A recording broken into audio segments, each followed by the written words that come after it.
Thank you, everyone, for being here. We're going to start tonight's meeting with public comment. I'm going to call you up in rows of 10 people, if you could line up by the wall. That way we don't have as much of a pause from people getting in and out of their seats. We have a number of people who have signed up tonight.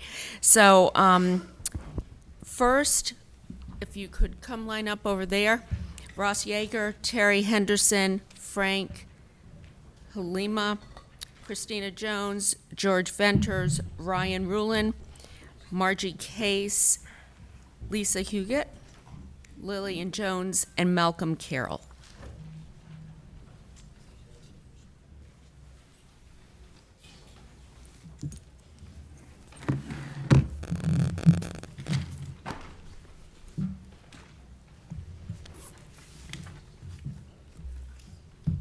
Okay, each person will have 1 minute to speak.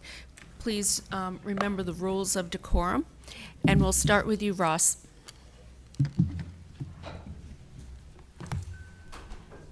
Thank you so much. Okay, I do have the presentation up.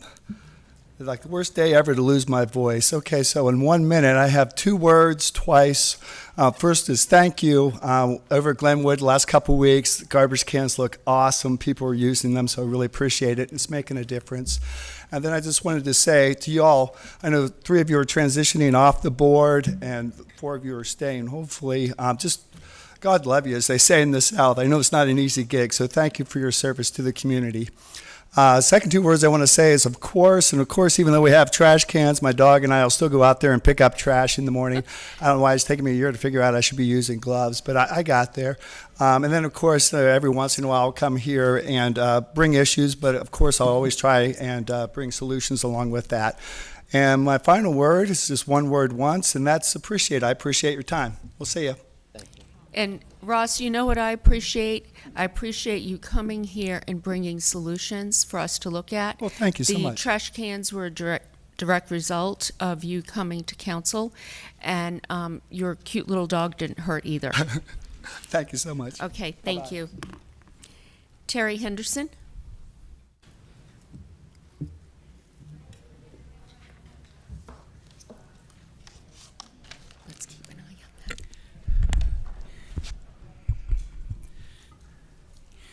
You have presented the missing middle amendment slyly as text changes as if you were changing thee to that, but you cannot disguise that you have taken away our rights to public notice, public hearing, and appeal to our elected representatives on zoning matters. These changes are an assault on single-family homes and the people who built this city. You have introduced a Trojan horse and presented it as if it were a gift to affordable housing. At every turn, you have undermined and shut out the public's input on your decisions. You have looked out for yourselves by extending your terms, increasing your pay, and changing the voting rules to favor yourselves as incumbents.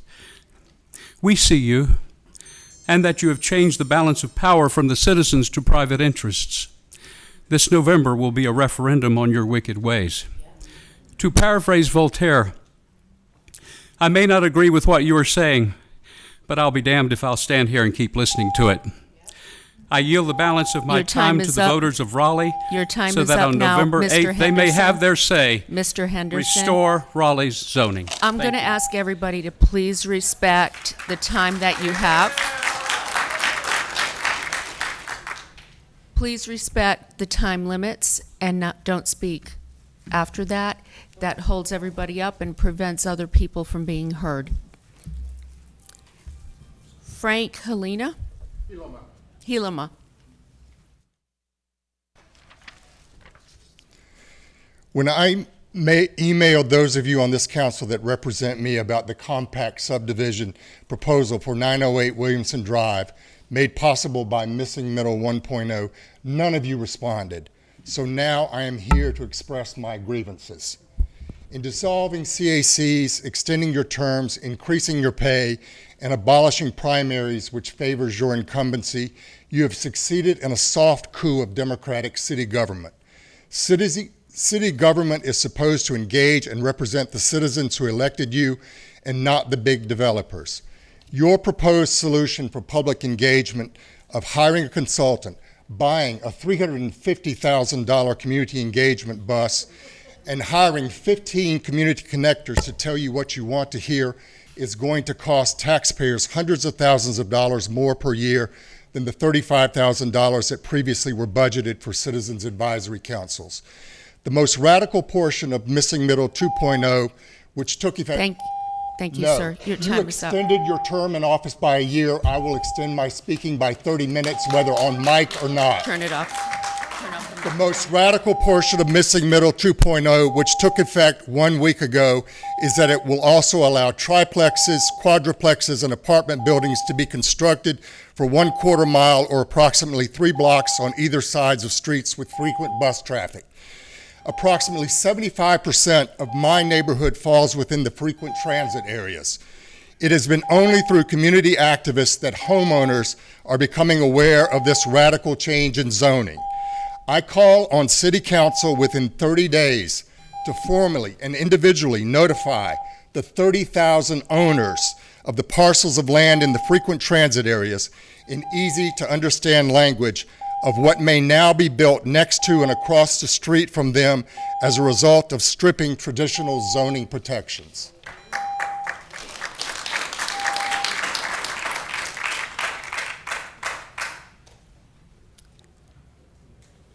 I'm going to repeat it again. The time for each person to speak is 1 minute. Please respect everybody here and stick to that 1 minute. Thank you. Christina Jones.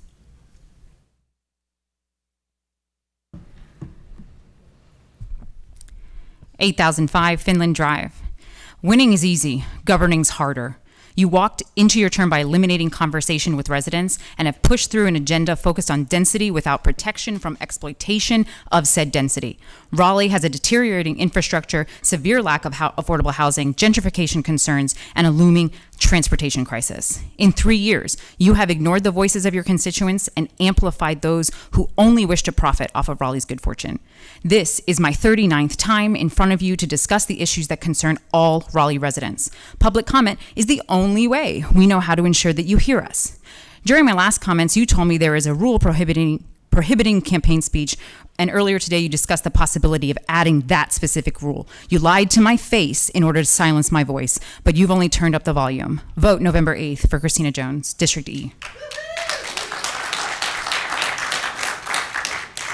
George Venters.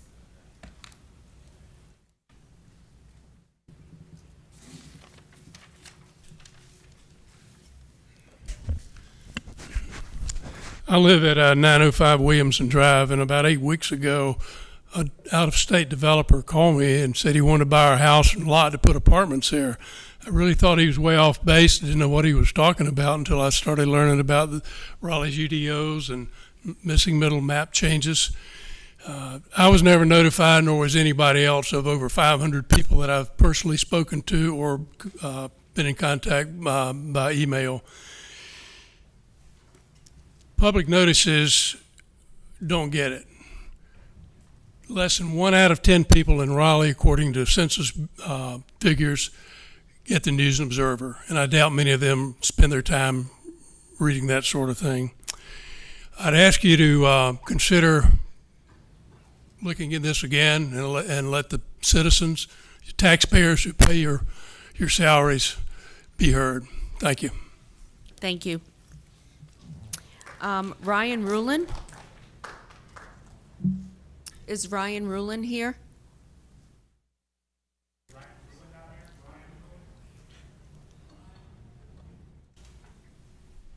Okay. Margie Case?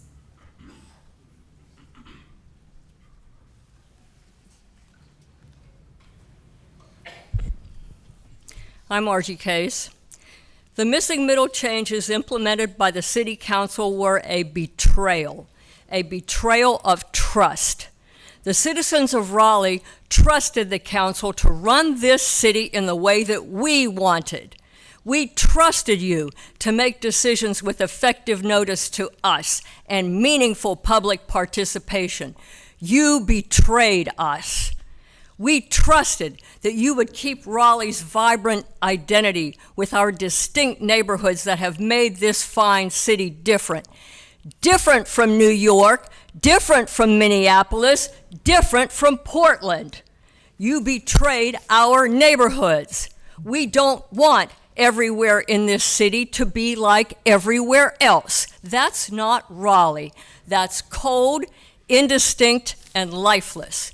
You ignored us and you ignored our property rights. You betrayed our trust. Lisa?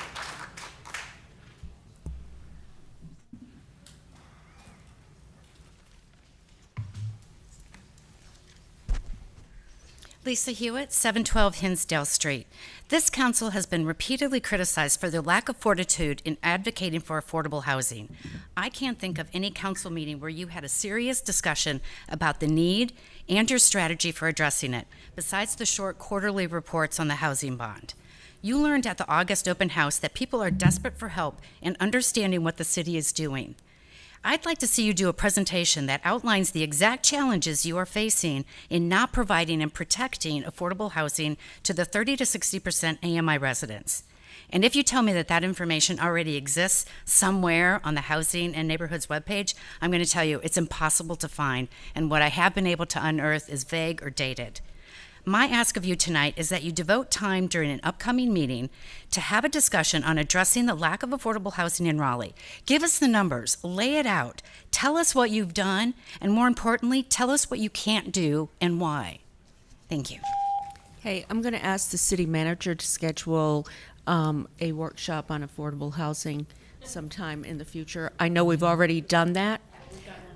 And we've already got one coming up. And Lisa, one thing you might be aware of, I'm not sure, we had a open house at, at Chavis. We had 1,100 people come.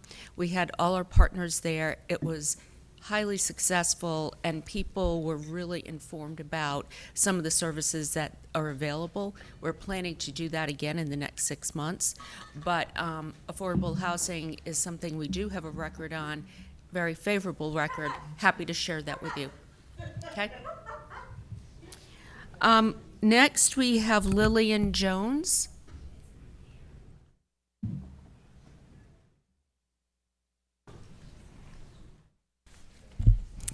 Hello, ladies and gentlemen, City Council.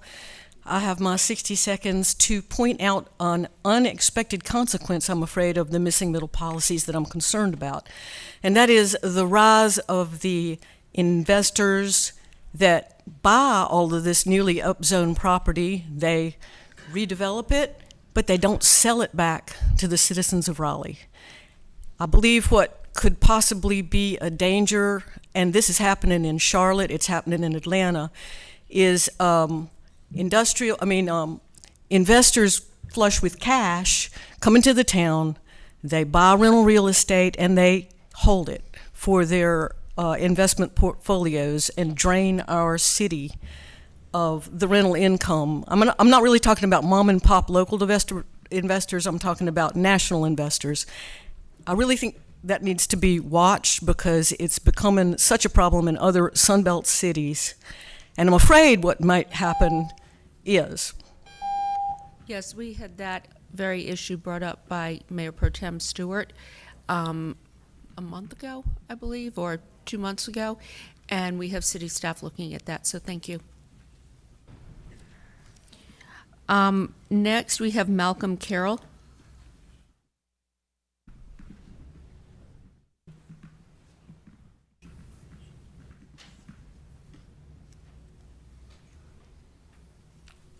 Thanks for letting me speak. I've got just a couple of comments. One is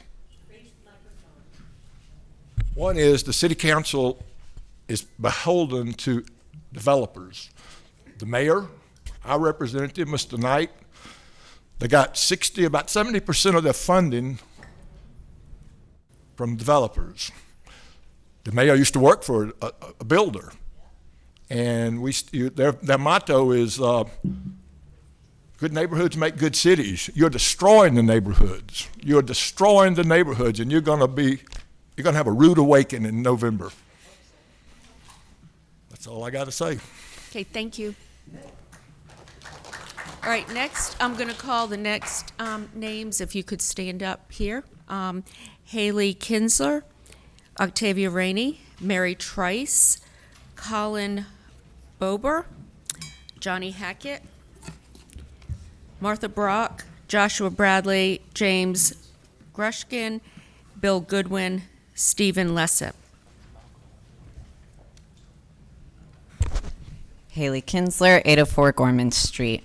I think a lot of people have come here to just continue to address that you are failing to engage with the people of Raleigh. And I really appreciate that somebody brought up just how beholden you are to developers and the fact that you cannot talk about a supply and demand issue without acknowledging that corporate investors and realtors are buying up property, and you're expecting us to believe that they are magically going to bring our rents down. I refuse to believe that. When has that happened? When has it happened? How many of y'all have had your rent go up? I know I have. Go on. I know a lot of you have. How many have had your property taxes go up?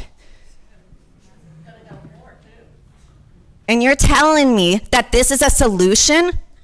There's no way. You're failing to listen to people, and you take so much money from these developers and these investors, and you use them to fund your campaigns, and then once you get in office, you change the rules so that they better suit you and the Haley. people that fund you, and I'm sick and tired of it. Thank you, Haley. Octavia?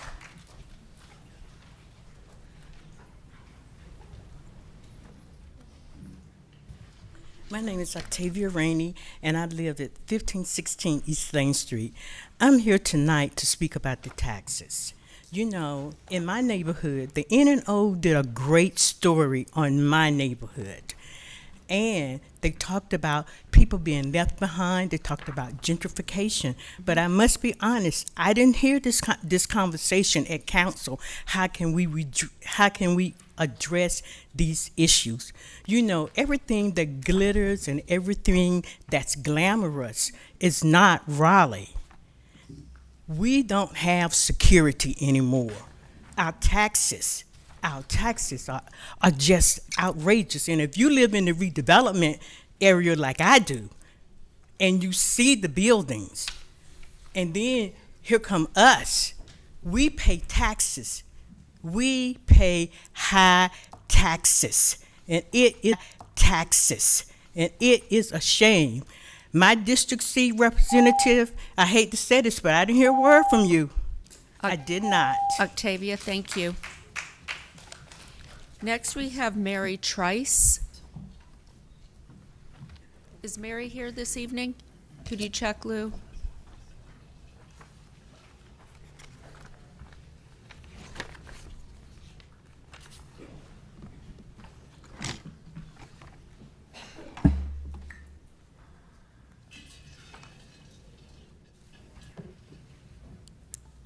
No. Next, Colin Bobber.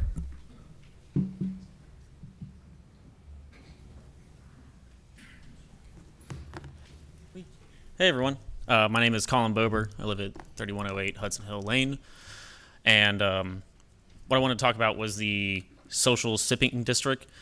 More or less, I would really like the city to think about how we can do this more sustainably, especially when it comes to the plastic waste that's coming out of some of the businesses, and also try to push the GA to be more accepting of a little bit more open rules that put less onus on the businesses to have to put stickers on it and identify the cups.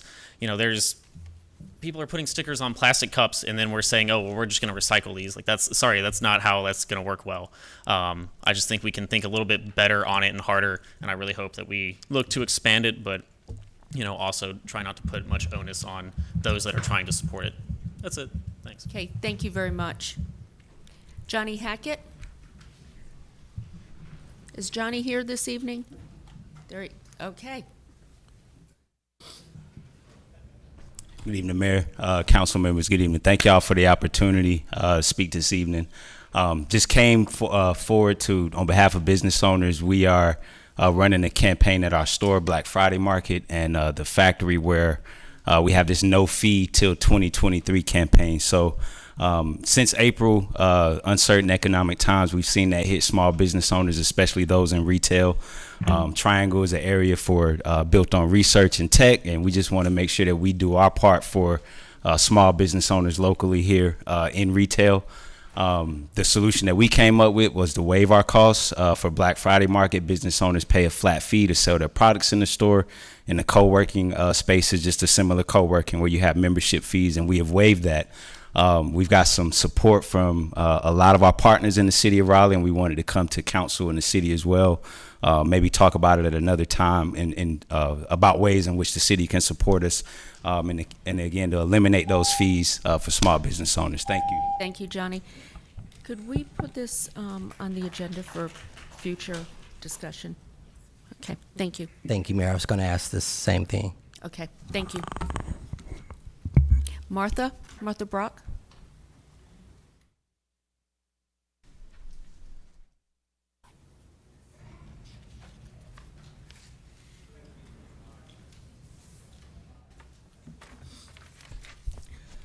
My name's Martha Brock, and I live at 4713 Old Plank Road in District A. And I'm going to pivot a little bit here because my concern is water. I'm doing exactly what I said not to do in my message to y'all today. And it's a plastic bottle. I don't usually do that. I was in a hurry tonight. But I am concerned about the protection of water through protecting our watersheds and the zoning that takes place that allows for water runoff to pollute our streams that feed in to Falls Lake. I haven't heard anybody address this issue in a while, so I just want to bring it up and say you passed an excellent proclamation on Earth Day. I read it. It's great. If we do the things that are there, we'll be well off. Time is up, and I'm going to have our city manager address that because we are working on that with the county. So, thank you for your comments, Ms. Brock. We're currently working with Wake County to look at some protections and preservations we can put in place for our watershed. We hope to have that report finalized by the end of the year, but we will definitely make sure that we stay in touch. Thank you. Okay, thank you. Josh Bradley.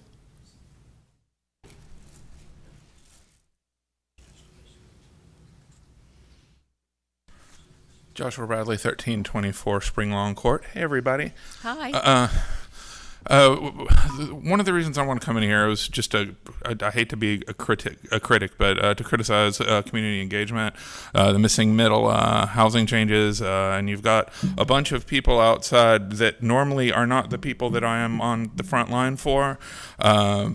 In Hayes Barton, who have expensive houses and they're worried about expensive things, but I think it's important, and I think it's very important to consider them and hear their input because, and I'm going to quote Luke here, if they do this in a green tree, what will they do in a dry? If the people that are out there that have money and influence can't get a hearing about what's happening in their area, then how do us that can't afford that be able to get there? I don't have the influence or the money to do that. And if you're locking out the people that have money, what about the rest of us?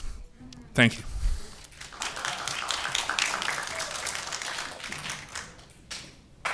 Next we have James Gruskin.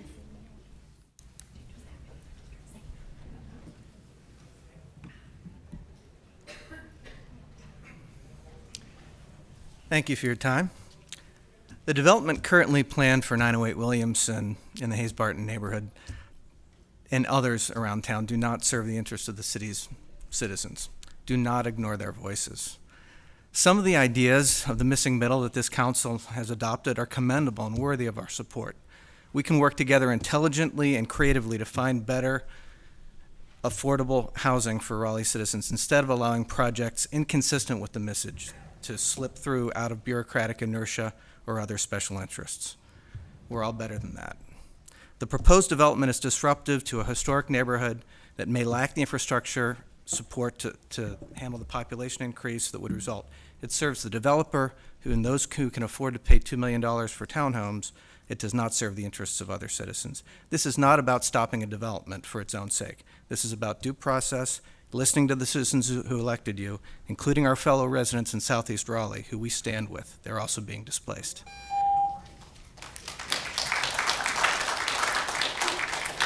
Bill Goodwin? Is Bill Goodwin here?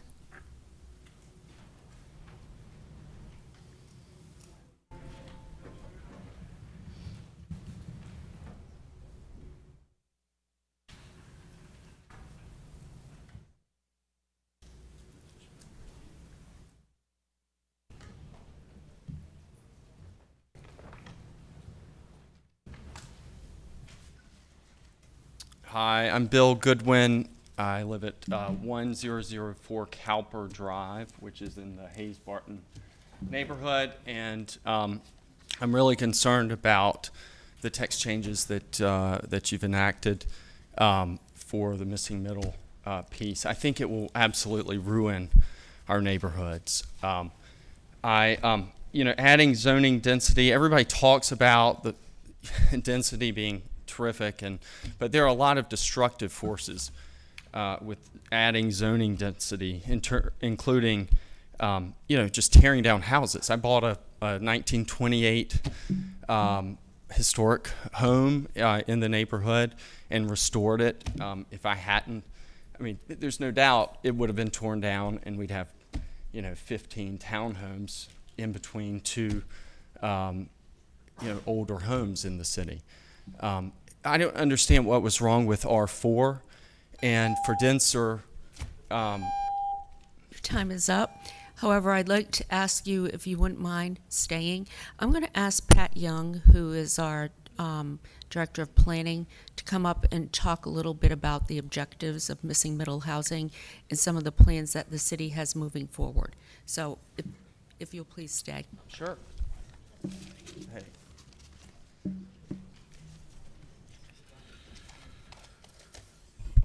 Good evening, Mayor, members of council. Pat Young with Planning and Development. Thanks for the opportunity to say a few words about missing middle housing. The missing middle text changes to the Unified Development Ordinance that several of the speakers referred to tonight came from staff's interest in meeting your goal of a Raleigh with more accessible and affordable housing, and that's reflected in our comprehensive plan.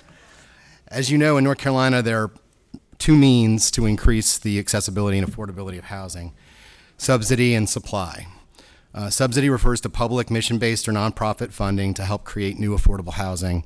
And Raleigh has been a leader in this space with $80 million housing bond, use of federal housing funds, resale of surplus land for affordable housing, and the penny for housing. And Raleigh's created over 3,000 units of subsidized, committed affordable housing since 2016, making it one of the leaders in the state. For households at or below 60% of area median income, public subsidy is required to create new affordable housing and to ensure it remains affordable. The other tool available is supply, and that's what the missing middle provisions were intended to address. As you know, our city and region are among the very top in the country, number one by many measures in terms of housing demand. And since over 90% of all housing is provided by the private market and doesn't have any affordability commitments, finding ways to allow supply to meet demand is the most impactful and most important thing we can do to manage the rising cost of housing. Failure to do so will guarantee, in the face of high demand, as we have in this city and in this region, rapid escalation of housing prices as we've seen over the last year or two. So the missing middle UDO provisions were and are intended to provide more supply, a greater diversity of supply, more housing types and more price points, in more locations, essentially more options and more choice for housing. We undertook a robust community engagement process for about a year in advance of you all's adoption of the missing middle text amendment in the fall of 2020. It included creation of a web page. We sent out email blasts to over 10,000 subscribers to our listserv. We used our text portal that's been in place for several years to get comments, and we received hundreds of comments and over 4,500 unique page views. But we certainly understand that these rules are complex and impactful, as you've heard about tonight. And for that reason, we'll be initiating a community engagement effort in the coming weeks These meetings will be at least one in each council district to discuss missing middle in detail and take community feedback. Please Along with, be respectful while people are speaking. There's going to be an opportunity for you to come. There's going to be community meetings. He is saying that. Please let him speak, if you will. This is public comment, and you're letting it go on for many minutes beyond. This isn't public comment. He's explaining something and telling you, he's responding. Go on, Pat. so we'll be having meetings that we'll have online and in-person meetings in coming weeks.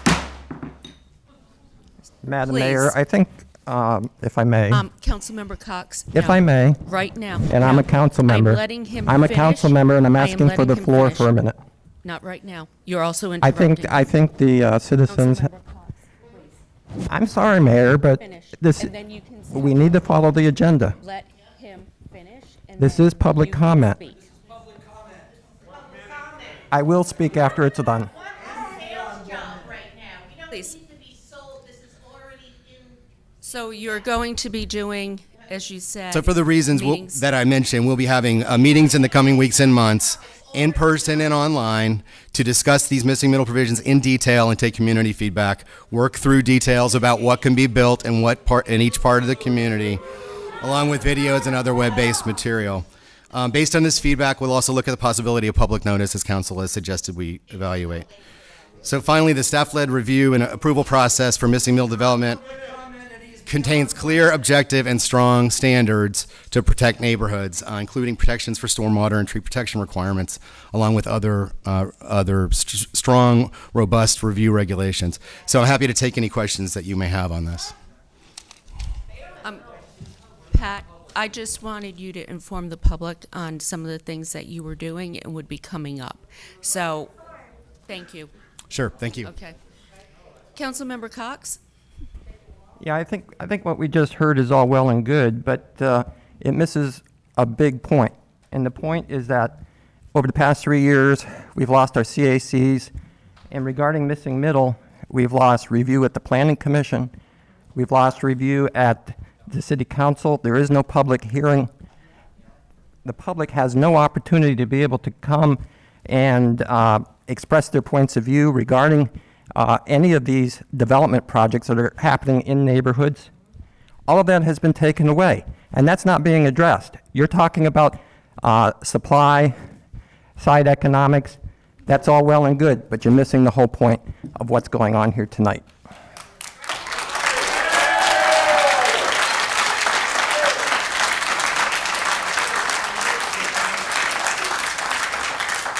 So next I'm going to ask Stephen Jessup, James Epps, Donna Bailey, Kristen Havlick, Ashley Perot, Wanda Gilbert Coker, Tim Niles, Jeremy Gilchrist, and Clayton Robinson to come up. And we will start with Stephen Jessup. Steve Jessup, that's me. Good evening. One of the projects that we have going on is the expansion of Six Forks Road. It's going to increase the width of Six Forks to 136 feet. It's going to take out people's homes. It's going to take out the fronts of churches. It's going to take out parking lots in churches. And it doesn't seem that anybody in this council cares. All we see is an expansion. Why? To drive more traffic into North Hills. What's happening in North Hills? A rezoning request for a 40-story building, a 30-story building, when those plots have already been zoned for 12 stories. I do not understand why the council will even consider a rezoning for 40 stories. What is going on are destructions of neighborhoods, destructions of houses of worship, with very little comment. A number of us have asked for it. Thank you. Mr. Jessup. Excuse me. Mr. Jessup, the planning for Six Fork Road has been going on, I think, for 6-7 years, and there has been quite a few opportunities for public comment. If there are some specific issues that you want to have discussed, please reach out. James Epps. Thank you. Thank you for the opportunity. I'm going to be a little bit of a repeat, so we'll note we have those. I'm James Epps. I'm a member of the Church of Jesus Christ Latter-day Saints and representative of the church, one of 7 churches on Six Forks Road that is being negatively impacted. And 2017, there was a survey that was done. It was a great job, community, government working together. And the overall consensus there was by the individuals and churches and businesses on Six Forks was that 103 feet in width would be really sufficient and great and still help us maintain some of our parking lots and our front yards. I grew up right there in 1965. We were the first neighborhood right at Six Forks Road, 2 houses in on Crestview Road. And all I can tell you is those 7 churches and their members and the businesses along that route and those who have lived there have had such a positive impact on that neighborhood and those areas. We'd encourage you to work with us a little bit more on shrinking that width. Thank you so much. Thank you. Next is Donna Bailey. Donna, I was very sad to hear about your husband. Thank you. I hope you're doing okay. I've been a little preoccupied the last year, but I'm available. I'm back now, and I'm going to be coming to council more. So my name's Donna Bailey, 710 Rosemont. We have watched for the 3 years since you've been in office how you have systematically eroded citizen participation. And you can see here that people are pissed off. They're really mad. They're frustrated. For example, Mayor Baldwin, COVID is over, pretty much. We have no more state of emergency. Why do you have every other seat blocked off and the entire front row? Why? Because we Why? still have COVID and we were going by staff recommendations. And so you're so concerned about it so that you don't allow people to participate remotely, which Carrie does. You are all here. People can, that makes no sense. Governor Cooper has removed the state of emergency. This is just one more attempt for you to limit your engagement with citizens. Thank you, Ms. Bailey. Kristen Havlet.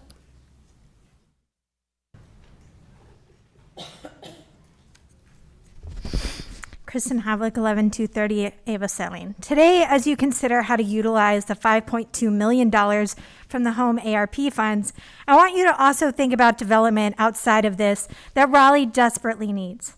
Last week, I read how some of your developer donors are considering building 10% of their developments into micro units in North Hills to address affordable housing. But the quoted $1,500 a month for a studio apartment is not affordable. That is market rate in Raleigh now. Apartments that small should be allocated for 30% of the area median income, or at least under $1,000 a month. The home ARP funds are not going to solve the housing injustices we face, and you need to use your position of power to do more. Challenge the status quo for once and start thinking of working class people. Thank you. Ashley Perot.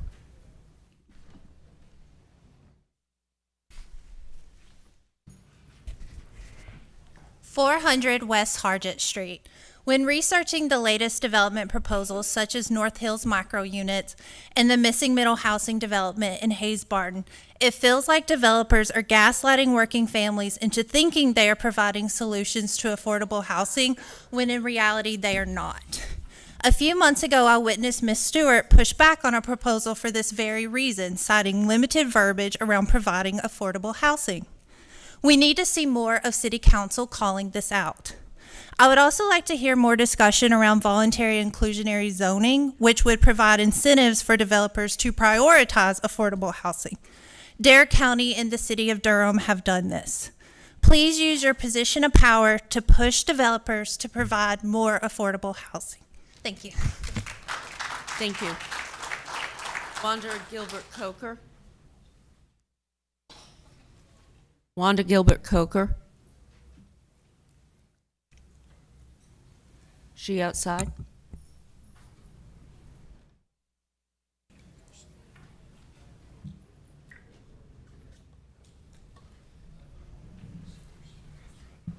Okay, thank you.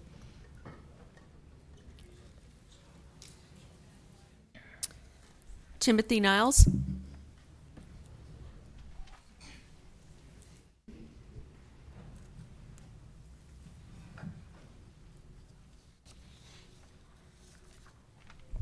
I'm in Lavian Drive. Councilor Knight, in June you didn't understand freedom of speech. Now you don't understand all men are created equal. In your email to a CIC, you refused to meet with them or consider their input because you said they are not legitimate after you disbanded them. You defunded CACs. You don't have the power to disband them. They exist. They are legitimate. They are your constituents. It may not be evident to you, but the founders said we hold these truths to be self-evident. All men are created equal. As a lawyer, you should understand the basics of democracy better. George Orwell warned us about politicians like you in his book Animal Farm when he wrote this line for the pigs who control the government. All animals are equal, but some animals are more equal than others. Maybe Councilor Knight prefers Animal House over Animal Farm and thinks he has put CACs on double secret probation. Google it, you'll find it funny.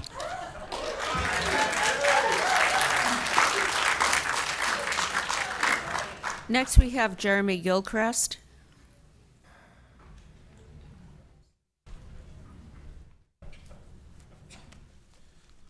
Jeremy Gilchrist, 710 Sasser Street, one of the ghosts of Tiny Town.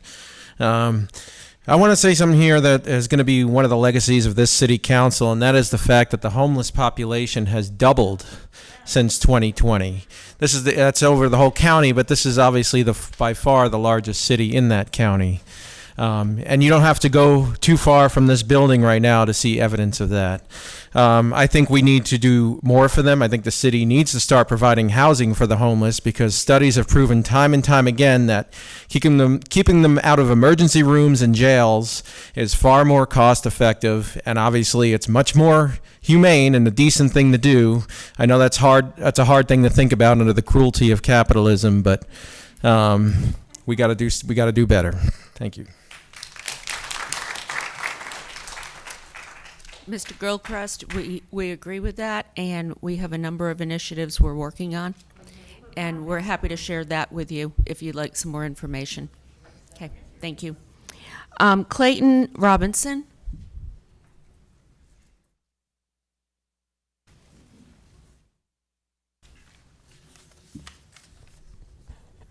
There we go. Good evening. I first moved to Raleigh in February of last year. One of the first things I noticed when deciding to move here was the insanely high cost of housing. As the state capital, we should be an example for the rest of the state to follow, to aspire to. Business is good, development's good, but not at the cost of forcing people out of the area and making the cost of living unattainable for people who are already struggling. $1,500 a month for 600 square feet is ridiculous. There's no excuse for it. While I understand that the council cannot force developers like Kane to provide actual low-income and affordable housing, the council needs to provide actual incentives for developers to provide said housing. This kind of development is unsustainable. As a city, we cannot push lower and middle-class people out because they can't afford to live here, while also not expecting it to eventually affect our local economy and workforce. We have to do better and not let developers run this town. Thank you.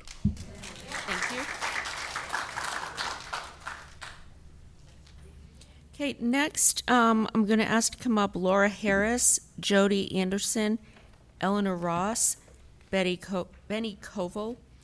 And then I have some people who've just listed initials. When you come up speak, please give your name. Pamela G., Wolf R., Oliver R., Ms. B., Stephanie Martinez, and Elder Mack. We will start with Laura Harris.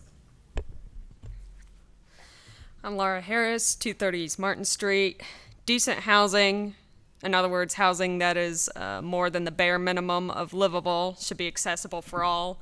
The city professes low-income housing as one of its top priorities, and yet they continue to ignore the ever-worsening problem of homelessness in their borders. They push off the issues with shelter accessibility onto Wake County instead of taking up responsibility. They talk about possibly bringing measly mobile services instead of actual adequate shelter to the abused, disabled, unhoused seniors who live in Moore Square Park, We demand resources from the city to be placed in the people's hands so they may determine their own destiny. If the city doesn't grant it, we should take it. Thank you. Next, we have Jody Anderson. From that list, only I can speak on behalf of Oliver, and then Elder Mack is outside. I'm sorry, who's outside? Elder Mack. He Okay. should be a little the last in the list. And you said who else is not coming? The rest are not here. Oliver did give me a statement to read.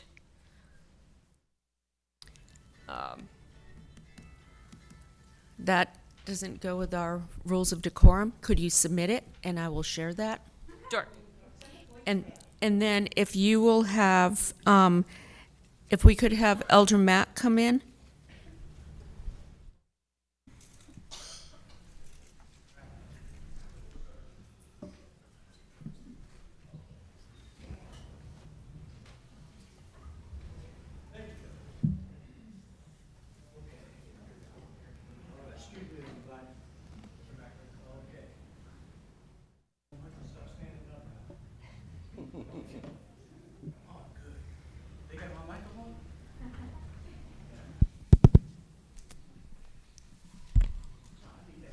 Yeah, it's coming. It's coming. Yeah, it's the one that I had to hold. Yep. There it is. All right. Hello, cooperation. Testing 1, 2. Good evening, everybody. And the Honorable Miss Mayor, let me turn around.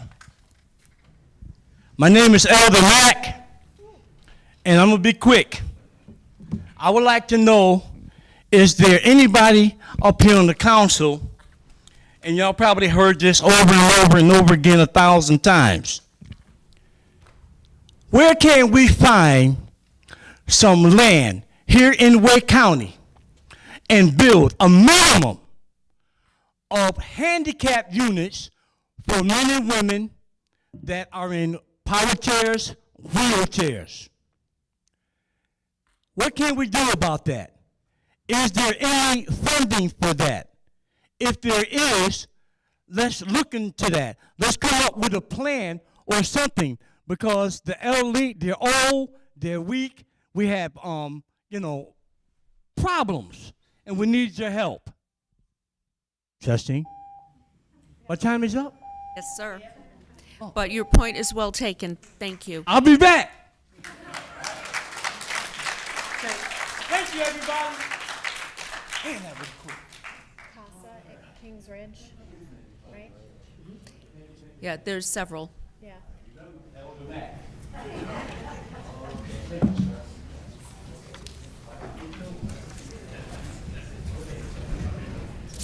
Okay, that is the end of public comment for this evening. Steve Markham. I think I was signed up for it. I got a return email from the city saying my time was reduced from 3 to 1 minute. Hold on one second.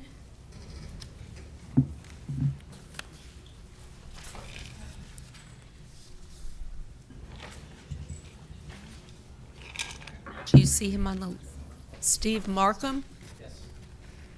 I don't see you on the list, and we're double checking right now. I received a note back saying my time was reduced from 3 to 1 minute. Hold on one second, we're checking.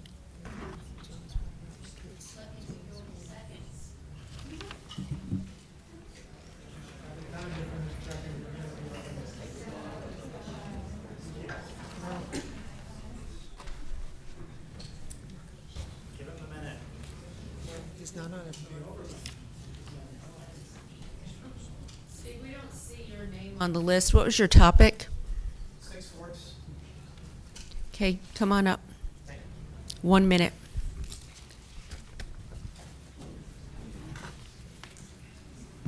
Steve Markham, 5168. I do support the 6 Forks road improvement at the 103-foot width that had been agreed to. The 136 complete street ordinance passed by the City Council last November takes too much and does not address the community concerns that have been voiced consistently but not heard since 2017 when I first got involved in it. The rapidly growing opposition to this project is based in part on the fact that we do not have any data that addresses the adjacent neighborhood. The 18.5-foot median will force traffic back into the neighborhoods where we have cars that are already parked on the sides of the street because of the one-width driveways, as well as no sidewalks, and it's an older neighborhood with narrow streets. No consideration has been contemplated for the convenience or safety of the residents. Fire, rescue, school buses, delivery service vehicles, access has not been considered either. Cars doing U-turns on Six Forks has not been considered for any safety or congestion standpoint. Okay. Thank you. I just ask that you go back to the 103-foot plan. Thank you.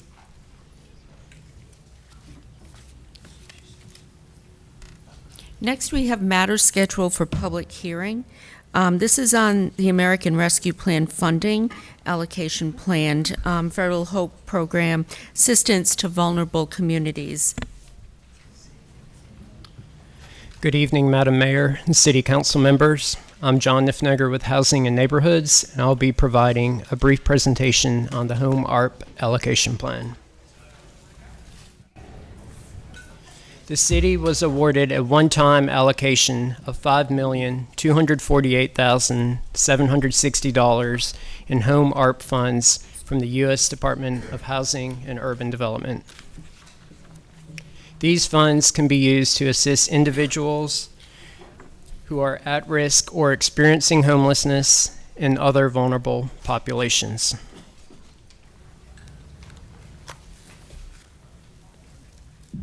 To access these funds, the city must create a Home ARP allocation plan.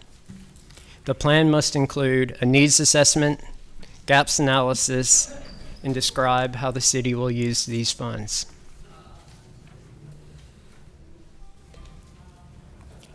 In developing the plan, the city conducted extensive stakeholder and public engagement. This slide summarizes those engagements.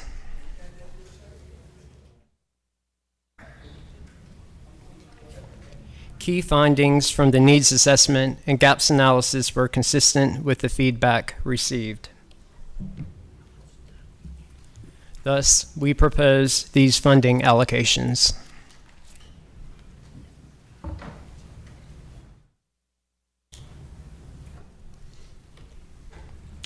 Following tonight's public hearing, Council will be asked to adopt the Home ARP allocation plan at a later meeting. A summary of public comments received will be included in the final plan's submission to HUD. Thank you. Do we have any questions before we open the public hearing? Okay, thank you. I'm going to open the public hearing now. There will be 8 minutes per side. We have 2 people signed up in support and several signed up in opposition, some of whom we were just told was not present this evening. I'm going to mention those signed up in opposition include Haley Kinsler, Wanda Gilbert Coker, Andrea McClendon, Laura Harris, Jody Anderson, Eleanor Ross, Benny Koval, Pamela G., Wolf R., Ms. B., Stephanie Martinez, and Elder Mack. You have 8 minutes, so however you're going to divvy up that time, please do that. And we will start with those in support, Robin Scott, Nancy Powell. Are you here tonight?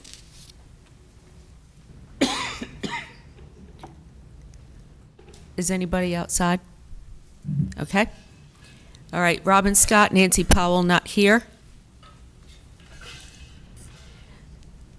All right, those in opposition, your names have been called. Please come up, and then you decide how you're going to split up the time. That's Haley Kinsler, Wanda Gilbert Coker, Andrea McClendon, Laura Harris, Jody Anderson, Eleanor Ross, Benny Koval, Pamela J., Wolf R., Ms. B., Stephanie Martinez, and Elder Mack. Lauren Elder Mack.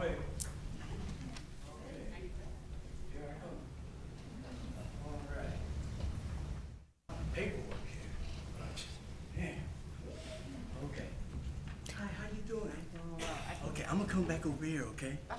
Are you the only three who are here who's signed up? Okay.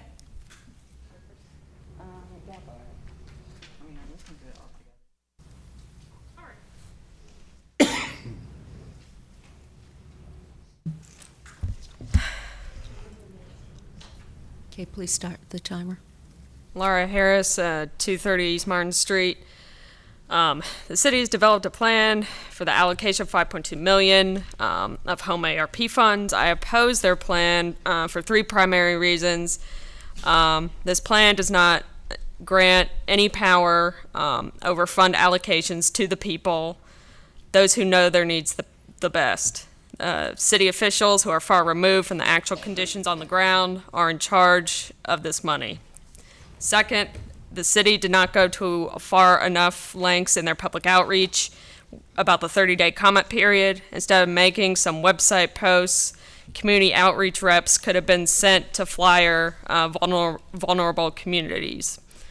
And third, the city chose against the option to give preference to vulnerable populations such as the elderly and the disabled. Thank you.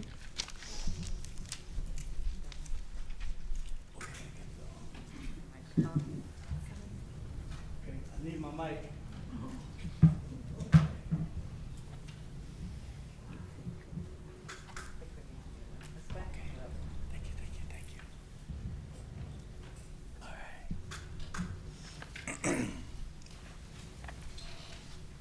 Good evening again, everybody, and City Council.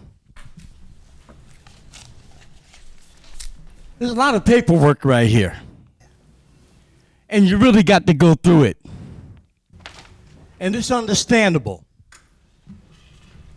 But the thing about it, we've been going through this years and years and years. When are we going to help the homeless and get them off the streets? Our city is growing. There's nothing wrong with the growth in the city. People are coming here, getting all kinds of good paying jobs, building nice apartments and condos. We know that. But what have we done for the homeless? We got people sleeping outside here, all around the banks, everywhere. Don't you think that the people who are coming here, they don't want to see that? They don't want to get robbed, going into the parking lots and everything. We have to protect each other around here. We got to make a change. We got to. We can't allow this to keep going on. We have to stop it. We really do. Whether you agree with me or not, I know you done heard this 1,000 times, but we have to start somewhere. We have to. Or the homelessness with nowhere to live is going to grow. Illegal aliens are coming into this city, and Lord knows where they are. Where are they? Where they living at? Are they getting apartments? Public housing? Oh my God. Whew, what a mess. They're not building anything. But I have read that the city is building some places. But I have not seen anything for the elderly. Help us. I deserve a nice place to live with security and be comfortable. I didn't come down here to Raleigh from Connecticut to live out in the streets and everything. We need help. There is a lot of smart homeless people out there that know how to do carpentry, electrical work, and everything. And then we can always go back and say, well, they don't want to do nothing. They just want to hang out and do drugs and everything like that. Pick them up, scoop them up, and you'll find out that they will work. I'm down at the park helping out. I'm the information man. I yell out, free food, come and get it. They can hear me all the way to the other side of the park. And they're showing up, and they're hungry. We're hungry. When it rains, where do they go? You think you know where they go, but all of them, and most of them are outside. in the rain. City Council, y'all know y'all got the funding to do this. I can't afford that affordable housing. I would love to move into affordable housing, but with this disability check, I can't. So I'm in a little studio, crashing into the walls. My bathroom is about this big, right here. Public housing, get me out of there. Help us out. The people in public housing want help and need help too. If the city gonna grow, we want to grow with the city. We're good people. Come on now.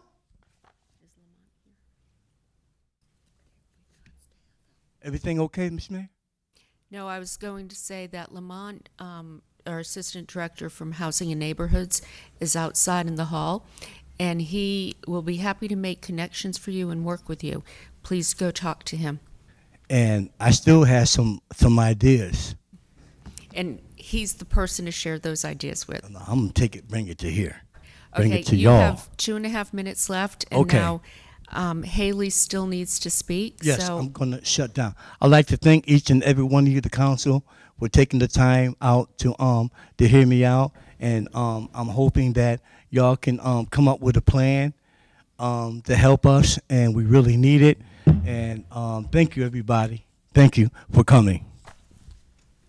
thank you. Over and out. Thank you for coming. Thank you. And please stop and talk to Lamont on your way out. Yes, ma'am. Thank you, Mr. Mack. All right. Haley Kinsler, 804 Gorman Street, Apartment C. I think if there's anything that is apparent, it's that Band-Aid solutions don't address a systemic housing crisis. And so when we are directing most of our funds based on, a small sample of nonprofits that you were able to reach out to, because I'm looking at these focus groups, and do you know what a lot of them say?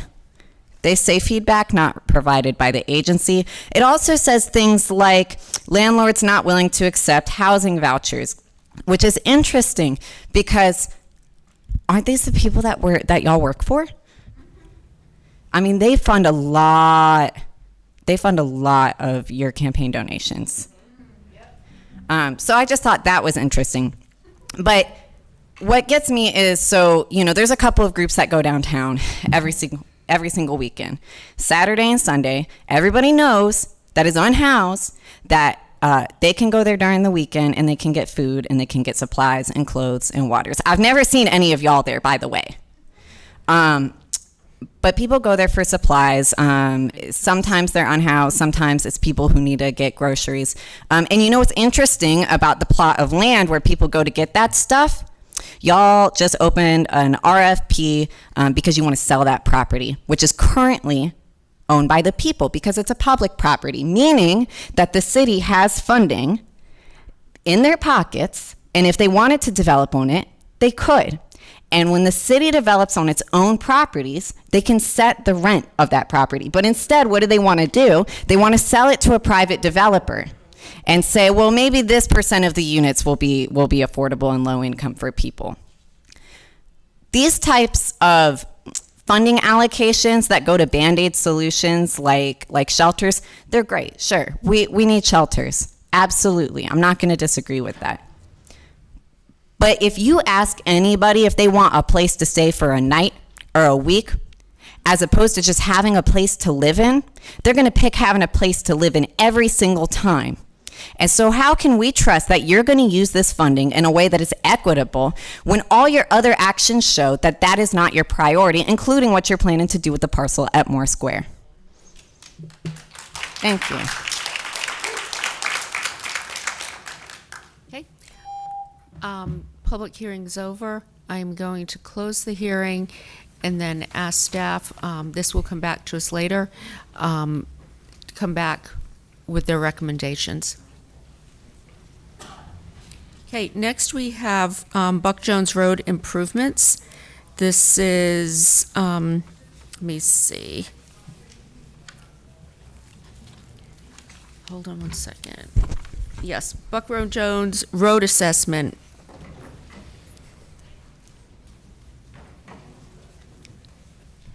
Good evening, Mayor and Council. Kenneth Ritchie with Transportation here with regards to the Buck Jones Road Widening Project, Assessment Roll 953. Just as a reminder, the project limits for this project were from Zeebeck Way to the I-40 bridge. This project widened the road to a 2-lane divided with a center turn lane, bike lanes, and sidewalks. The directing resolution for this project was in 2013. This project has been completed and accepted by the city.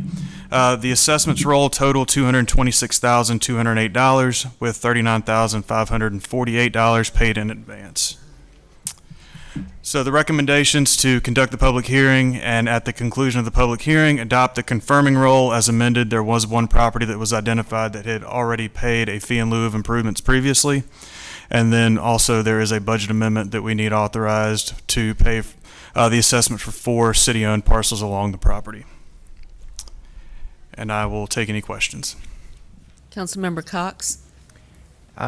So can you explain, particularly for the audience, my understanding is that for sidewalk projects, that we don't assess properties for sidewalk projects. So I was wondering if you can explain the assessment in a little bit more detail. The assessment for this project, so this was a street assessment, and this actually was a predating the dissolution of the assessments. That directing that resolution was in 2018. So this was a project that had predated the assessments. By how much? 5 years. Okay, so it's taken, what, 9 years for this project to come forward then? Correct. Okay.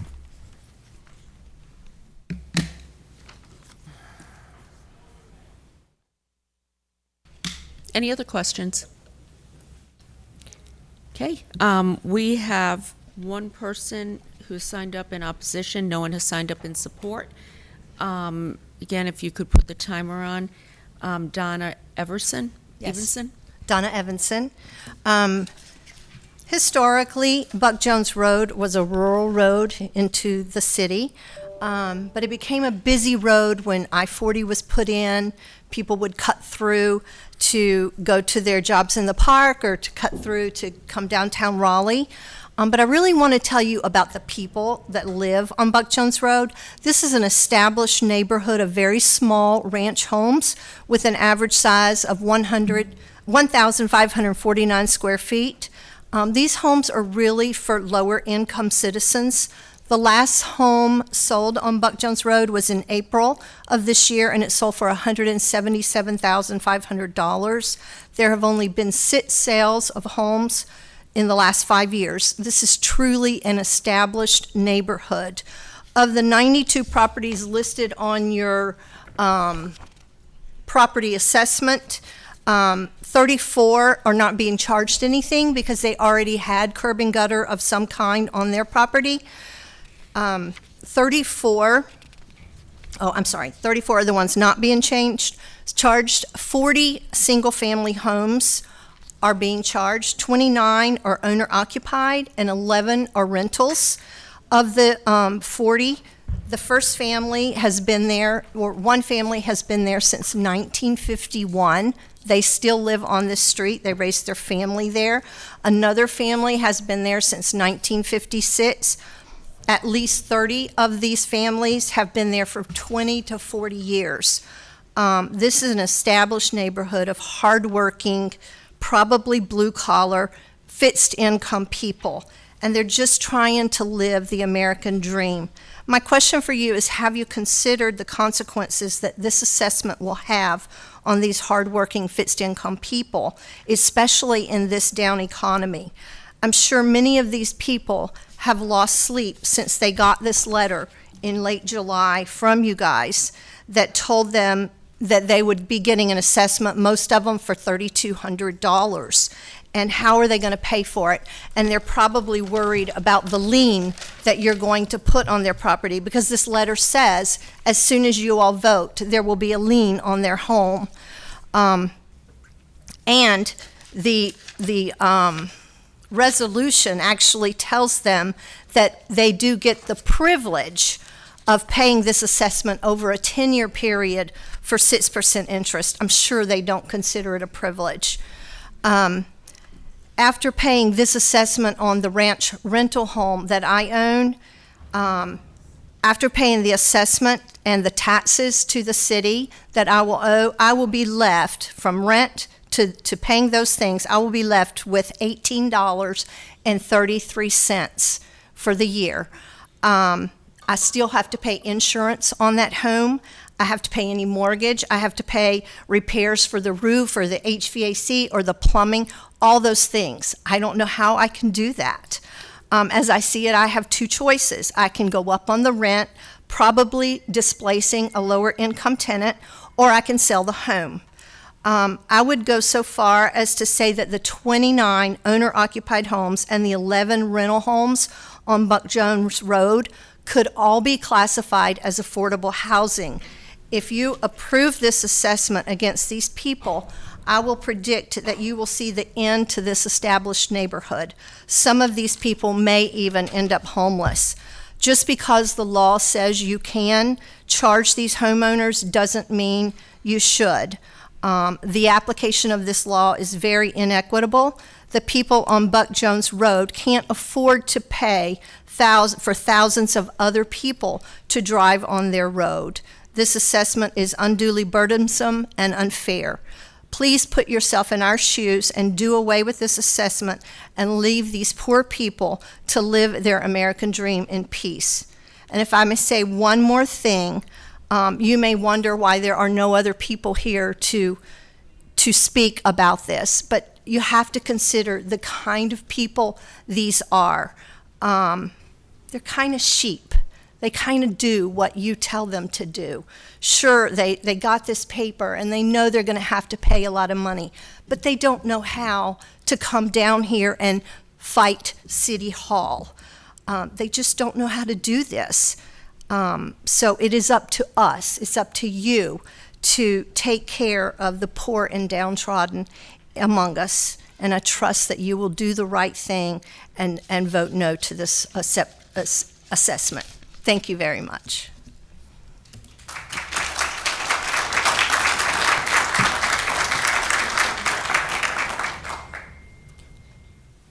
So we have nobody here to speak in support. I am going to close the hearing. I have a question for follow-up with staff.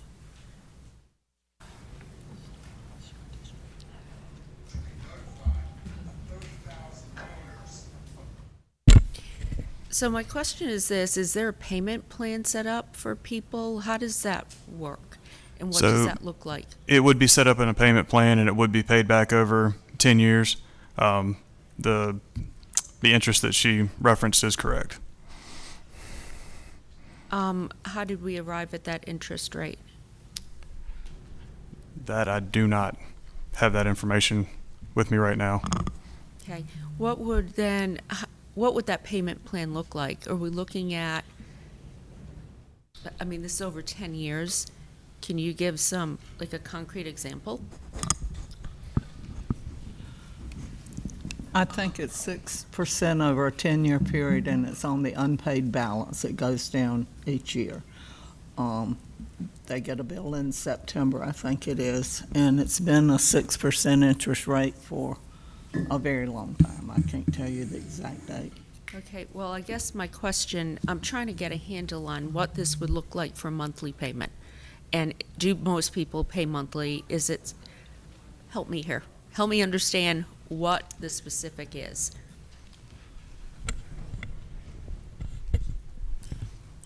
I'm trying to see if we can. Hey, good afternoon, Mayor. Paul Calvin here, Transportation. So, of course, the assessments are going to be different for each property owner based on their property frontage.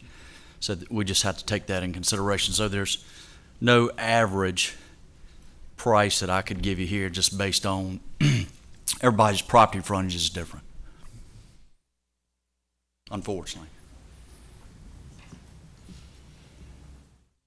Councilmember Cox?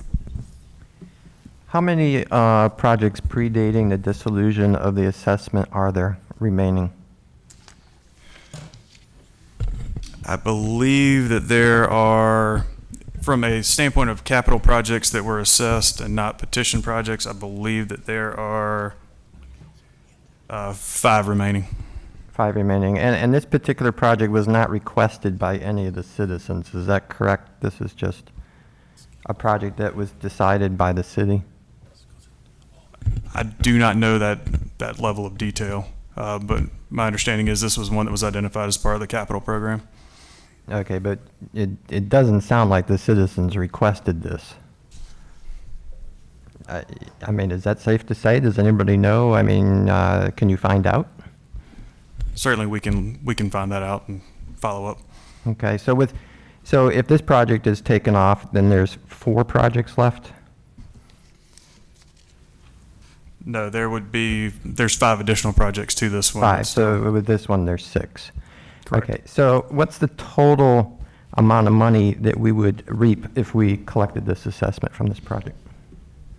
From this project, it would be right at $226,000. $226,000, okay. All right, thank you. Do we have any other questions for staff? Councilmember Just to be Knight? clear, this assessment process occurred and it ended before about half the council, the current council was on council. Is that correct? That is correct. Okay. So I'd just like more information before we move forward. I think that would be fair because I don't know how this worked back then, and I think we need more information before we move forward on it. I'd appreciate that. Councilmember Melton? Yeah, I was just going to add, I'm glad that for capital improvement projects moving forward that the city doesn't assess the property owners, but it sounds like when that change was made, it wasn't made retroactively. And so now you've got one that was approved in 2013, built and constructed, and now we're going back and asking for folks to pay the assessment. I don't quite understand why that was ever a policy that we assessed folks for capital improvement projects that they didn't request. I mean, I certainly think it improved access along this corridor. I'm looking at the pictures. I mean, it looks a lot safer, but I'm wondering if there's just not a better way to handle this. I'd like to hold it too and just see if we can get some more information, please. Okay. Sure, we'll bring back a staff report on the 20th to address and give you an example of what a monthly payment might look like for if $3,200 was the average, roughly $30 a month over a 10-year period with 6% interest. But we can be more finite in those numbers on the 20th. Can also, can we have the other 5 projects too? Can we figure out if there's a way to fix this issue? That was going to be my comment as well. I think if we're going to bring it back, if you got some lingering, we should just address all of them at one time. Yep. But just not the financial side, also how this assessment worked in the whole process. Okay, thanks. Okay.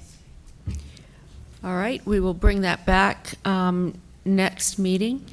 Next is a petition annexation AX 1822, contiguous inside ETJ 12813, 12815 Strickland Road. Good evening, Honorable Mayor and members of the council. My name is Christopher Golden, and I am with Planning and Development. You've got an annexation before you tonight in the 12,000 block of Strickland Road. It's contiguous and it's inside the ETJ. It totals 2 parcels. All together, it's 5.48 acres. There's an approved subdivision on the property. It's zoned R4. The owner wishes to construct 11 detached single unit homes. There is water and sewer into the site, and they would like to connect to that. And if it is annexed tonight, it will be brought into the boundaries of District E, and I'm here to answer any questions that you might have. Do we have any questions of staff? Okay. Thank you. I'm going to open the hearing. There is no one signed up to speak in opposition. Here on behalf of the applicant is Worth Mills.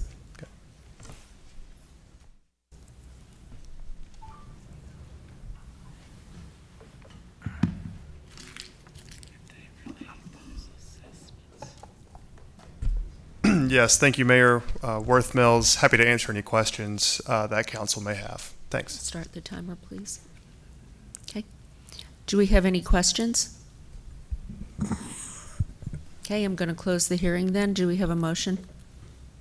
Councilmember Knight? Thank you, Madam Mayor. I'll read from the recommended action. Move to adopt an ordinance annexing the property effective September 6, 2022, and adopt a resolution placing the property in the appropriate electoral district. All in favor? Aye. Anyone opposed? Okay, that passes unanimously. Clerk? Thank you. Who seconded? Councilmember Buffkin? Okay. Next, we have rezoning Z6321. Good evening, Madam Mayor, members of council. Bynum Walter, Raleigh Planning and Development. Our first rezoning case this evening is Z6321 at 912 Hodges Street. This is on the north and south side of Hodges Street, just east of Wake Forest Road. It's about 13 acres. The base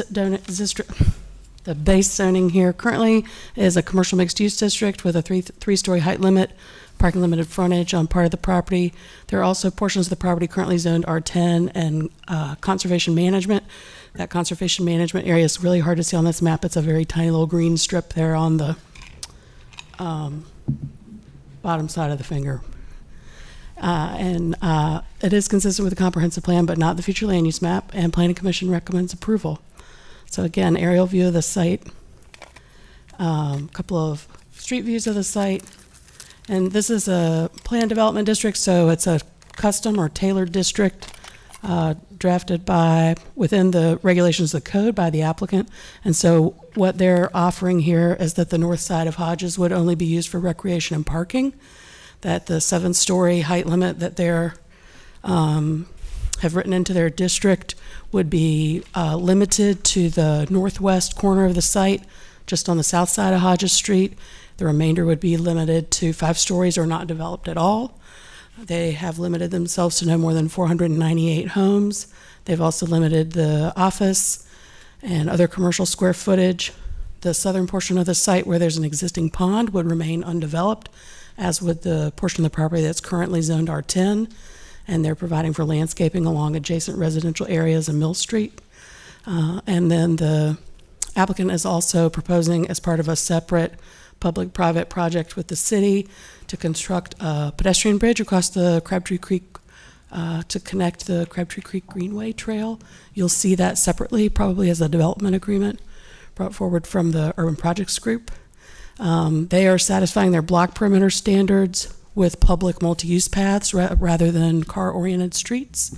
And they would be making that pedestrian connection between Bel Air Avenue and Hodges Street. They have said that their build-to range would be between 0 and 125 feet. Now, you know, most of our mixed-use districts have a nearer build-to, unless that parking limited frontage is applied, which is about 100 feet. So they're giving themselves a bit more flexibility there. And then they have exempted themselves from parking structure screening on the eastern portion of the site. I'm sorry, that active use requirement on the ground floor. They've made some specifications about how the existing ice rink building would be treated in terms of nonconformity questions in the event of this rezoning being approved. And they've also provided for 20% undeveloped area on the site, and that would reduce their amenity area requirement. So here's a look at where they're saying development will and won't happen, and also their forecast about amenity area. Again, limiting the dwelling units here to no more than 498. That is an increase in residential density for them, but they're bringing down their office and retail square footage on the site. Again, mention this is inconsistent with the future land use map because of height, but not because of use. Consistent with the plan overall, so that future land use map consistency, and then the eliminating gaps policy because they're providing for those pedestrian-oriented streets rather than car-oriented streets. They're not hitting that particular policy. So a look at how that connectivity is going to play out. So the city's building a greenway that's under construction this fall. That public-private partnership bridge that would cross the creek there in the middle of the screen. There's an existing public multi-use path greenway on the west side. And then that public multi-use path that they're providing from Bel Air, between Bel Air and Hodges there on the south side of Hodges. Planning Commission recommends approval, and I'd be happy to answer any questions I can before you open the public hearing. Okay. Councilmember Branch? Thank you for the presentation. My one question is, this area tends to flood.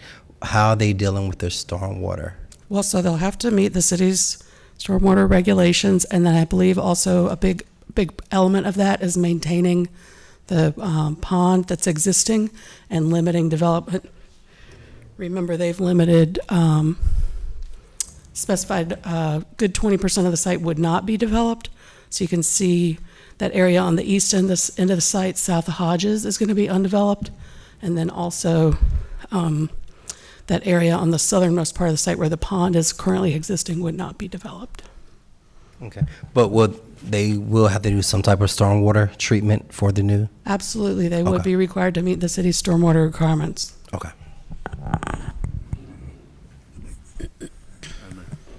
Yes. Question for staff. Hey, Ms. Walter.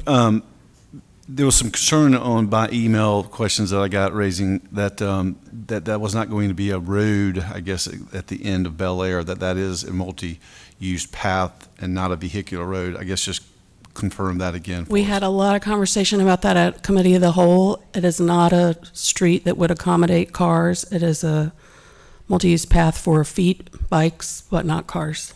Okay, thank you. Mm-hmm. Any other questions? Okay, I am going to open the hearing.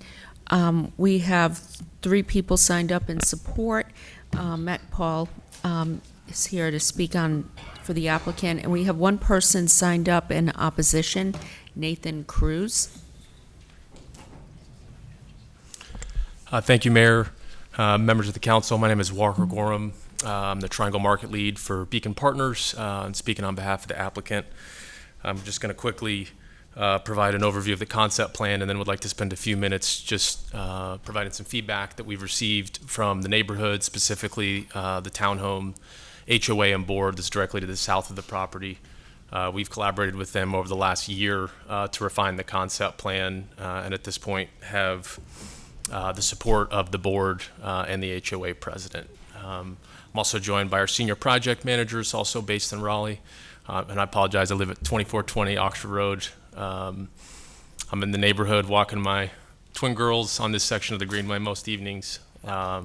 So excited about the project. I did want to highlight just a few representative projects within our portfolio, namely just curated mixed-use projects that would have similar 4- and 5-story multifamily, just so you can get a sense of the finished quality of our work, but also wanted to highlight one project in particular, the square at South End, and notably this is going to be a small regional office headquarters for USAA, as recently announced this summer, but also a great example of some public-private partnership in the form of a development agreement with Parks and Rec in Mecklenburg County, where we committed to improve a 1.7-acre park as part of the project.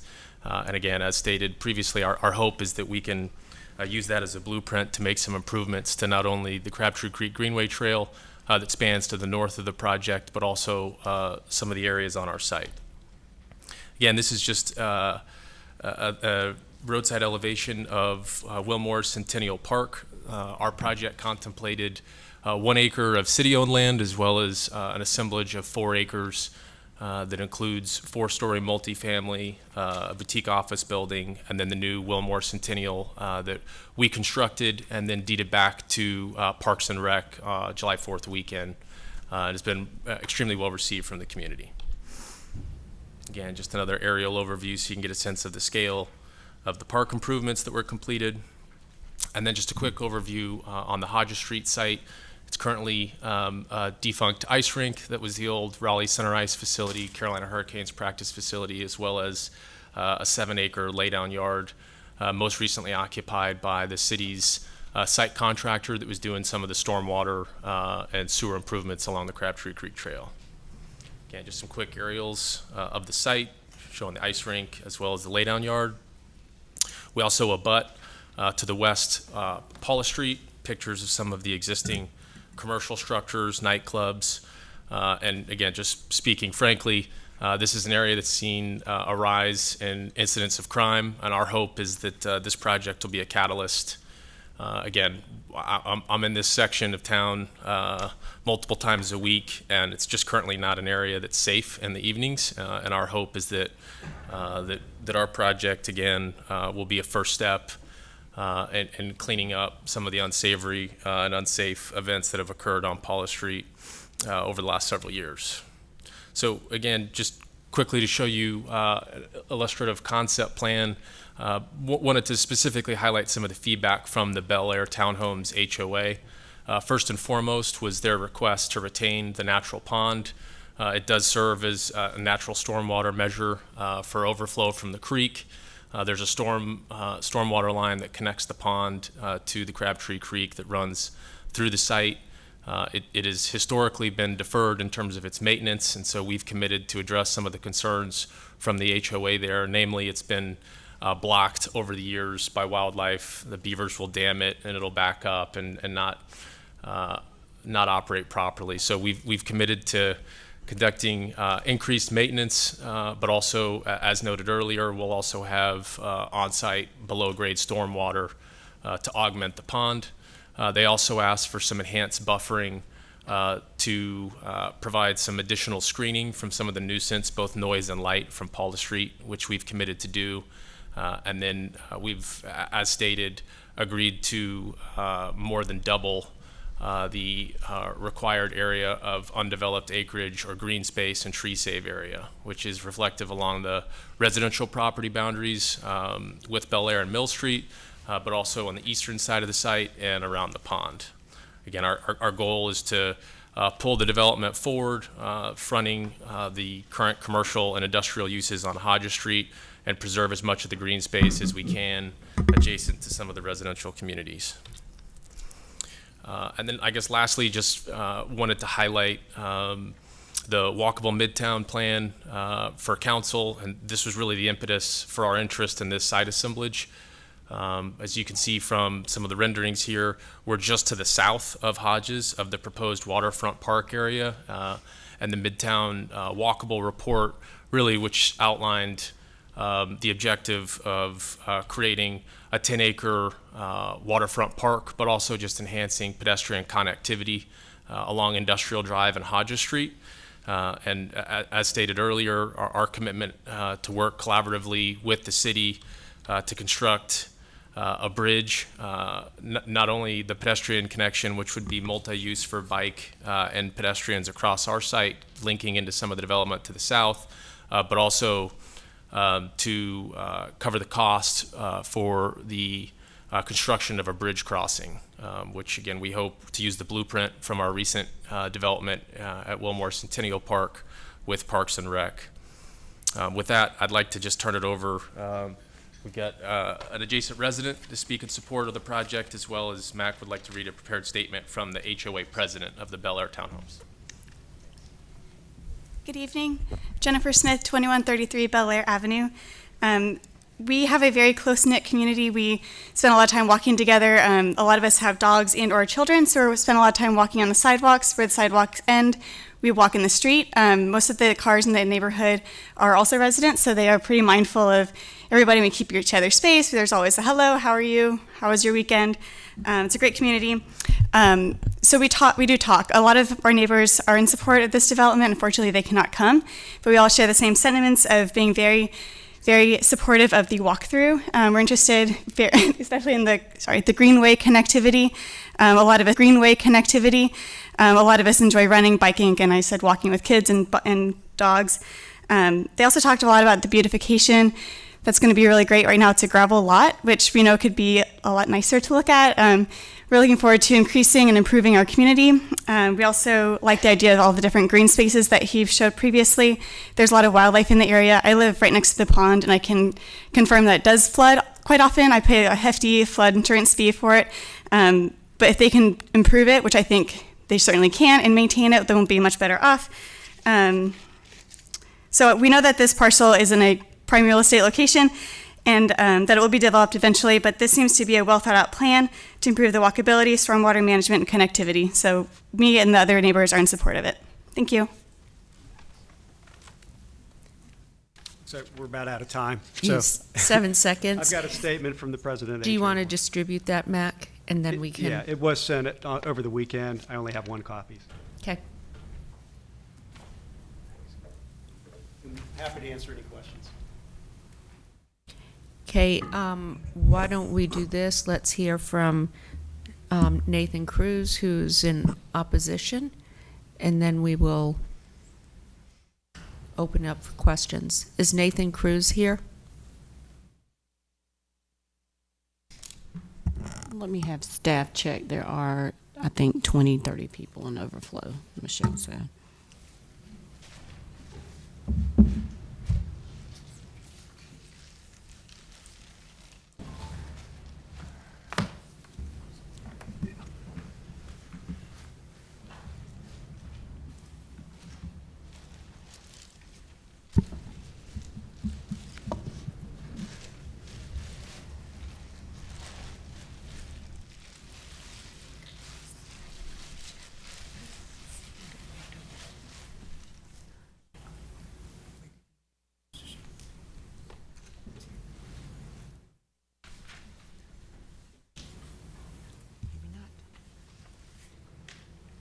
Do we have anybody checking? Okay.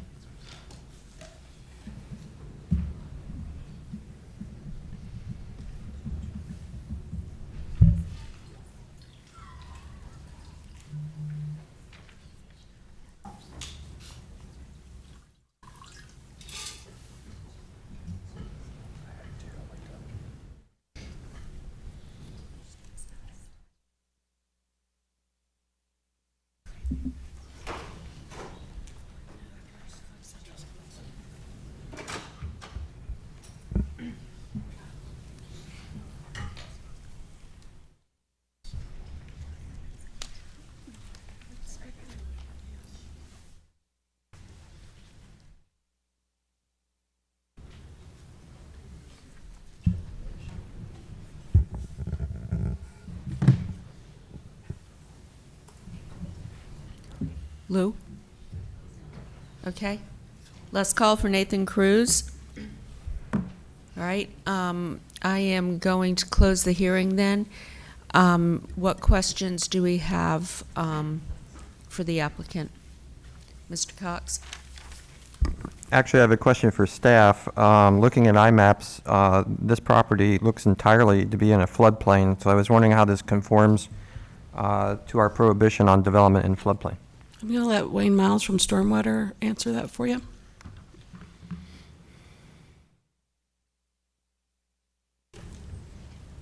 Hi, Wayne Miles, Engineering Services.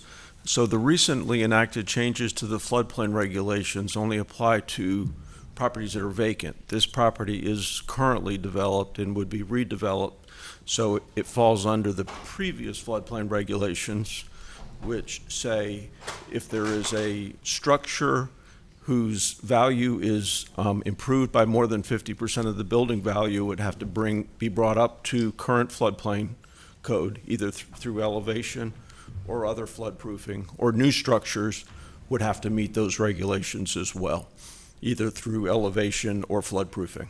Okay, that's what I was wondering. If, what's going to happen on the first floor of this building when it does flood? Because it will flood. Correct. So it would either have to have provisions for floodproofing, or I believe the ice rink had been elevated. So if that is above the 100-year floodplain through that elevation, that would meet the requirements of those floodproofing code. Okay, thank you. Mm-hmm. Do we have any other questions of the applicant or staff? Okay. Do we have a motion then? The hearing has been closed.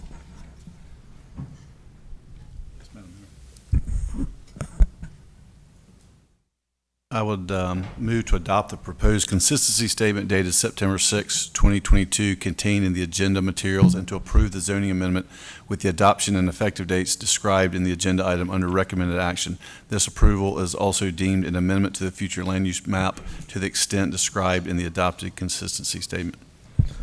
I'll second the motion, and I'd like to say very briefly, I'm really excited about this project. And thank you all for investing in Raleigh. Thanks for coming out to support change in your neighborhood. really excited about this. I think this is a look into the future in parks and infrastructure planning and funding in this city. So great job. Looking forward to supporting you in this. Okay. Okay. Yes, all in favor? Aye. Okay, that was unanimous, clerk. Thank you.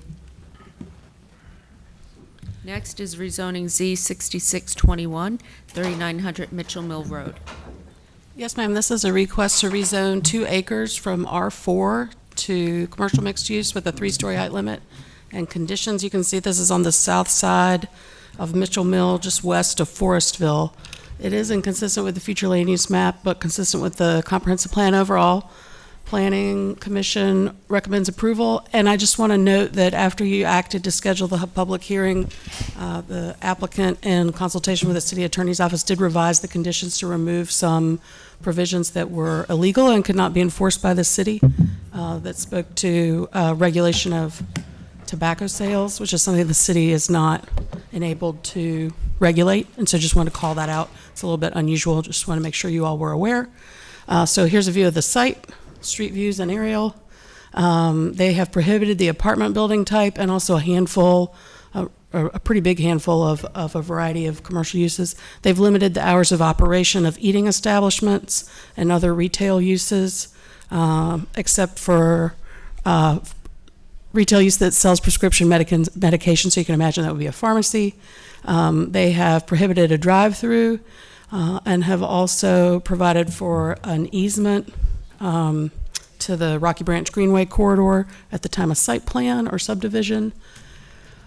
They have provided that any vehicle parking would be located behind any commercial building developed on the site.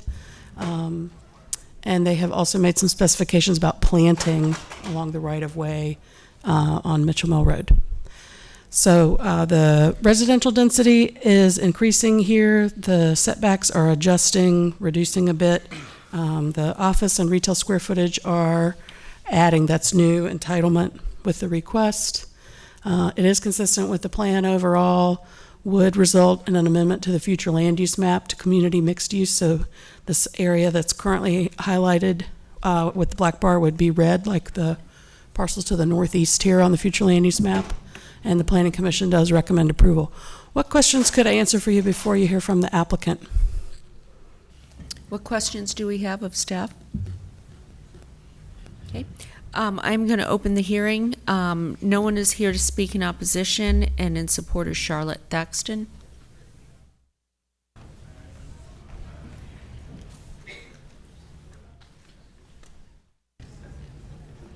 Hello, thank you for your time. My name is Charlotte Thaxton. Could you speak into the microphone a little? Thank you for your time. My name is Charlotte Thaxton. It's family-owned land. I'm trying to work on something for the family to build and do self-storage, and the community is growing a lot, and a lot of the developments do not have room for their RVs and different extra cars and trucks and stuff, and I would be allowing just some parking for that and just trying to help out the community. I've lived there all my life, and I'd appreciate if y'all approved it. Okay, any questions for Charlotte? Okay, I'm going to close the hearing then. Do we have a motion? Yeah, I'll make a motion. I got to find it.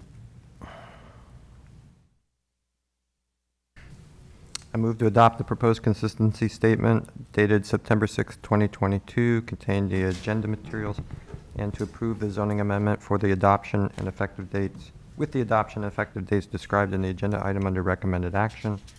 This approval is also deemed an amendment to the future land use map to the extent described in the adopted consistency statement. All in favor? Aye. Aye. Opposed? Okay, clerk, that was unanimous. Thank you. Don will be in touch. Okay, next we have rezoning Z6721. This is the North Hills assemblage. Yes, ma'am, and I just have a brief update tonight. So this was heard at committee and reported out this afternoon, and the conditions have been modified since the committee heard this.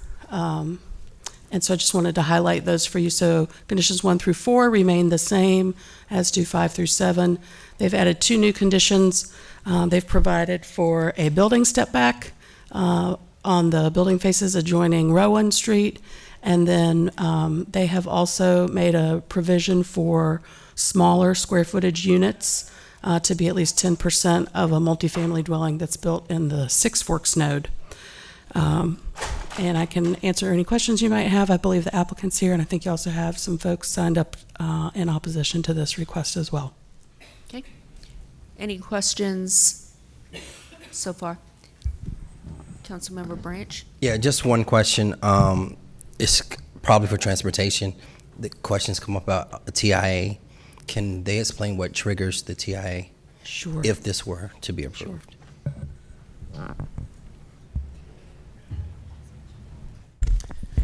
Good evening. I'm Michael Moore. I'm Assistant City Manager, former Transportation Director.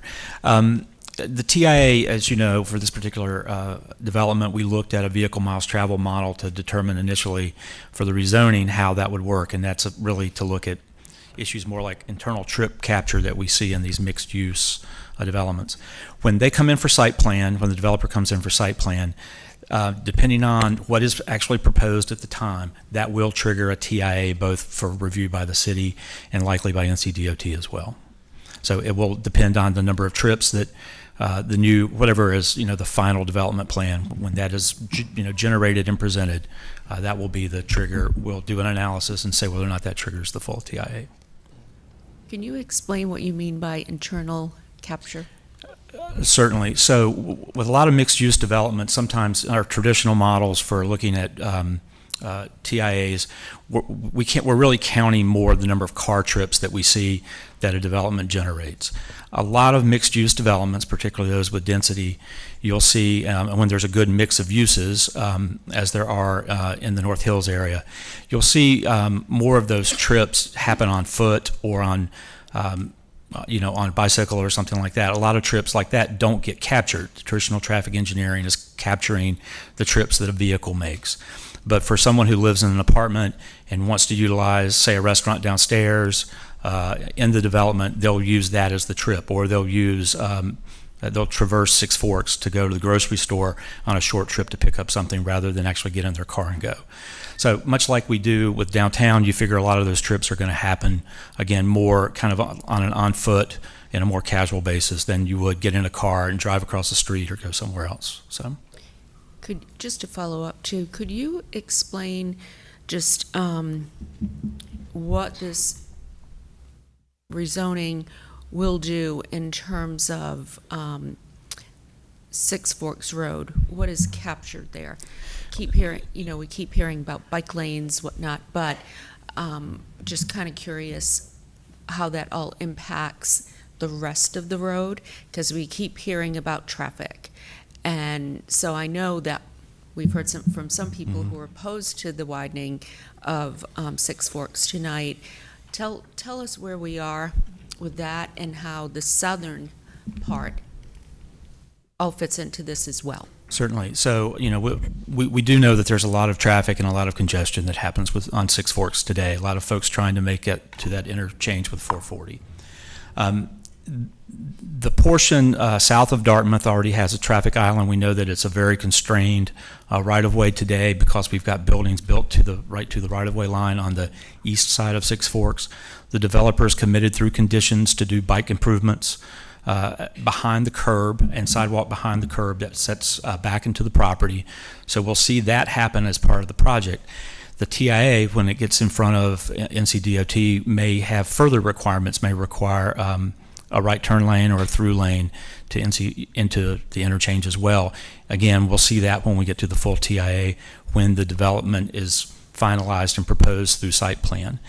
But with that constrained right-of-way that we have today, we're going to be a bit limited in what we can do. So I had a number of questions from council about what would that look like. So from, say, Dartmouth north to Rowan, we do know that we've got issues with the right-of-way there, in that we probably have some lanes that we could probably squeeze a little bit. Would help with some of the access management, where we could get a median into that section 2 to prevent some of the illegal left turns that we see into driveways. And to be able to do that would help take a little bit of that friction and help with some of the congestion in that area as well. What about Rowan South to, like, say, Wake Forest Road or Atlantic? That area seems very constrained to me. Is that even under consideration for any time of expansion? Mayor, we don't have that programmed into any project to date, so that is something that we could do going forward, but at this time, that's not contemplated for any improvements at all. You probably do recall, however, we are looking at a number of other improvements that would help connectivity through the area.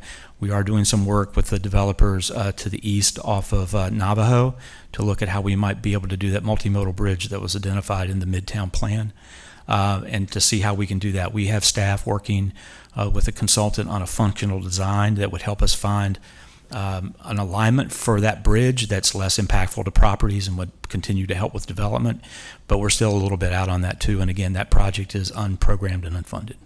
Okay, thank you. Any additional questions before I open this up? I'm going to, hold on one second. I'm going to have the applicant, I'm going to give 4 minutes to the applicant to address some of these issues and answer any questions, and I'm also going to give 4 minutes to anybody here who's speaking in opposition. This has been closed. All the time has been used up, rather. Not closed, but all the time has been used up. So we're going to extend that tonight, just to hear from both sides again, because a lot's changed since we had the original conversation. Councilmember Knight. Thank you, Madam Mayor. Could I have a clarification question with staff? Mr. Moore?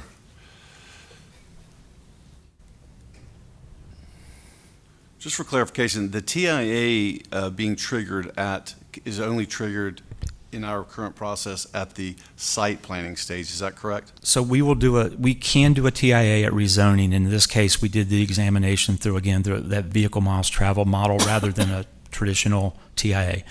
In the case of this development, there will be, depending on the mix of uses and the number of units and the trips like that, there will likely be a TIA that is triggered at site plan.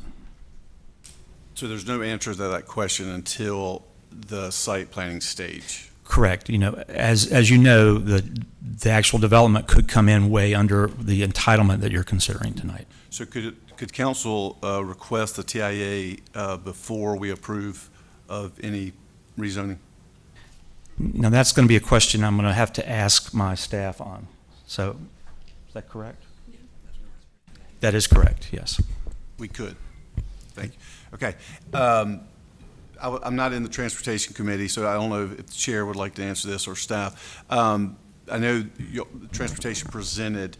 Was there any responses by applicant to the questions of traffic safety and congestion issues, especially related to going south and east on Six Forks Road and Lassiter Mill Road, that side of the Beltline? That conversation came up. We talked about it going south on that area. The applicant addressed it based on their current presentation. So that was the response to it. You saw the two conditions that were presented. Okay, that weren't related to transportation, though. So obviously what I'm hearing. That's why it was voted out with no recommendation. Yeah, thank you. Because that's what I'm hearing is obviously that concern for my constituents, which my district is right, obviously south of the Beltline and east of it. So that continues to be a concern because it does not seem that we have dealt with that situation or that issue yet. So thank you. Yeah. I have a follow-up question for you.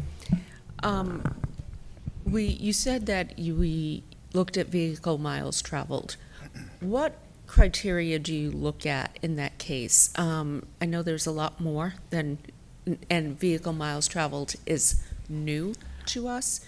Could you explain that in a little more detail?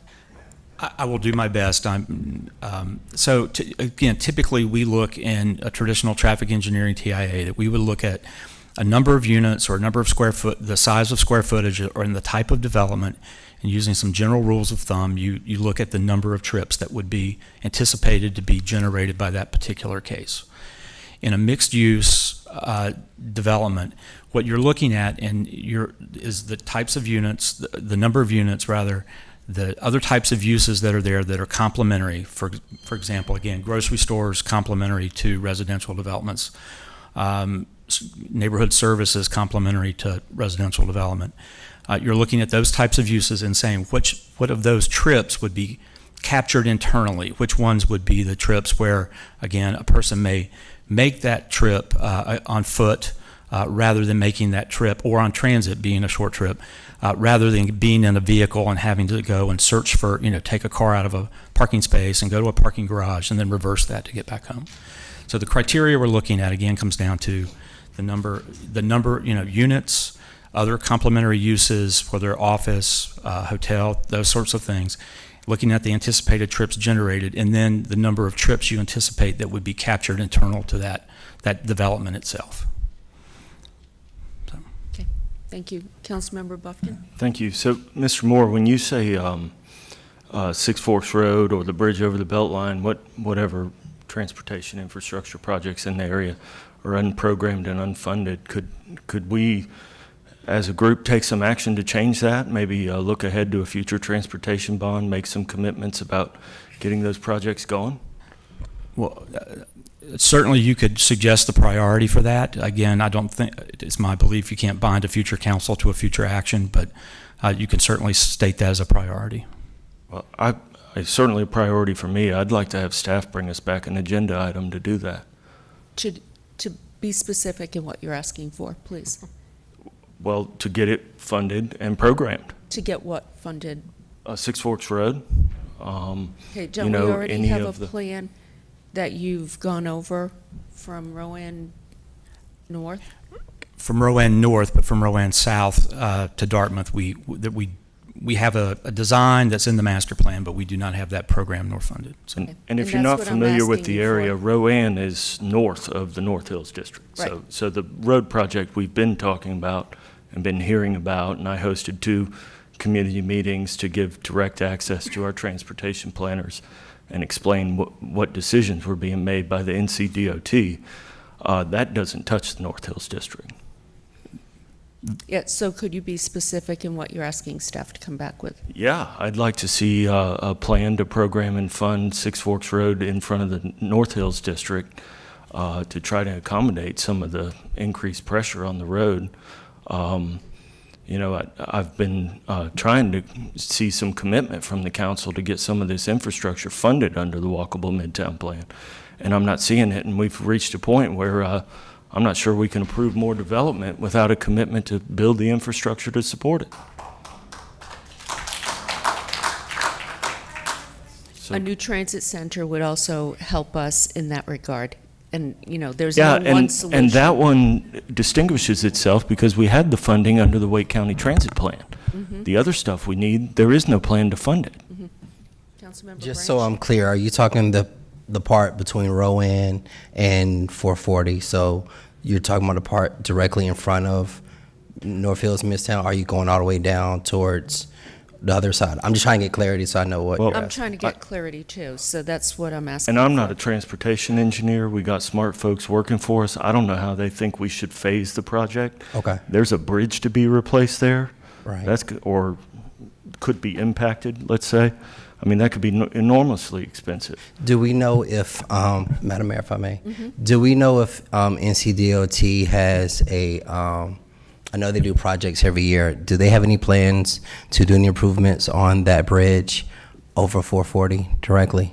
The Six Forks Bridge? It over says Forks 440, Bridge. Not to my knowledge. I have not seen that in the tip. But I do know that there's probably some resurfacing planned for that part of 440, but I can check on that as well. Yeah, they're resurfacing 440, but the bridge, I think that's probably, because it's NCDOT builds bridges. Even if we fund it, they build it. I think that's probably a Campo question that we need to go to as far as any bridge rewidening. But I mean, if you're asking, what I'm hearing is you're just asking for staff to come back with some type of, I guess, recommendations on funding, and I'm just trying to understand the span of it, if it goes further south or not, so we can help direct staff, because more than likely it's going to come back to the Transit and Transportation Committee. So that's why I'm asking for clarity. So what we're asking, Councilmember Buffkin, is this just to, in front of Six Forks Road to the I-440 interchange, or are you asking for something that goes further south? Right. And so we're trying to get some clarity from you on that so we can direct staff I guess I would accordingly. answer that with a question, what seems to make sense about the next phase? I mean, For the next phase, yeah, you know, or the next set of improvements for Six Forks. I mean, what's too much to bite off, I guess, is the question, you know. If you go from Rowan to the Beltline, that's one thing, but if you go Rowan to Atlantic, that's another thing. what we can do, if this will meet the need of the council, is to do from Rowan to 440. And then beyond that, without any more work than we have in the master plan that we had in the corridor plan, that would take a considerable amount of additional work. I would suggest that we do that first piece and see where the numbers fall, and we can do a little bit of estimation on the other part and give that to you as a very, very broad set of ranges. If you can take that to understand that there's not a lot of there may be lesser certainty in what we share with that part. Councilmember Knight Madam and Mayor. Councilmember Cox. I could make a friendly amendment. Traffic won't stop at the Beltline. There is an exit there, and that will take some of the traffic away, but I think you should at least look, is it Anderson Drive, is it Wake Forest, is it Atlantic? That this should be part of, within that. And again, it may be phased, but traffic's not going to stop at the Beltline, and the same goes for Lassiter Mill Road as well. So I think that artery may or may not, depending on what happens going north on Six Forks, may become an even major artery, and we know there's no exit there on the Beltline, so that traffic will continue down. There are schools down there at the bottom of that hill that we need to be thinking about too. So that I would make a friendly amendment to look at that route as well and let them come back to us to see what they think is doable. Councilmember Cox. So when you talk about taking a look at Six Forks from Rowan to 440, what exactly does that mean? Because it's pretty well built up there. I mean, are you talking about going to 8 lanes? I beg your pardon? Are you talking about going from 6 to 8 lanes? I mean, there's no room to really widen the road. So what kinds of improvements are you wanting to explore? So we would explore some access management, for example. So right now you can see there are already a number of like right in, right out drives that are there. We do see illegal left turns into that does add to the congestion there. South of Dartmouth today, between Dartmouth and 440, there is a median that helps to restrict that. So that would be one thing that we may look at from a safety perspective. Some of the other actual driveway designs may be something that we would want to consider as well, but there would be a number of things like that that we would want to look at. And So- do you seriously think that when you build 40-story buildings, that adding a little median to prevent left-ins and left-outs is really going to make any significant difference? Excuse me, please. So it will help. It will help with that congestion management. But you know, this is not just a one size. It's just not one tool in the toolbox, so to speak. But the additional transit service that we plan for the area, the additional work that we're doing to try to get better connections back to neighborhoods with bike and ped facilities, all of that does help. So it will be a multi-pronged approach. And I'll tell you, it will have to take a look at that to tell you what the efficacy of it. But that's why we do the studies. Mm-hmm. Well, I don't believe it. So there you go. Okay. Madam Mayor, so when the time's right, I mean, it would seem to me that a TIA would be part of this process, so I would like to request one at the right time. We're going to hear from both sides first. So I'm going to ask the applicant come up, and we will set the clock at 4 minutes. I have 5 people signed up to speak in opposition: Larry Helfont, Josh Bradley, Shane Collins, Steve Jessup, and Christina Jones. Please determine how you would like to ration that time, because you will have 4 minutes. Good evening, Madam Mayor and members of council. I'm Jamie Schwadler with Parker Poe at 301 Fayetteville Street, and I'll be speaking on behalf of the applicant tonight.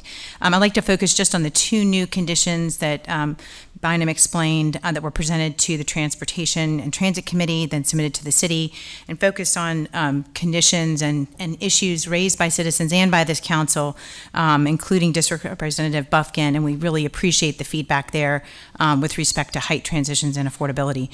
So first, with respect to height transitions, this is something we heard throughout the case from the local CAC citing policy APMT 10 there on your screen, that height transitions should gradually change from lower scale residential areas to denser mixed use areas, and the request that we, like the condition we added to the Lassiter Mill Road, that we also add one along Rowan. So that's what you see in condition 8, that buildings of 10 or more stories in the Lassiter district node shall have a minimum 12-foot step back on all faces adjoining Rowan Street above the first floor but below the sixth floor, similar to what we did on Lassiter Mill.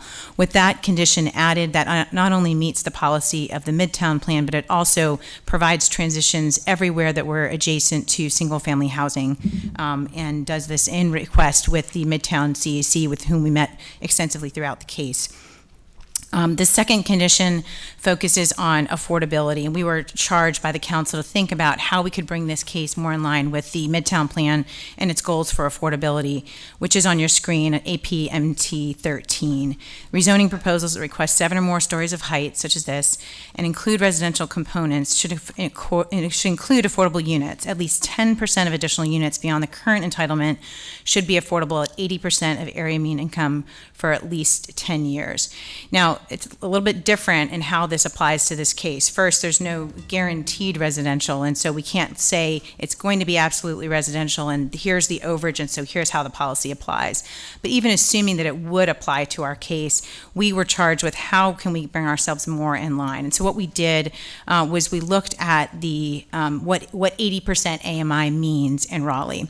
And if you look at how the federal government measures AMI, they basically say one person household is $1,500 a month at 80% AMI. And then we took an average of the units throughout the city that were already constructed. And we looked at those units and came up with an average of 912 square feet. Then we compared that to how much those units are renting for, both in Raleigh overall and then in the downtown and midtown area. And we chose the midtown area because that's where we're putting people, that's where the transit will be, that's where we've heard the demand for having more affordable units in line with the midtown policy. And once you take that monthly renting buying power divided by the average market rent in the area we're putting the units, you come up with 675 square feet. And that is what in the midtown area would equate to an 80% AMI affordable unit by the federal government's own terms, not by our terms. And so what we did then is look even more restrictive. How can we be more conservative, and brought it down to 600 square feet and came up with the condition that in the Six Forks node where we're putting 40 stories, if a building includes multifamily dwelling units, a minimum of 10% of the units, not just the overage of what we could otherwise build, but 10% of any building would have a minimum of the 600 square foot, maximum unit size of 600 square feet. And we believe that these directly address the issues that the council raised, and they also address the issues that citizens asked us to look into. I'd like to address the TIA request because I do believe that that's appropriate at the stage where you're actually putting the mix of uses and the timing in the ground because it relates to phasing, and I'm happy to elaborate on them more. But believe this really could be a dovetail into the larger policies that this council is trying to accomplish over time. Thank you. Are there any questions of the applicant? I have a couple, but hear from Mr. Buffkin first, then Mr. Cox. Thank you, Mayor. So, Ms. Schwedler, do you understand that when you put this in front of us and tell us that you're going to rent these places for $1,500, and then we find out that 600 square foot places across the street are renting for $2,500, it's a little disingenuous? Well, the restriction, if you read the language of the condition, doesn't say it will be rented for $1,500. We use that as a metric from Raleigh's denomination of how you determine what AMI means, and use that to calculate in reverse what the square footage restriction would be. And so under this scenario, instead of having a percentage of restriction like you would on an AMI in a different type of zoning condition, what we've done is taken the unit size itself and used the unit size itself as a method to restrict rent. And the nice thing about that is that while you have the policy which suggests that the rent should be restricted for 10 years, this is something that is built and it's perpetual. You're going to have a 600 square foot unit that is going to be restricted in just the way that it has to compete with other units in the market. And so based on the data that we've pulled and believe is accurate and reflects how the federal government mentions it, it actually is more in line with the Midtown Plan policy than if we were to just simply restrict it for 10 years. And if I could follow up, I'll just say for myself, I've find this basically meaningless. I hear what you're saying. I understand how you got to the numbers, but I don't believe you're going to rent these places for that. So, in my mind, we're back to square one with, no responsiveness on the housing affordability issue, which was the reason we went to the Transportation Committee to talk about housing. So I just think we have the same case in front of us tonight that we had on July 5th, and it doesn't feel like we're making much progress. Mr. Buffkin, let me ask something. Has anybody brought up the idea of instead of this type of language, looking at a donation to our affordable housing fund? That had been brought up before, and wondering if it could be considered again. And is that something you would be interested in? Mr. Buffkin, is that something you would be interested in, say, as opposed to a condition like this? Well, I am interested in that, and I spoke with the applicant about that 4 or 5 months ago, and they said they were not interested in doing that. So we have the case that's in front of us. It's incumbent on the applicant to offer conditions. Okay, so that is something, though, that I'm trying to determine, is that something you would be interested in hearing more about? I certainly would. I think there's benefits to doing that. But it's apparently not on the table. Even though, the question has been raised, they declined the offer. Well, that's something we could definitely look into based on the feedback that we got at the Transportation Committee to vote this out with this proposed condition being considered and discussed. We weren't aware that that was the direction. It's something that we can continue to look at. Okay. I just wanted to put that out there because that might be that might have more teeth in terms of addressing the affordability issue. And then I think Councilmember Cox had a question, if I'm not mistaken. Right. Well, it's a comment, I guess. I agree with Councilmember Buffkin. $1,500 a month for someone that earns 100% of AMI, that does represent 30% of their income, provided you believe that the rent will really be $1,500 a month. Now, we received a statement from Mayor Nancy McFarland today, and based on the analysis that she and I presume her team did, the area units of that size in this area run for about $2,400 a month. So I suspect that the truth is probably closer to $2,400 a month than it is to $1,500 a month. If that's the case, then someone who's earning 100% of AMI certainly would not be able to afford to live there. But even if we say that $1,500 is the right price, there's no way that anyone earning 80% AMI is going to be able to afford to live there, and certainly nobody who earns 60% AMI is going to be able to afford to live there.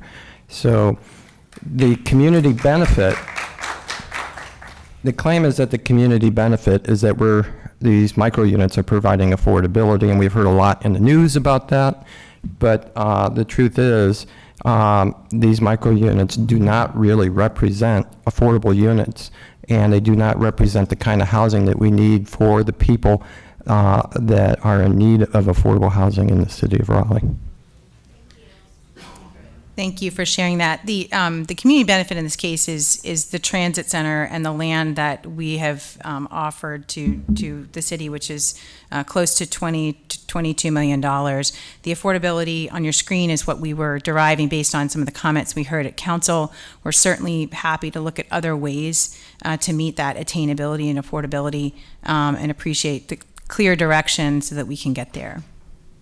Okay, thank you. I'm going to now have open this up for I have the another opposition. question for the applicant, if I may. Sure. I was looking at my list. Sorry, didn't see your hand. That's quite all right. Regarding the transit center, people like to point out that if you're going to have a lot of wealthy people living in North Hills, how many of them are really going to ride the bus? And does that justify having a transit center at North Hills? So I really question whether or not this is truly a benefit for the community. I just don't see it as such. I understand that standpoint. We're reacting to the walkable Midtown plan that designates a transit center on this specific location, and working with staff from the outset of this case understood that that was an important part of a voluntary condition that would be seen in line with the Midtown plan, and that's how that came to be. Right, but I don't know I mean, even if we consider that to be a community benefit, does that justify going to 40 stories? I don't think so.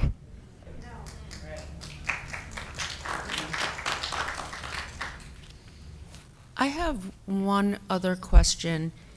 What density can be built there now versus, like, what is it, 12 stories? The main district is zoned 12 stories, the Lasser district is zoned 5 stories. So by right, that entire area could be up to 12 stories, and then on the Lasser district up to 5.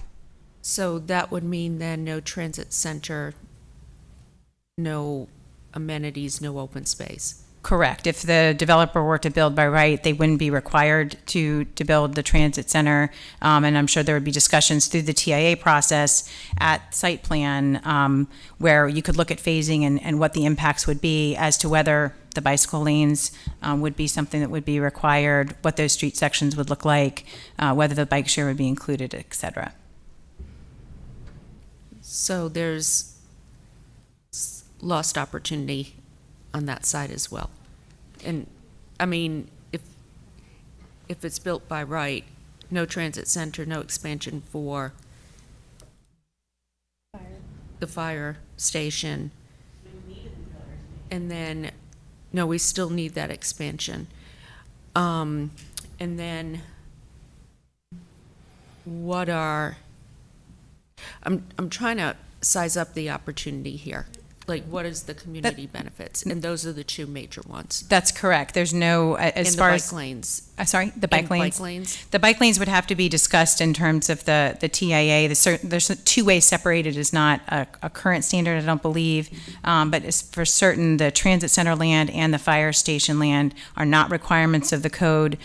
So as we view it, the only way to do that would be enter some sort of agreement to purchase that land or use some other tool to take that land. Thank you.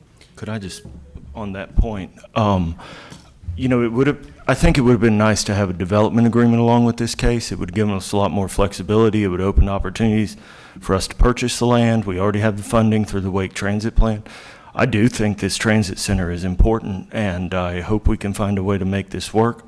But using those other tools, and I think this one could be relatively straightforward. Using those other tools would have given us more flexibility, and maybe we'd be talking about an exchange of money for the land, the $25 million land that you all have valued it. You know, maybe we could be talking about an exchange of money instead of exchange of entitlement for that transit center. I don't think it would be too complicated to get that development agreement, but that's something we can do. Right, City Attorney? You're talking about integrated into this particular, I suppose it could be done. It would certainly put a halt to things for right now. What does that process take? Well, Weeks, months? It years? depends on what it is and how long it is and what it is. You could have a development agreement that had, you're going to build one sidewalk. You could have a development agreement that you're going to, widen Six Forks Road. So there's no standard procedure to do it. The idea is, from the developer's perspective, whatever that agreement says, they're vested in the zoning rules that exist at the time that are not only in the zoning case but in the UDO, and then from the city's perspective, that you can have a two-way agreement in a zoning case, which you can't do with conditional zoning, and can do more complicated things. As far as this particular case goes, I don't know that there's any legal reason you couldn't stop everything and redo it, but I think it would be fairly time-consuming to get to that point. But maybe a better option for you. Councilmember Melton. Thank you. I was waiting for the right time to provide comment. I'm not sure if this is the right time, but everyone else kind of is. So when this came before the Transportation and Transit Committee, I said that this would be an opportunity, that if we don't seize the opportunity, I think we'll regret it. And that kind of got picked up, and I had people emailing me saying, what did I mean by that? And this is kind of what I mean. I've talked to folks on all sides of this case. I think Mr. Helfand is here. I see you. Ms. Bailey, I've talked to you. I talked to former Mayor Nancy McFarland just this morning. And we've also got a lot of folks that are in support of the rezoning. I've got folks I work with that are opposed to the rezoning. They live in the area and they don't like being stuck in traffic. They come into my office at my law firm and say, please don't vote for this. So I deal with this every day, really, in a way that sometimes I think maybe sometimes folks in the public don't appreciate, that we get this every day. And I hear you. Something's going to be built here. And I think you would probably agree with that. It's not going to stay surface parking lots forever. So what is going to be built here is the question. And I think the small area plan does provide guidance to us. It talks about these are height requirements or recommendations, and if you're going to exceed the height, then it needs to have substantial public benefit. The condition you have on the screen talks about, the plan talks about affordable at 80% AMI for 10 years. And so when we look at the case, I think we analytically have to go through what boxes are being checked and what boxes are still left unchecked. I do think the transit center is a substantial public benefit. I'm sorry, I respectfully disagree that rich people won't ride the bus. I think that mentality is why we don't have more improved public transit in the city. I also don't think that the transit to and from Midtown should be reserved only for folks who live there. I mean, folks who may want to come to North Hills or Midtown and be able to get there without their car or the bus because they want to or because they have to. I think the fire station land is valuable. I will say, being frank, I'm not great with math. When this chart was in front of us, the Transportation Transit Committee, this looked good, but hearing that there are 600 square foot units renting for $1,900 to $2,400 across the street, that is concerning to me because I'm not sure that that is going to comply with this piece of the affordability. And so I think this is an opportunity. We need to get it right. I think that y'all have done a lot of work since this came before us before. I'm hearing some more concern from the council and some issues that may need to be addressed, but I do not think simply turning this down is going to be the right path forward. There may be more work that needs to be done, but I think this can be an opportunity if we can get it done the right way. Thank you. Thank you. All right, I'm going to ask those in opposition to speak up. We have Larry Helfand, Josh Bradley, Shane Collins, Steve Jessup, and Christina Jones. Again, you have 4 minutes, so please decide if one person is going to speak for you or if you're all going to speak. Please don't take all 4 minutes and leave others without time. Larry Helfand, 1013th Thoreau, but don't start the clock on me. I want to make a couple points here before this clock runs. The same thing happened at the council meeting the last time. The applicant spoke, I was granted 4 minutes to speak, and I never had the opportunity to speak. Nothing from me. There was a big chaotic scene at council while they tried to decide what committee got the next step. I didn't get my opportunity to speak. And Mayor, I could have answered every question that you asked tonight. Unfortunately, we don't have a discussion. I would love that opportunity. As far as the Six Forks, oh, my clock is running. Okay, so I guess I am running. I'm just going to make a couple of simple points because I really want to give these other people more time to speak rather than me. The Six Forks plan has a phase 2. You took the money out of the budget for phase 2 in front of the commercial development in front of the Six Forks area. That's why Six Forks is not being improved. As far as discussions with Mr. Buffkin, we don't speak. I could have answered every question he asked. As far as Six Forks funding, those dollars were there. Those dollars can be put back. That plan is there. There's no reason to wait another 10 years while we had to wait for the Six Forks Improvement Project. We don't have that kind of time. Development happens on a daily basis. I quoted you, Jonathan, because I thought that you were going to say, we have to go with this. The offer is good and we'd be foolish to turn it down. I took the opposite approach. I said, no, negotiate. Look how far we've come. Bonner Gaylord said we'd never have affordable housing. Look where we are today. There's an offer for affordable housing. That's what you get from negotiation. And I'm asking you to continue discussion, not 2 or 3 minutes, discussion with us so we can get it ironed out and get benefits for everybody. Mr. Helfont, did you go to the committee meeting? Yes, I did. And did you speak there? I tried. Yes, I did get a couple minutes to speak. Mr. Helfont? Yes. You had 5 minutes, and I gave you all that time, but... Yes, but I was entitled to that time. Yeah, I gave you everything you needed. There you go. I didn't get my 4 minutes at council. Yes, and you let us know, and we're sorry for that. And Well, it everybody was else a little got 8 chaotic. minutes tonight. Mhm. We got 4. Well, The applicant got more than 4.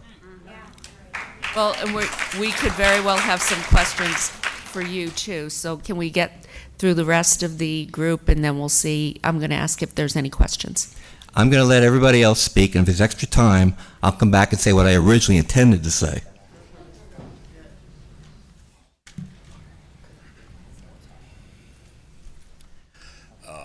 Council, thank you.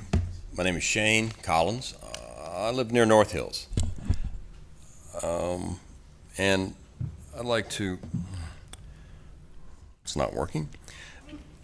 Could we please stop the, go back to 252? Okay, he can't be here, so I'm not going to bring him here. It's Eminem from Detroit. You wanted us to talk about affordable housing. That's the solution, affordable housing. We've talked about it round and round. We've had homeless people talk. We've had people speak for homeless people. Affordable housing is the solution. I'm not complaining, I'm offering a solution. So in Eminem's song, Lose Yourself, he says, look, if you had one shot or one opportunity to seize everything you ever wanted, one moment, we're here. Would you capture it? Or would you just let it slip? You own it. You never let it go. You only get one shot right now. Do not miss your chance. This opportunity comes once in a lifetime. Take your opportunity now. Keep negotiating. Don't give up on affordable housing. $1,500, $2,500 is not affordable housing.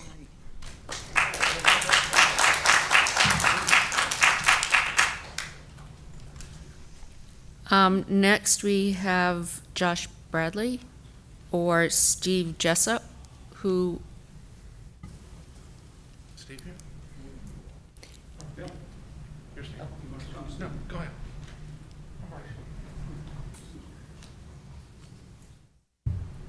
Thank you. I'm Steve Jessup. Couple of real quick things. I come from Seattle, Washington, originally. I was just out there. If you want to see a traffic mess, go downtown in Seattle. You'll see what you're going to get if you put a 40-story building and more in there. You've got a mess at North Hills right now. If you want more of a mess, build a 40-story building, build a 30-story building. Right now, you're zoned at 12 and 5. A few months ago, you turned down a rezoning request at the corner of Strickland and Six Forks of Strickland and Creedmoor for the exact same reasons you're talking about tonight. Too much density, and it was taking too much water. I would encourage you, do not pass this. Do not allow this development to go up. Is it great for all sorts of many reasons? Certainly. But you are going to absolutely destroy. You got a traffic problem now. You're only going to make it worse. You're putting 6 carts and 16 horses before you even get to the starting gate. Please don't do this.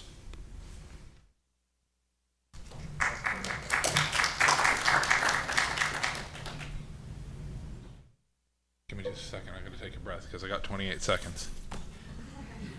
Okay, Josh Bradley, 1324 Spring Lawn Court. I did when it judges affordability, according to federal guidelines, I think if over 30% of your income goes to rent and utilities, your housing burdened over 50%, you are housing insecure and unaffordable. There are a lot of us that still live in North Raleigh that can't afford to live there. This does absolutely nothing to help affordable housing for the people that work in North Hills unless you're going to require people there to pay people enough to live there, then you shouldn't consider it. Thank you. Thank you.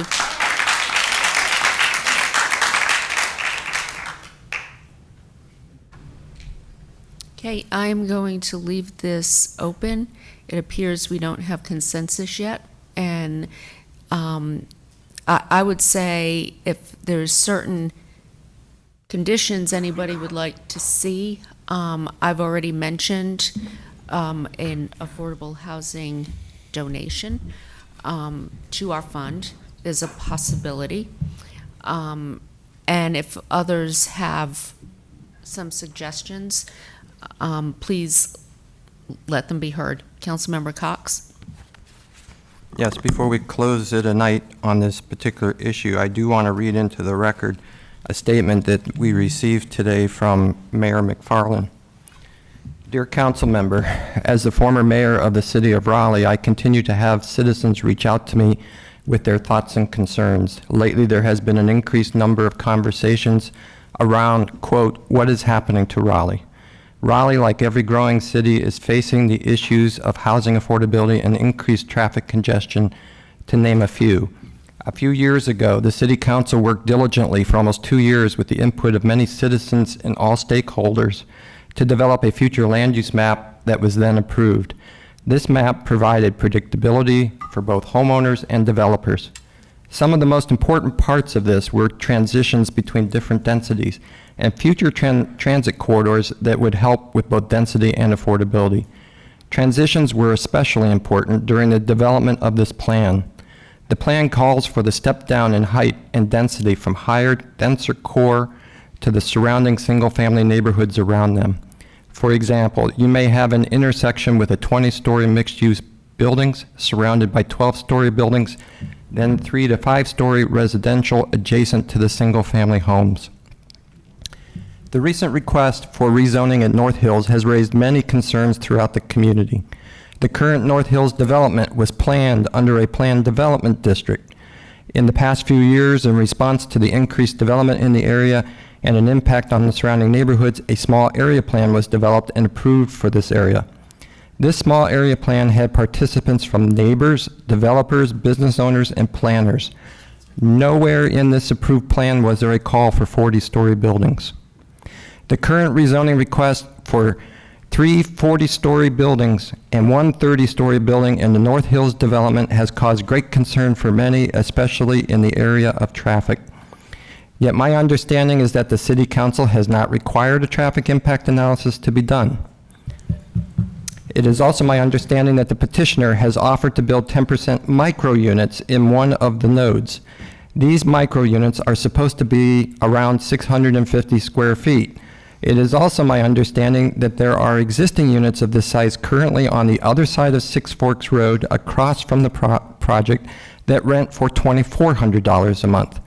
When this City Council states that affordable housing is a priority for them, I'm not sure that this rezoning request addresses the problem. More density, less parking requirements, and more traffic do not seem to be a solution to anything.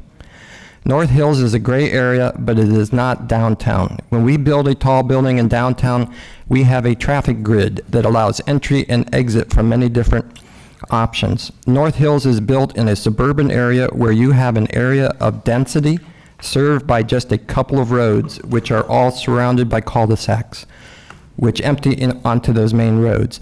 This is complicated by the fact that all of this traffic must flow through North Hills to get to the Beltline. I know that Raleigh is growing and changing. I know that we must provide density to accommodate that growth. My hope is that it is done right, in a thoughtful, sustainable way that allows us to retain the character that is bringing so many people here. That's from former Mayor Nancy McFarland. And I think she said it quite well.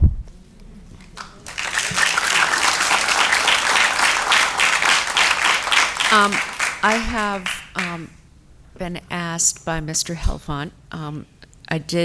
We did mess up and didn't give him his 4 minutes last time.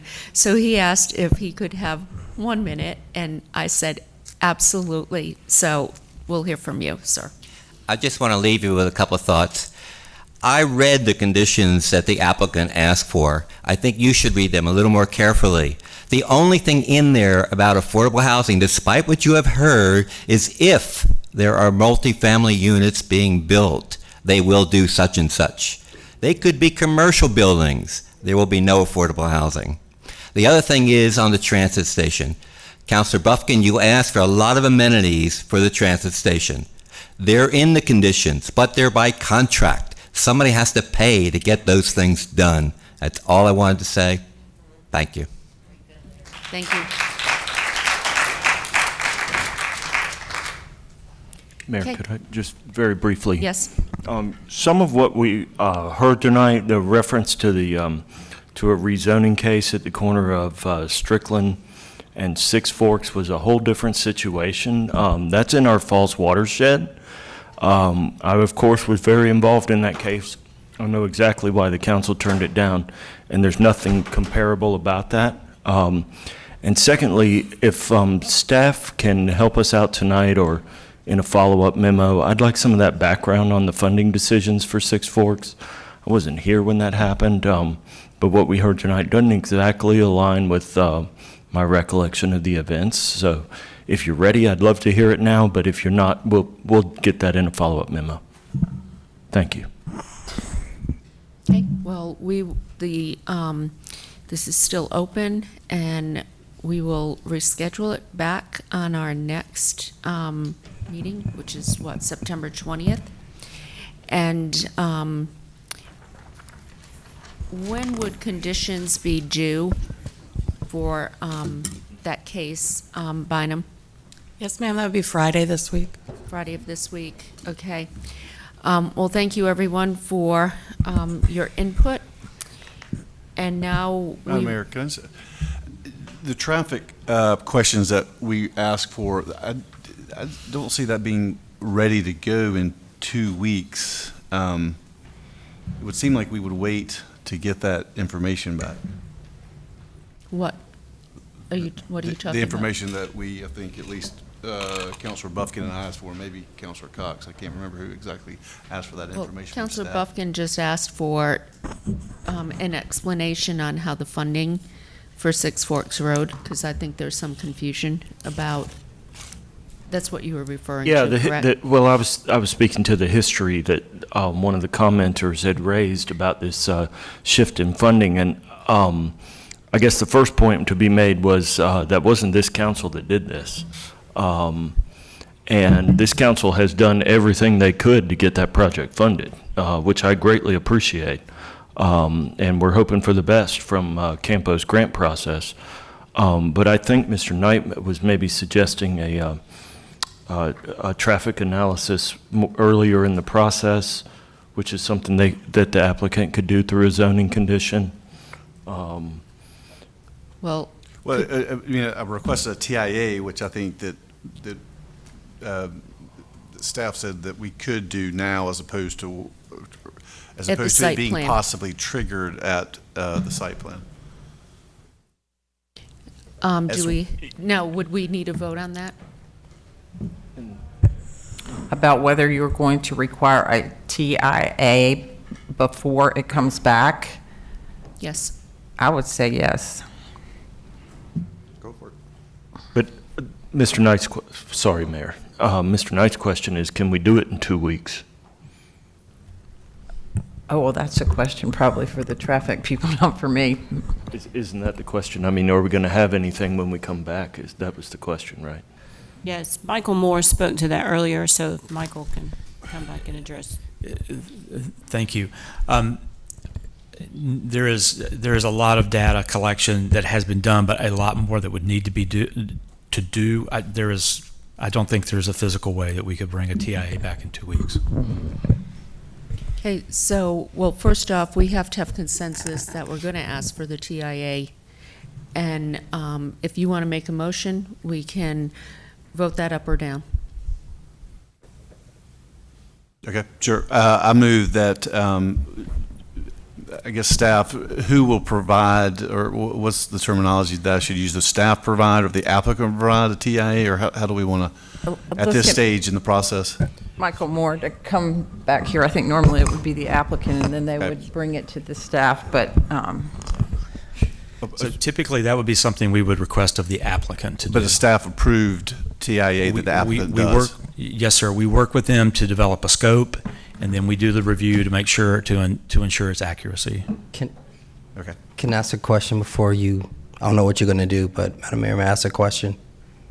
Yes. So my understanding of TIA is done based upon what we know is going to be built. That's right.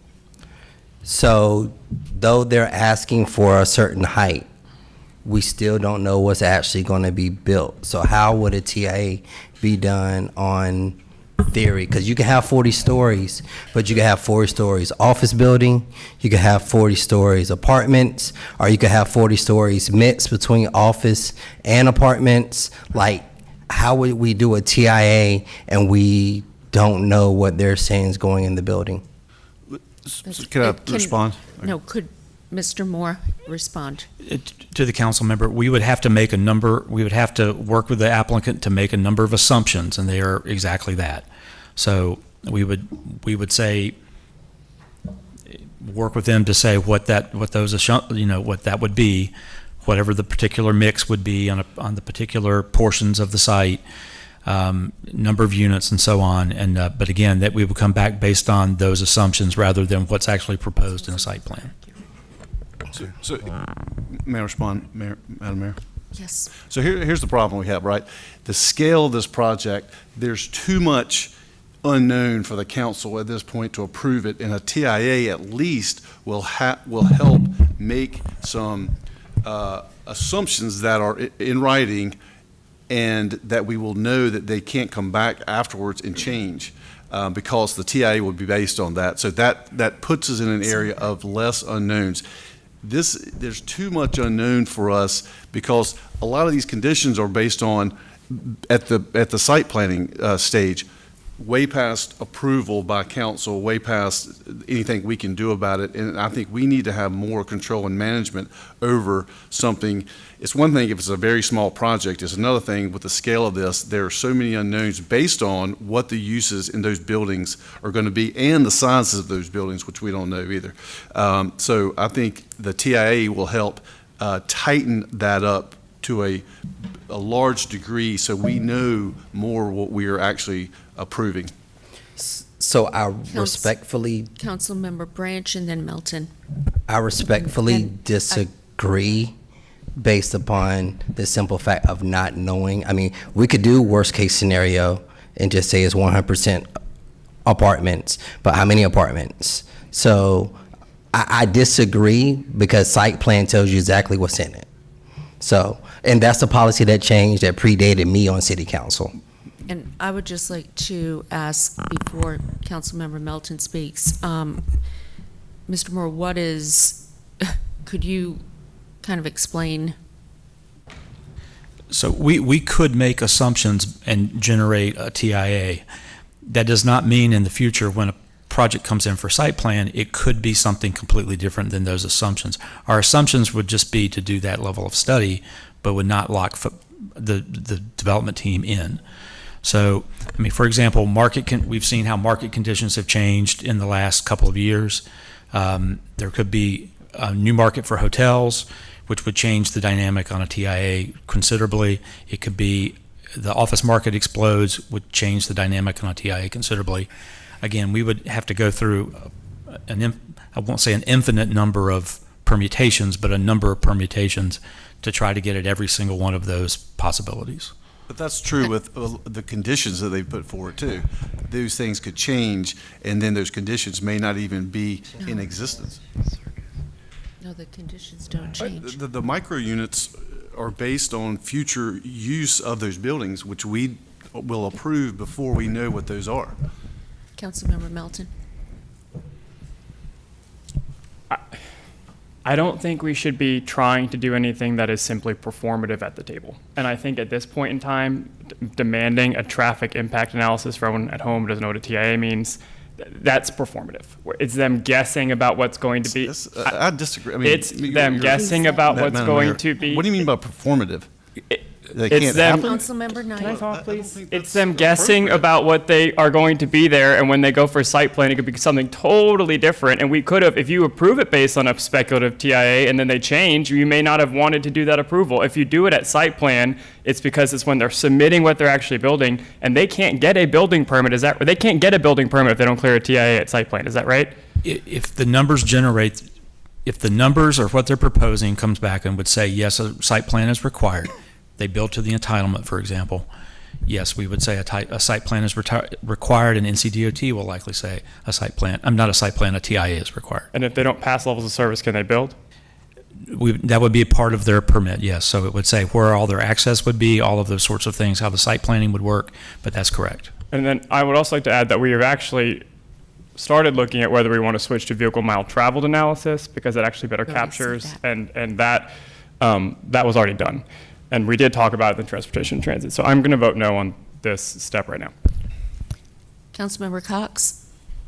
Well, first of all, there is precedent for doing a TIA at a rezoning, correct?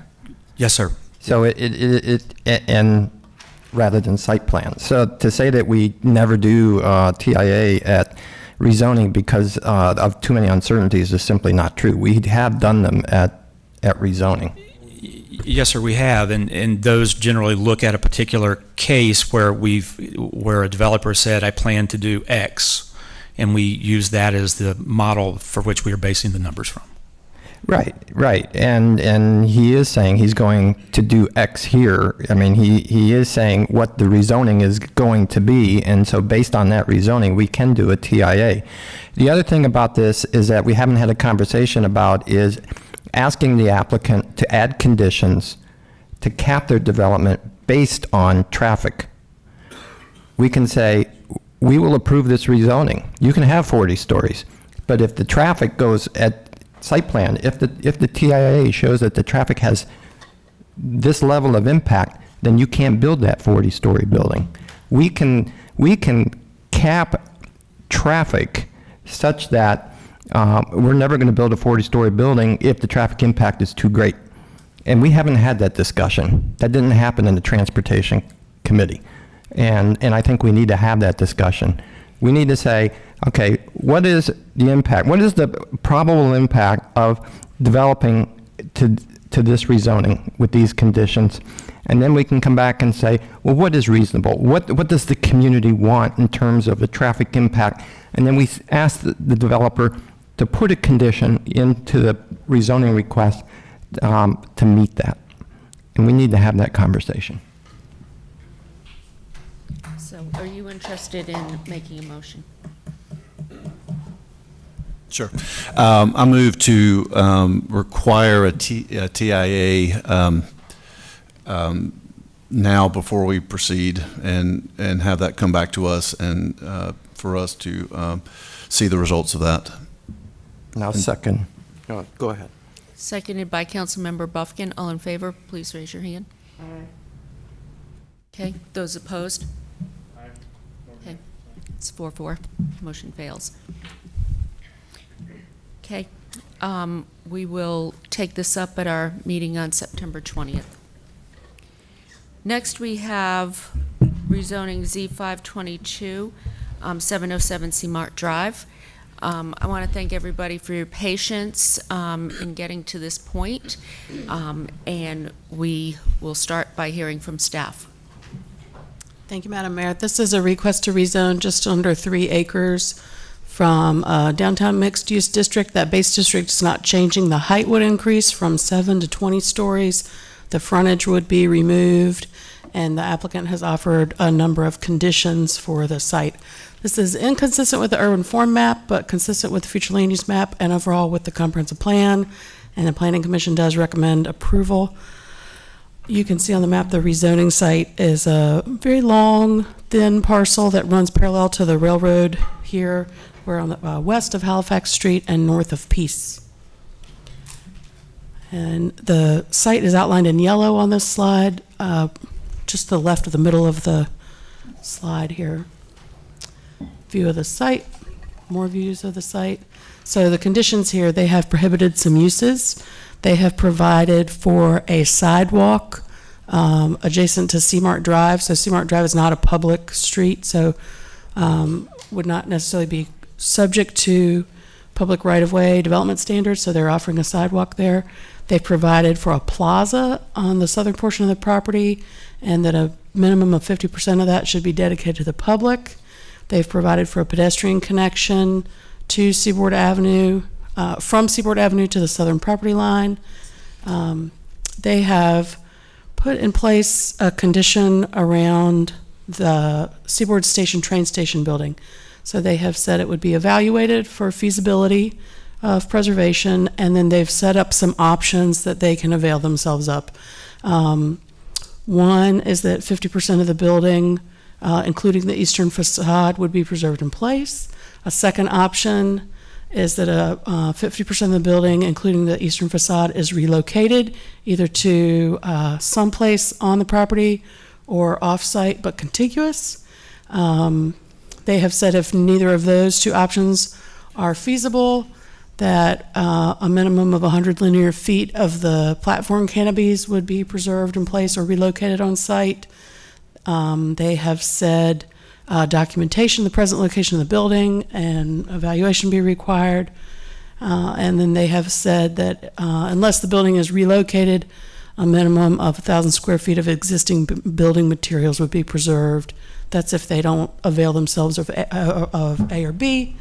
And then in D, if they don't take advantage of A or B or determine that either of those become infeasible, they may elect either of the other preservation options described. And that's what follows here. So documentation, and then they've made a provision for parking structure, screening, and then also parking structure lighting. The request would increase the entitlement on this site significantly. The residential entitlement would go up markedly, as would the office entitlement, but the retail would go down just a bit. I mentioned this is inconsistent with the urban form map. They have not included a frontage as part of their request. I've mentioned earlier this is a very long, narrow site. I think the challenge they would cite with the frontage is the build-to requirement. Remember, most of our urban frontages require that a certain percentage of the building facade be within a certain, occupy a certain percentage of the lot frontage. And with a lot with this much frontage on Seamart Drive, occupying 70–80% of that frontage would be very difficult, would really result in a pretty monolithic structure. So they have not taken that, made the offer of a frontage here. This is consistent overall with the plan. I've talked about the frontage, and the Planning Commission does recommend approval. I'm happy to answer any questions before you open the hearing and hear from the applicant. I know you also have members of the public here to speak. Mm-hmm. Do we have any questions for staff? Not for staff. Questions for the applicant? I do. No, staff. I don't have any for staff. Okay. Councilmember Buffkin? Thank you. I think this may be better directed for the city attorney. Has your office reviewed these conditions for enforceability? I just don't recall ever seeing a condition that said we'll do it if it's feasible. And I'm confused about who decides if it's feasible or not. Yes, we have. I can tell you that with respect to that part being enforceable, it's not anything that, basically what this says as it is they have a choice to do A, B, or C. That language in there that says reasonable, feasible doesn't really mean anything. So the way that it's written now is that they'll evaluate it, I suppose, and then decide whether they'll do A, B, or C, because the city doesn't have any control over their personal kind of subjective decision about what's reasonable or not. So that would not be something that the city would look behind. So if they came in and said, we're going to do C, then I think we'd have to accept that and we couldn't go behind them. So those are the three preservation options, A, B, or C, regardless of whether it's feasible or not from an enforceability standard, if that makes sense.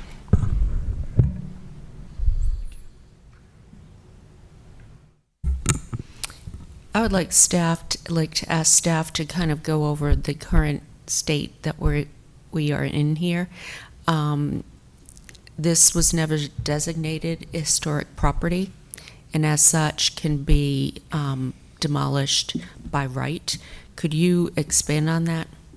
Yes, ma'am. So the site is not currently in a National Register or local historic district. It's not designated as a local landmark. So by right, they could demolish the structure today without remarkable permit beyond a demolition permit. So what they are offering is above and beyond the current condition. But to the city attorney's point, the options that they've laid out for themselves are quite wide-ranging. Okay. Any other questions for staff? Okay, I'm going to open this up, 8 minutes per side. We have 3 people who have signed up to speak in opposition. We'll start with the applicant, please.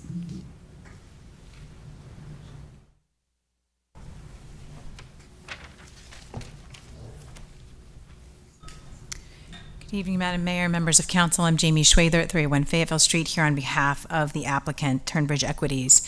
Like its approved Creamery and West Martin cases on the screen, our request for Seamart Drive seeks to complete the development in the Seaboard area in a way that honors the past while providing needing housing and public areas for the future. The difference in this case is the location of the structure.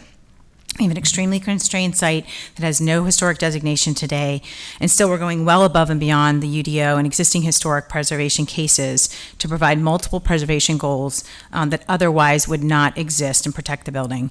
In 2015, the downtown plan sought to create a complete neighborhood that combines new housing with unique local retail and dining in Seaboard Station. Notably absent were any preservation goals associated with this area or our site. That theme was carried through to the 2030 comp plan, which designated this area as a central business district with heights up to 40 stories, and reflected in policy DT 4.1, which encouraged high-density residential development to house 25,000 additional residents by 2030. It's also a core transit area with higher than average access to transit, walkability, biking, and jobs, the exact location that you want to put additional housing because it's close to infrastructure and has the needed support system underscored by the policies on your screen. However, the site has significant physical constraints. It's very narrow, it's unusually shaped, it's bordered to the west by the railroad right-of-way and an outboard canopy that will remain.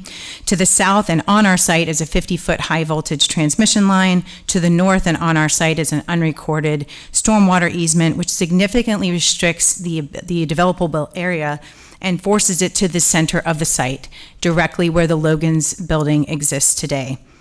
This poses a major problem for providing that high-density residential that your plan calls for, because you need to support high-density residential with a parking structure, and the only place a parking structure can fit is in the widest part of the site.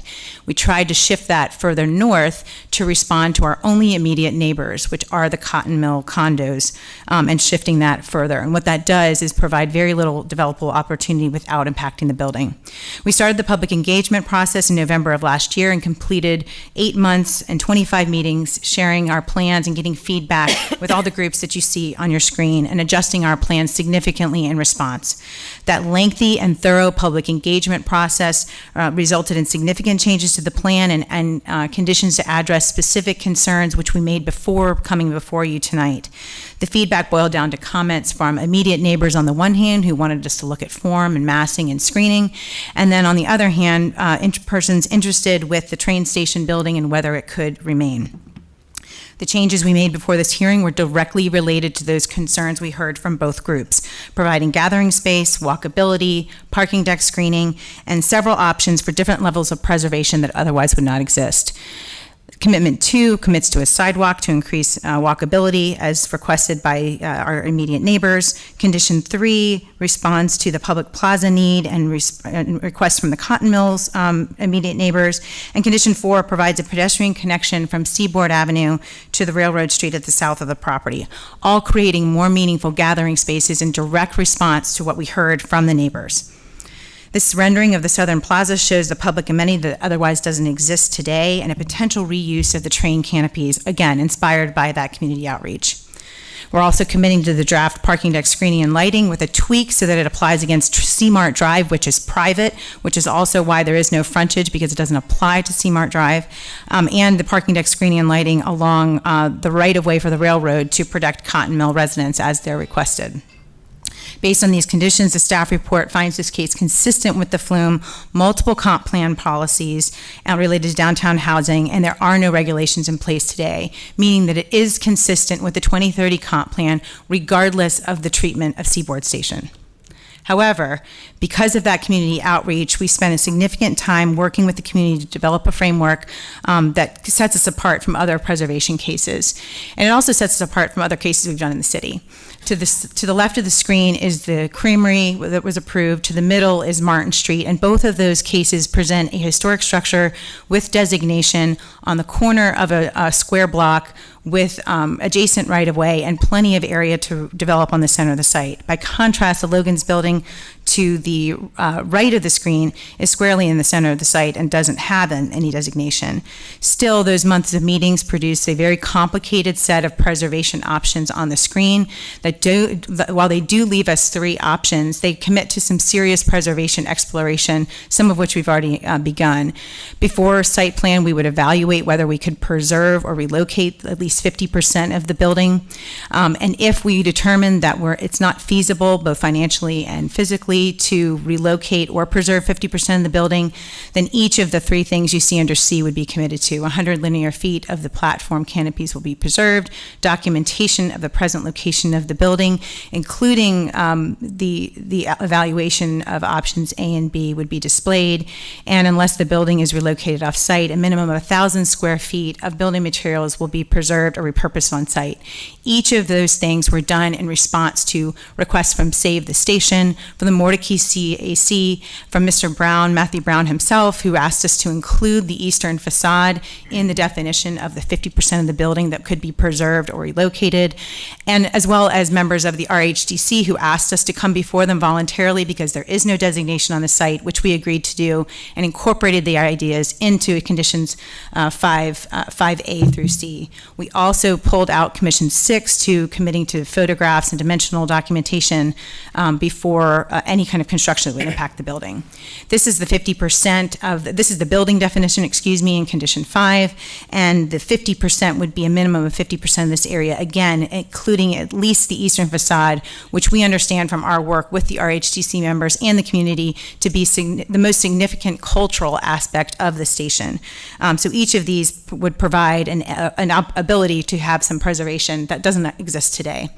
This sketch shows that Condition 5B for the relocated station to the screen left, adjacent to the Go Triangle site, which would allow some potential future collaboration.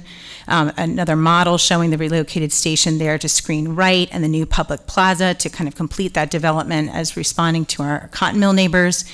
This illustrative rendering shows option 5B, and again, was done in direct collaboration with meetings we had with the Save the Seaboard Station group, who asked us what this could look like, and this was our vision. vision, that if we're able to relocate it, we'd like it turned into a cafe. We'd like to seek additional preservation options that don't otherwise exist. This illustrative shows the Hoffman development and how this could really complete the Seaboard Station development in a way that's meaningful. But if, after exploring options 5A and 5B, we're left with 5C, it's still more preservation than you see on most of the 40-story zonings that have a historic designation within downtown. We'd be preserving canopies, we'd be documenting the buildings in a way that you just don't see in any case in the last 5 years, including the Rust Bus case that was approved in 2019. So the resulting engagement and preservation offers a meaningful framework that responds to the requests from RHCC members and provides a precedent that this council can use going forward that is more protective than the train station has today. In short, approving this case is in the best interest of the station and the public. I'm happy to answer any questions. Okay, I have one question. I don't recall seeing this in there. It might have just gone through quickly. I thought for the zoning, the heights were one building, I guess going to the north was 20 stories and the other was 16. Is that? That's the plan, and that's right there. So the plan is for the northern tower to be 20 and the southern tower to be 16. Is that in a condition? That has not been added as a condition, but we can entertain that. Okay. Councilmember Branch? Thank you for the presentation. I've had conversation with you as well as with Mr. Brown, Matthew Brown, about this, and I've read the many emails that have come across us, and the overarching concern is still the conditions just don't seem to go far enough to save the station. So we really need you to go back and look at conditions and see how much further we can go to save this station, or give the public an option to help save the station. Is that something we can do? In terms of allowing like a third party or an entity to? Either that, or you all helping them save it, or something. I mean, we have to find a way. We are losing history. We're losing some things throughout our city. So how can we maintain this? This is, to some people, this is highly significant.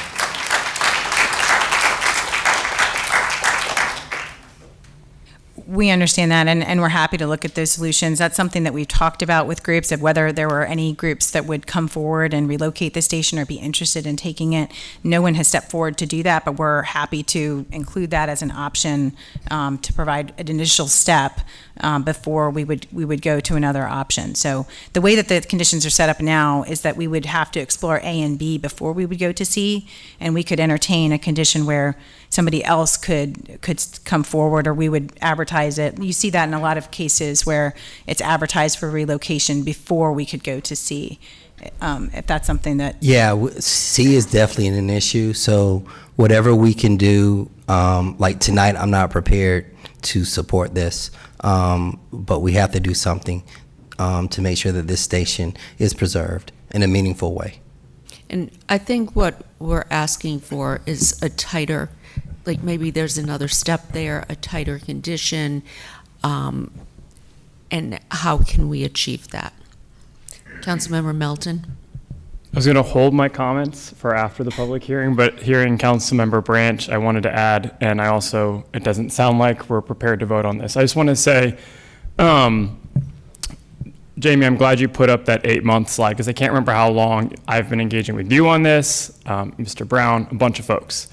I think that it is very important that as we grow, that we're preserving as much of our history as possible. And the Turnbridge, I think, has done a really great job in other parts of the city preserving the historic structure and building on the surface parking lots. I've told many folks I wish developers would focus on underutilized surface parking lot, build on those first. We've got enough of them to fill up before we start knocking stuff down. And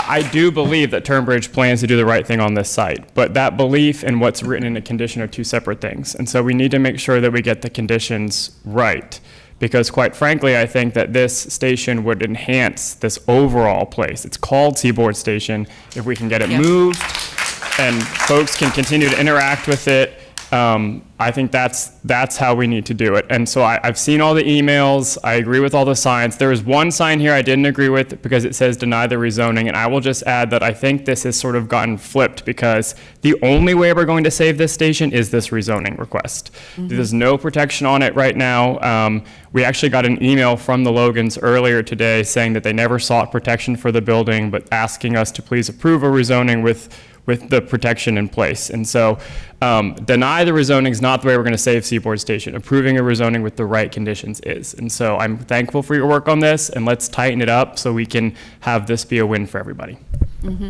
Yes, and to add to that, I kind of look at this going forward as potential partnership. We have a lot of people energized by Save the Station, and looking at this, though, instead of adversarially looking at it as a partnership, because there's a lot of work that people could do to help with this and help move it forward. Like, I'll tell you, when I saw the rendering up there with the station, you know, a cafe or whatnot, I mean, that would be obviously the ideal, but we might need partnerships to make that happen. So, I will just say thank you for your work so far. And now we're going to hear from those who have signed up to speak. We have Matthew Brown, John Reese, and Ruth Little.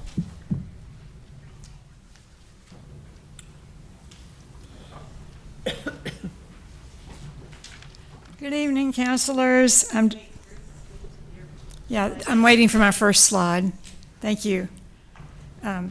I'm Dr. Ruth Little, 2312 Bedford Avenue, an architectural historian who has lived in Raleigh since the 1970s, worked for the State Preservation Office, and is a private consultant to balance Raleigh's growth with our most precious historic landmarks. This slide shows the official grand opening of the station. And this is the station today as Logan's Nursery. It's essentially unchanged. Seaboard train station is a 1942 touchstone of Raleigh's connection to the outside world.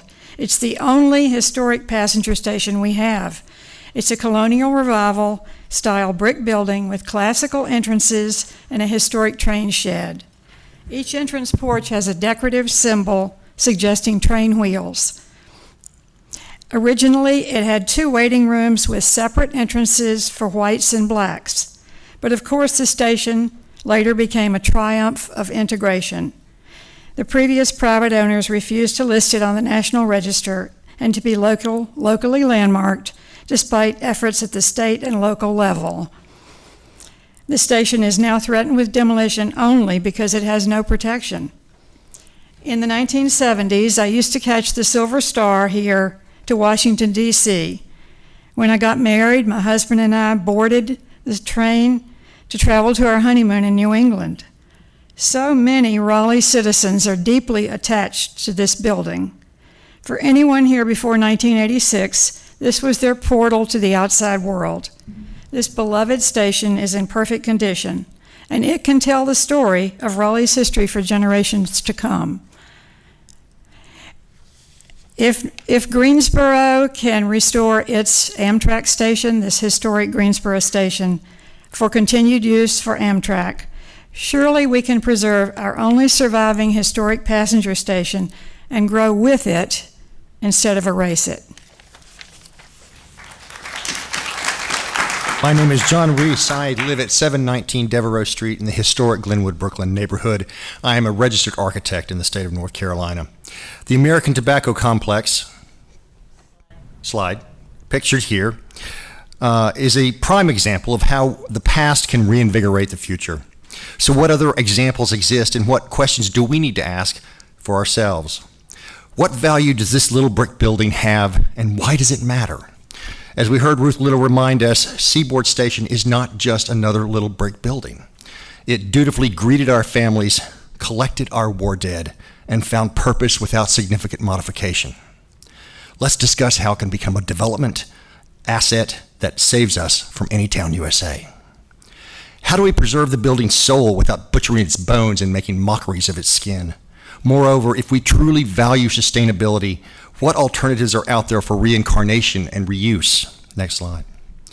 Seaboard Station was and still could be the gateway to Raleigh.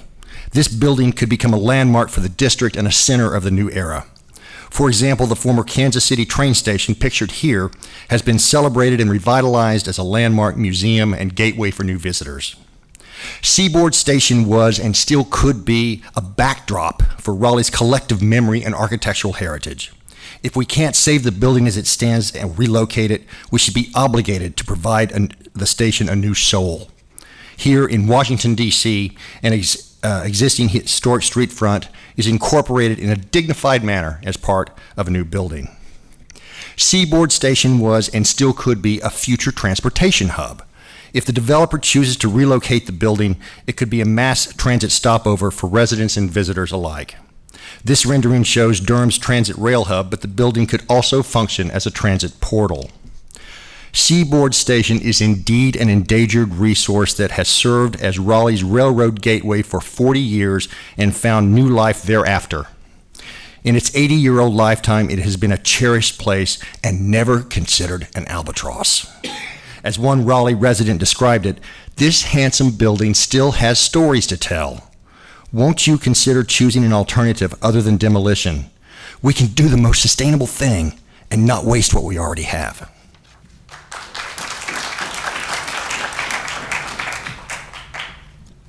Good evening. I'm Matthew Brown. Thank you all for your service, and thank you for letting us speak. And thanks especially to those of you who have encouraged Turnbridge to save this station. We are so grateful. This case is not about density or housing. We know that council will rezone this property to 20 stories. The only issue is whether you will approve the current application, which allows the station to be completely demolished, or whether you will require Turnbridge to add a condition preserving the station. You need not worry that they will just build the current zoning to 7 stories and tear it down. They will not pass up the opportunity to nearly triple their building capacity. So the only decision before you is whether you want to preserve this beautiful historic station or demolish it. There's no question that moving the station is feasible. The state moved the Cape Hatteras Lighthouse, which is 200 feet tall and has brick walls 5 feet thick, and they moved it across sand. Moving this sturdy little station across a parking lot is real easy. This church in Springfield, Massachusetts was recently moved 200 yards, which was much further than Seaboard would need to be moved. And it's a much larger building and weighs 500 tons. That move cost $800,000. That amount is a small fraction of the value you will add to the Seaboard property when you zone it to 20 stories. This will be an issue in the election. It's been covered by the News and Observer, the Triangle Business Journal, the Indy Week, Axios Raleigh, CBS 17, WRAL, WUNC, hundreds of Facebook posts, listserv posts, Nextdoor posts. Over 3,000 people have signed and commented on our petition on change.org. Over 130 attended the Mordecai meeting on this topic, and dozens are here tonight, or at least were.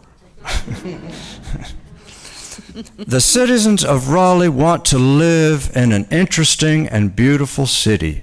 Don't you? The architectural landmarks like Seaboard make this an interesting and beautiful city. You can increase density without destroying these landmarks. As Mr. Melton mentioned, Raleigh has thousands of acres of surface parking and nondescript buildings that nobody cares about. You, as our city leaders, can direct our development to all those places. So please tell Turnbridge to come back with a condition preserving this train station. Thank you so much. Thank you.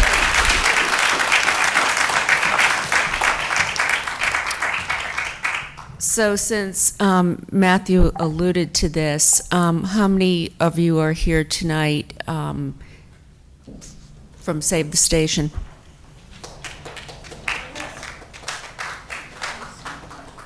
Okay. Thank you. I want to also mention Dana Deaton, who has worked very hard on this, and she said she was going to take a low profile tonight, but I want to thank you for communicating.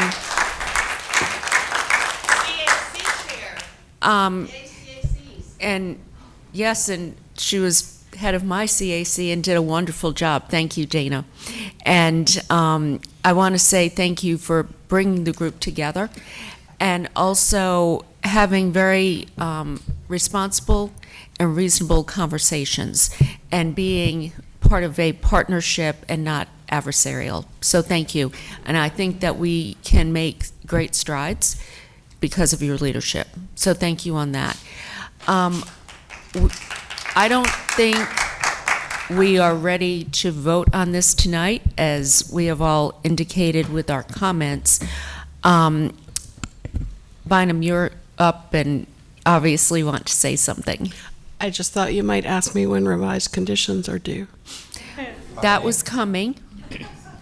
It depends on when we're going to bring this back. So the next meeting would be the 20th of September. So if it's the 20th of September, when would conditions be due? It would be this Friday. This Friday. Yes, ma'am. So I am going to, is Jamie still here? Yes. Could we ask the applicant to come up?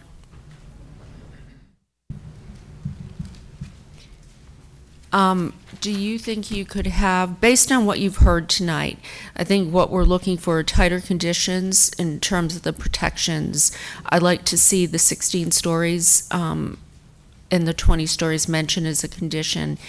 Will you be able to get something done by Friday? I think we will. We've been working at this, as you know, for a very long time and kind of tossing creative ideas back and forth. We're going to need staff's help in helping us make sure we're getting them right, and they've obviously been great at that so far. So I think we can, I don't have the exact answers today, but I think we can work hard on it the next 3 days and see how close we can get by the 9th. Okay, so let's. Yeah, that's fine. I was just asking if we can also just make sure the communication with the community, those that you've been working with on that, so that, you know, we can get it right this time. Mm-hmm. So we'll move this to our meeting on the 20th. Conditions are due by Friday, and we'll go from there. I'm going to hold it open because I think that's what we need to do to submit the conditions. Great. Thank you. Okay, thank you. Hold on one second. And one more question for the applicant. Has Jason met with the community, the Save the Station?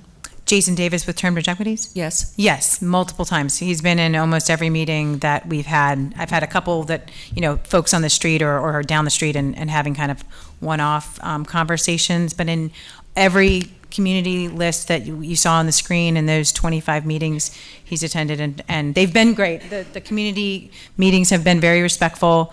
You know, we haven't agreed on where we are now, and I'm you know, I hope we can get there. But they've been wonderful to work with.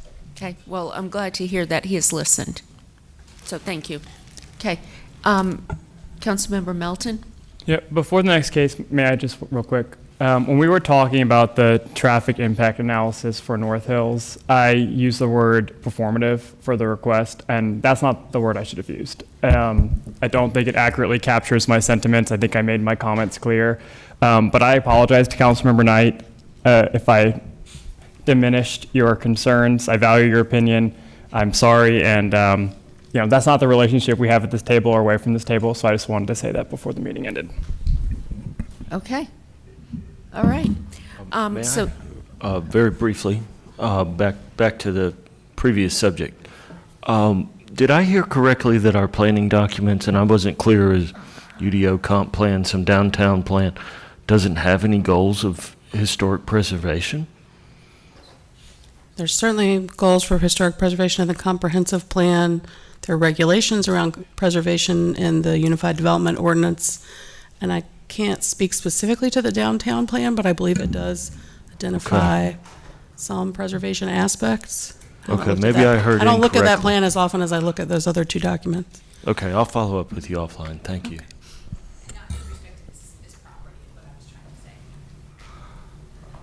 Okay, thank you. And thanks for everyone for being here tonight. Appreciate it.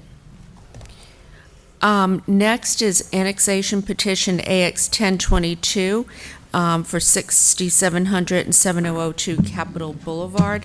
No one has signed up in opposition. Mayor, I want to point out that items 8, 9, and 11 are all related to each other. Yes. And so I didn't know if you wanted to move 10 either before those three or 10 after those three. So we're doing 8, then 9, and then we're moving the comprehensive plan amendment CP 522 to 6700 7022, moving that next, and then going back to the Buck Jones roads. Okay, thank you. Buck Jones Road, yes.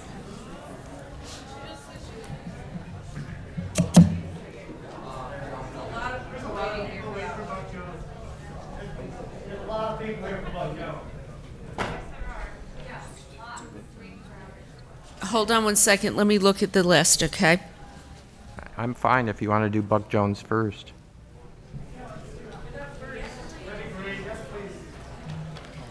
We have one person signed up to speak in opposition. That is Barbara Smalley. Is she here? She stepped out. Okay, then what I'm going to do then is move rezoning Z1122 to our city attorney. That's okay to do, right? Yes, if everybody's fine with it.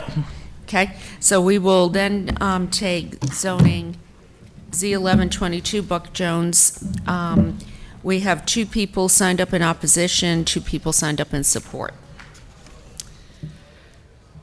Yes, ma'am. While we wait on the slides to come up, I'll go ahead and say this is a rezoning for just over 4 acres, about 4.18 acres from R4 with the Neighborhood Conservation Overlay District. That's the Royling Acres overlay to R10 with conditions. The request is consistent with the future land use map as well as the comprehensive plan. The Planning Commission did not make a recommendation here. This is an aerial view of the site. It's on the east or south side of Buck Jones Road. View of the site from Buck Jones. So there are a couple of conditions offered here by the applicant. They have prohibited stacked apartment units. They have made further stormwater commitment beyond the default requirements of the UDO for design standards for the up to the 25-year interval. And then they have provided for a minimum 30-foot building setback, along the eastern boundary of the property adjacent to the 4 parcels listed on attachment A. And I'll just go back to this map. So that would be these 4 parcels right here. And they have made further commitments about stormwater associated with a Tier 3 site plan and treatment of the first 1.34 inches of water. I'm just going to say right now, Wayne Miles is here and can much better explain to you what this means than I can. I am not an engineer. I am a planner.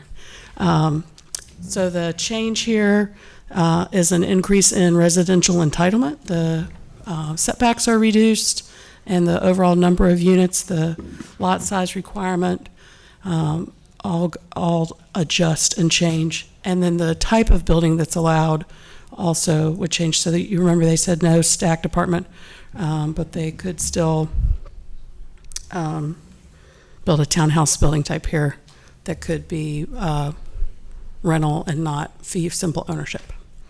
It is consistent with the plan overall. This is inconsistent with that protecting neighborhood identity policy, largely because of the removal of the NCOD. And again, Planning Commission did not make a recommendation on the request. What questions could I answer for you before you hear from the applicant and others signed up to speak about the case? Councilmember Fort. Thank you. Prior to the Planning Commission not making a recommendation, they did vote to deny the project, right? Yes, ma'am, and then they did not make a second, that motion failed, and then they did not make a motion to recommend approval.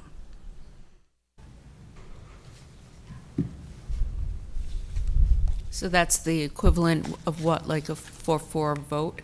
Yes, ma'am. Okay. It's a split vote. Can you tell us a little bit about what? Sure. Cited? So there were folks who were opposed to the rezoning because of the removal of the NCOD, and I would say that the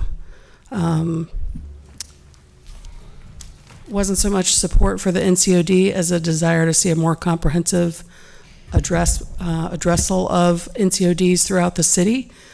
Concerned that piecemeal removal of the NCOD was inadequate, and that question should be looked at more broadly by the council. And then folks in favor of the request because they thought that the additional density and residential use was appropriate. Okay. All right. Well, any questions of staff? Any additional questions? Okay, we will hear from the applicant then. 8 minutes for each side. We have Molly Stewart here. Thank you. Good evening, councilors. Molly Stewart, Morningstar Law Group. I'm here this evening with Charles Santos of Builder B Properties, the applicant in this case. As you just heard, this request is overwhelmingly consistent with our comprehensive plan policies. And for that reason, I would like to focus instead on our engagement process and what we learned in that process and how we responded. There we go. Okay, thank you. So, as you're all aware, the vast majority of rezoning cases in Raleigh require 2 neighborhood meetings. In this case, based on the relatively modest request being made, none of these significance thresholds were triggered by this request. And for that reason, the second neighborhood meeting was not required. However, at our first neighborhood meeting, which was held virtually back in January, we heard 2 messages loud and clear. One, we heard opposition to this request. And secondly, we heard a strong desire for an in-person neighborhood meeting, and we agreed. Despite that, there are limitations to that virtual meeting, and so in March, we held an in-person meeting on the site itself, and more than 60 neighbors were able to join us, as well as city stormwater and planning staff. We had a very lively discussion at that meeting as well. In addition, we were twice invited to and attended the West Raleigh CAC meetings, and we especially are grateful to the Partners for Environmental Justice. PEJ worked with us very closely in this process, put a lot of time into this request, initially opposing this request, coming to us with a list of proposed zoning conditions to address stormwater that neither we nor they had seen anywhere in the city or state, so truly setting a new bar for addressing stormwater concerns. And we were ultimately able, with the assistance of city stormwater staff as well, to find a set of conditions that were achievable and that satisfied their request. And they formally withdrew their opposition to this request in front of the Planning Commission. In addition, you see here that there were also some informal meetings as late as last week. The comprehensive plan calls for RX3 zoning at this location. However, in our outreach, we learned that there was strong support for a residential district instead of a mixed-use district, and we incorporated that in our request. We also heard strong support for the prohibition on apartment-style buildings, which we've included in our zoning conditions. We've discussed the maximum stormwater controls that have been offered, and of course, we also added that additional setback along the eastern property boundary. What you see on your screen here is an early concept plan that demonstrates the ability to cluster these townhomes toward the center of the site. The other important piece that we heard a lot of support for from neighbors was support for retaining the NCOD, that overlay. And what you see on your screen here has 2 pieces to it. In the top left, you see a clip from the original 1954 restrictive covenants for Royleen Acres. Those restrictive covenants contained many restrictions, including the minimum lot size, similar requirements, as well as a minimum building footprint size for each house, and a restriction requiring only single-family detached houses. These covenants have expired. In the early 90s, many of their provisions, or 4 of their provisions were picked up as part of the Royal Acres NCOD. And those 4 provisions relate to the size and shape of the lot, the setback, and the height of the building. What's not on that list is the type of housing that may be provided on this site. And let's compare what those restrictions accomplish. So although the site has R4 zoning today, with the NCOD, the Royal Acres restrictions, you can see a comparison to the actual zoning district that is more similar to those restrictions. So the lot size of 20,000 square feet, that's the lot size on which you can build a single-family home in the R2 district. The minimum lot frontage of 100 feet is what's required in the R1. The front yard setback of 50 feet simply has no equivalent in a residential district in Raleigh. That's also true of the maximum building height. So what is the goal of the NCOD? This is a clip from the comprehensive plan, which states what it is not. It does not prohibit additional housing types that provide more choices for different household types and less expensive options. This is a simple illustration of the impact of the NCOD. So if you bring your street in off Buck Jones Road, the only frontage that we have, the narrowest street type is the multifamily. It's 22 feet wide. On either side of that, the NCOD requires a 50-foot building setback. So everything that's outlined in blue could not be developed. That would be an open area pushing development to the outside of the site, to the perimeter. Just for comparison, what it does not do is prevent a small walk-up apartment-style building. Only the proposed conditions as part of this rezoning would prohibit that. We've been very engaged with neighbors throughout this process, and we've heard a surprisingly consistent position. We've heard that the best use for this property would be to develop new single-family detached houses on lots close to half an acre each, with 50-foot front yard setbacks, while maintaining the housing prices of the 60 to 70-year-old surrounding homes. We're unfortunately not able to achieve that. Our applicant is a small developer.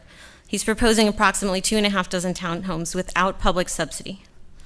While the proposed housing could not be described as affordable housing, it does limit the burden of the land and infrastructure costs per household and produces housing far more accessible to more households than detached houses on half-acre lots could possibly achieve here. The controls proposed here, rather than those controls initially adopted in these Wake County restrictive covenants from 70 years ago, are supported by the comprehensive plan. And they're reasonable and in the public interest because they balance the interests of the immediate neighbors and the wider public. Neighbors will be well served through standard-setting stormwater controls and the prohibition of apartment-style buildings, while the wider public can benefit from a measure of gentle density in this frequent transit area. Thank you. Thank you. We could save time. Okay. Do we have any questions for Molly? I have one question. What can be built there currently? So the site is currently in the R4 NCOD frequent transit area. And so the NCOD controls as far as those 4 factors. However, I guess sort of theoretically, the R4 with the frequent transit area does allow many different housing types all the way up to multifamily. Okay, thank you. Any other questions? All right, I am going to now call on those who have signed up to speak in opposition. Have 1 minute, 20 seconds left here. Lindsay Barbe and Shelby Gaynor. And you have a total of 8 minutes. You're good? Yeah, good. Yeah. Okay. Good evening, Mayor and City Council members. I appreciate your time tonight. Could you give your name? Okay. I'm thank Shelby you. Gaynor, and I live at 5300 Barclay Drive. I oppose the rezoning of 517 Puck Jones. I am the chair of the Stop R10 Task Force and am here representing the opposition, those within Royal Acres and beyond. I ask those who are here opposed to stand if you're able. Royal Acres is a neighborhood of naturally occurring affordable housing. It is also an economically and racially diverse community. The applicant has made it clear that the proposed development will not include affordable housing. Rezoning this lot to add approximately 30 high-priced townhomes will put the existing 150-plus homes in Roylene Acres at risk. Our neighbors in the surrounding homes, townhomes, and apartments will also be negatively impacted by the proposed development through increased tax and rental prices. The starting price point of the development is $625,000 and will likely be higher due to inflation and the overhead costs required to make the property buildable. This is much higher than the cost of existing homes, including the recent high sales in the inflated market. The application and staff report promote rezoning based on the proximity to the Western Boulevard TOD, defining the frequent transit area, which is based on the yet-to-be-finalized BRT station location. The applicant states this rezoning is needed to provide housing choices, but the majority of housing in this part of Raleigh is already townhomes and apartments. With the Western TOD rezoning and development, Roylene Acres and this lot will be the variety amongst the available options. We requested the applicant to add affordability related to conditions to the development so it would benefit the residents of Raleigh, but they refused. We asked them to designate a set number of units for residents with household incomes that are less than or equal to 60% AMI. We asked to restrict short-term and Airbnb-like rentals so redevelopment is used to serve the residents of Raleigh for housing and not as vacation rentals to support nearby entertainment centers, such as what's proposed at South Hills Mall. All of the above aside, the rezoning case should not be approved to the agreement between the city and the residents with implementation of the NCOD. The city of Raleigh made a commitment to past, present, and future residents with the adoption of the NCOD. After this, the neighbors abandoned other restrictive covenants and did not maintain covenants for the points included in the NCOD as they thought it would provide protections from rezoning and major development. Everyone in Roylene Acres knew and agreed to the limited restrictions within the NCOD upon purchase of their home. To date, we have collected over 230 signatures from residents across Raleigh who are opposed to the rezoning. These include signatures from 89.4% of the homes in the NCOD, and 3% of homeowners have refused to sign, only 3%. We also had support with a vote against the rezoning when it was brought up at the West Raleigh CAC. Furthermore, City Council recently voted and approved the missing middle text change inclusive of Article 2.7, which states that in frequent transit areas where there is a conflict, the NCOD regulation shall control. Residents are already impacted after learning that R4, into which they purchased their homes, now allows for apartments in lots that fall within the frequent transit area. Removal of the NCOD has the potential to force out residents of the wonderful, affordable, and diverse community that Roylene Acres has become. It is not a good policy to allow the desires of one to override the decisions of many and break the agreement with the city of Raleigh. Adding 30 homes in the middle of our community will cause significant noise, light, and traffic nuisance. There are also increased liability risks to the owners of a small private lake that abuts the property, especially without adequate barrier. The applicant has refused to add landscape or physical barriers to minimize light and sound to the adjacent neighbors and safeguard the lake. We already have noise pollution from the removal of all of the trees with the Beltline expansion behind us. Also, there are safety risks, including the potential for accidents with increased traffic entering and exiting the property from a single point on a short stretch of Buck Jones between a roundabout and a blind hill. We are happy the applicant revised the stormwater conditions after the initial Planning Commission meeting. As I understand from the Partners of Environmental Justice, these should improve the protections against potential flooding caused by redevelopment in this lot that is very flood prone. These stricter conditions are already being adopted by other developments in Raleigh, so at least we are making a difference with our fight. However, there are many other environmental and wildlife concerns with this proposed development. There is a reason this is the only parcel in the neighborhood that has yet to be developed. The parcel sits above a blue line stream in the Neuse River Basin, and 90% of the proposed development site is planned on slopes and soil categorized as unsuitable for building.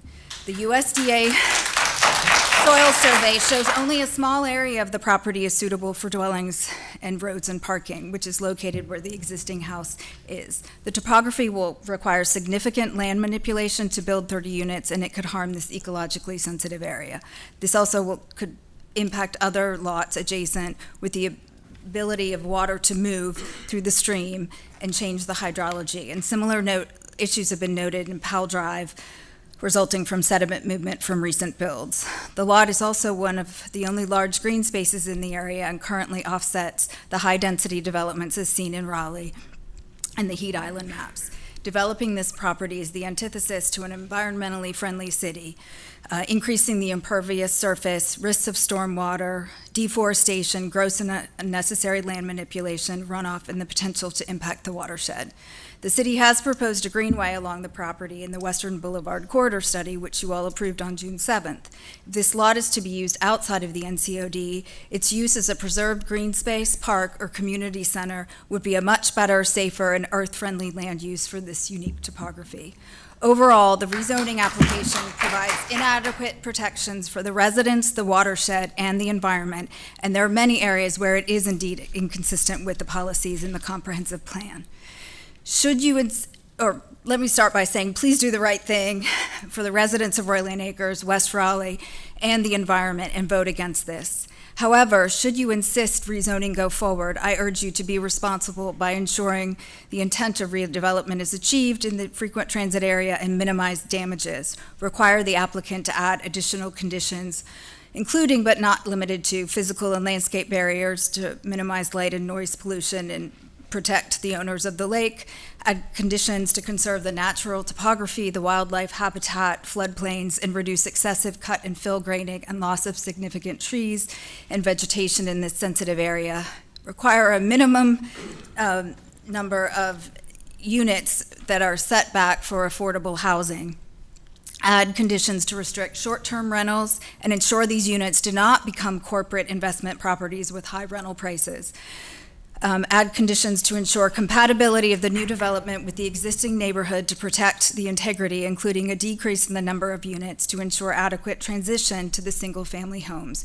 And add requirements to improve the walkability to the Western BRT station across a dangerous stretch of a busy corridor, pedestrian overpass, or pedestrian-activated crosswalks.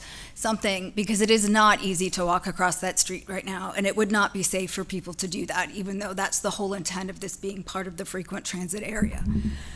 I do want to say we have a significant number of neighbors who've come out, who've stayed late, who've hung out. Some weren't able to make it from within the community and beyond. We're a very small neighborhood, but we're very passionate. And this has big impact, not just for our neighborhood, but for everything around us. You heard earlier about some of our neighbors on Buck Jones Road.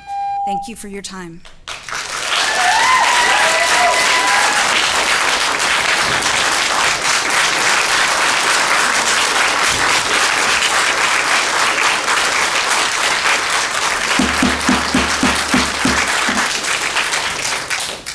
Shelby, could you come back down here, please?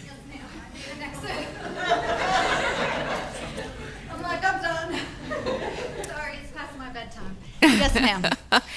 I have a question for you. I think what Molly Stewart mentioned was that what you were willing to accept here was just single-family homes being constructed. That's not true. That's not what we've said at any point. I don't know if any of you have said that, but that's not what we've said. Our concerns are with the affordability. There have been a lot of back and forth. The narrative has changed significantly. It looks like we've had all these wonderful engagements. Even the 30-foot setback isn't real. A 50-foot is required because it's a riparian buffer, so even what they say is a give is not really a give to us. The only thing they did was the stormwater conditions, which were basically required because I don't think the Planning Commission would have, even moved it forward. They almost voted against it at the first meeting. Okay, so what is it that you would like to see? You've told us what you don't want to see. I'm asking Shelby, please. She is speaking on your behalf. I think ideally for the community and for the environment, not changing, not developing this lot more than it already is, or just a little more. If you go out there, we've asked you all to come out. There is extreme topography. There's actually an action in the comprehensive plan not to modify steep topography. So again, this is an inconsistency with the comprehensive plan, despite the staff's plan, reports that they put forward.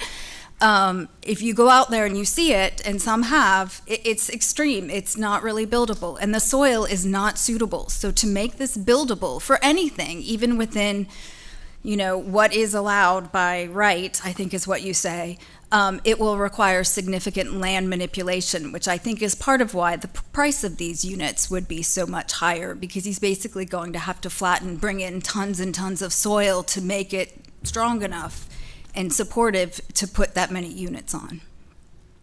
So ideally, if we could make it a park, I know they're looking for a park. We've asked about that for staff, but they've said, well, we're looking north of there. We don't have a park in our area. There isn't anything that's walkable. That would be a great way to protect the green space. It is a cool area in the midst, and as soon as BRT development starts across the road, that is only going to get significantly worse. So if we can protect this space, then great. If not, then I think most of the neighbors are more supportive of affordable housing and limited housing. The density, what they're saying at R10 with 30 townhomes is too much for that area, with the stream running next to it, with Buck Jones on one side. And it's literally in the middle, like a cutout of single-family homes. Okay, thank you. Any other questions for the applicant or for Shelby? Okay. Well, Madam Mayor, I've actually had an opportunity to meet with the community on a few occasions, and had a chance to go out and look at the site and find it to be kind of, well, definitely challenging. I've had some conversations with Wayne Miles as it relates to some of the stormwater issues, because there is an area, excuse me, downstream of the site that has had substantial flooding as recent as, was it 2021, Wayne? Okay. And so I know there are a number of challenges with the site itself, excuse me, and then the community's concerns about the NCOD, and having a more broad conversation about that. So at this point, it would be my motion to deny. I move to adopt a proposed consistency statement dated September 6, 2022, containing the agenda materials, and to deny the zoning amendment. All right, I haven't closed the hearing yet. Oh, sorry. So I had asked if there were any questions, so I guess not. One of my questions was going to be, is there any room for any additional conditions or changes in plans? But based on what you've heard here, Molly?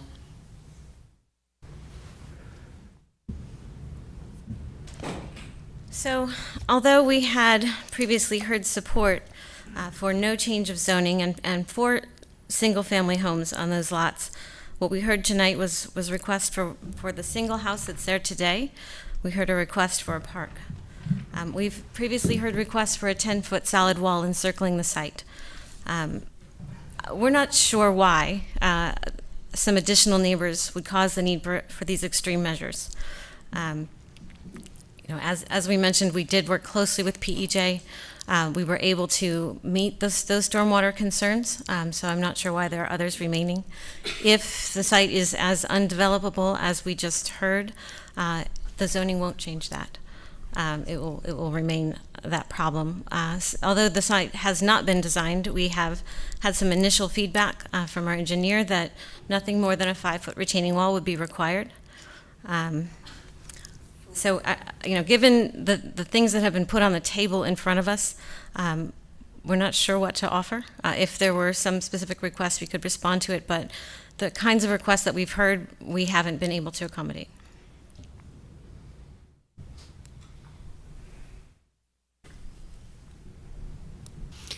So I guess I'll ask this question. Is this something we want to leave open for 2 weeks and bring back?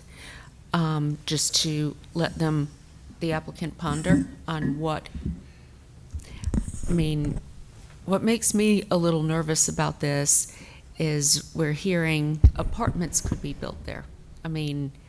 Sometimes just say, I've seen instances where cases were denied, and then what ended up there was definitely what the community didn't want. So I'm just being a little cautious here and asking if there might be 2 weeks for them to rethink. I'd support that recommendation, Madam Mayor. Councilmember Melton. It was Shelby, right? Is that who spoke?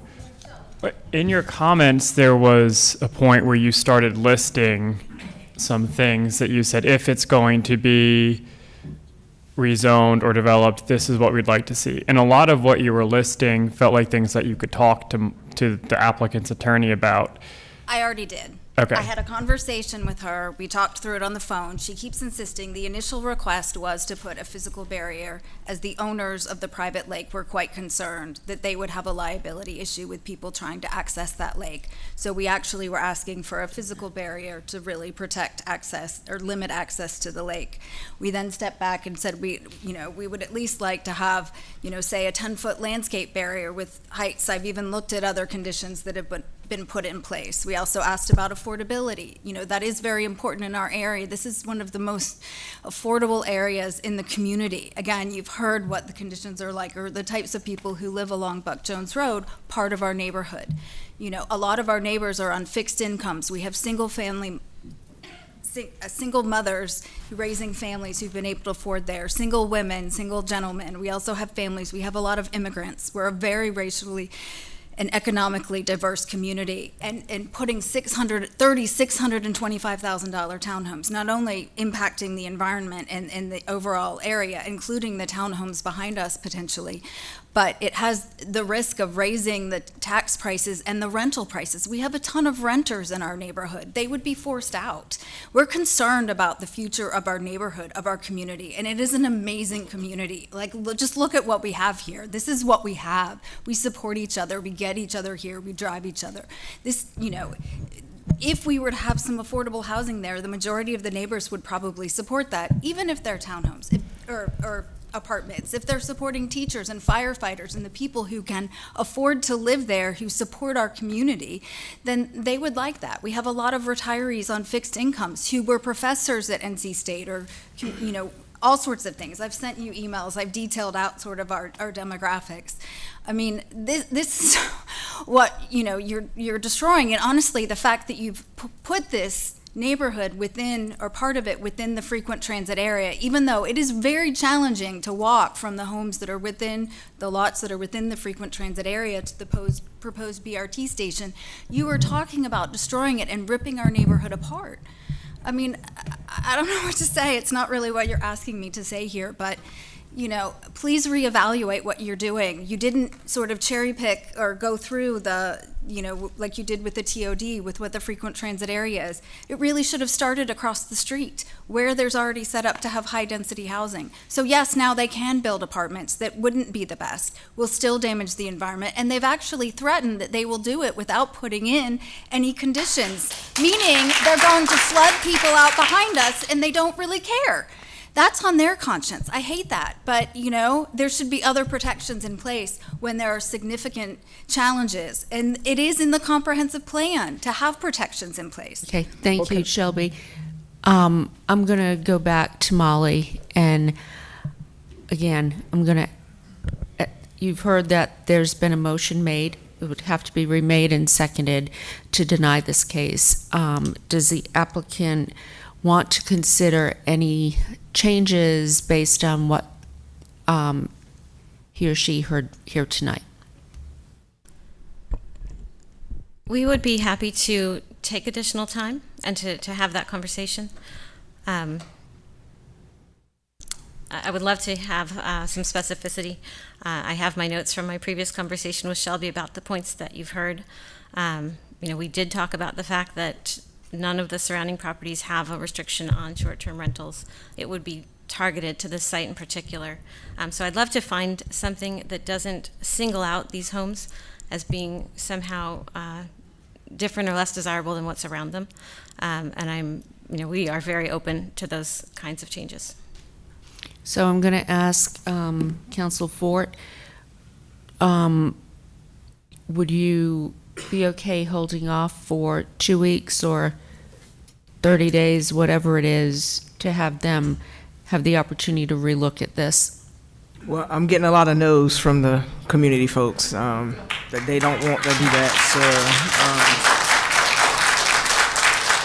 So I think a part of it is that they've had a lot of conversations, and the answers have been, from the meetings that I've had with them, the answers have been no to what they proposed. And so I don't know that things are going to change. So I would probably renew my motion to deny.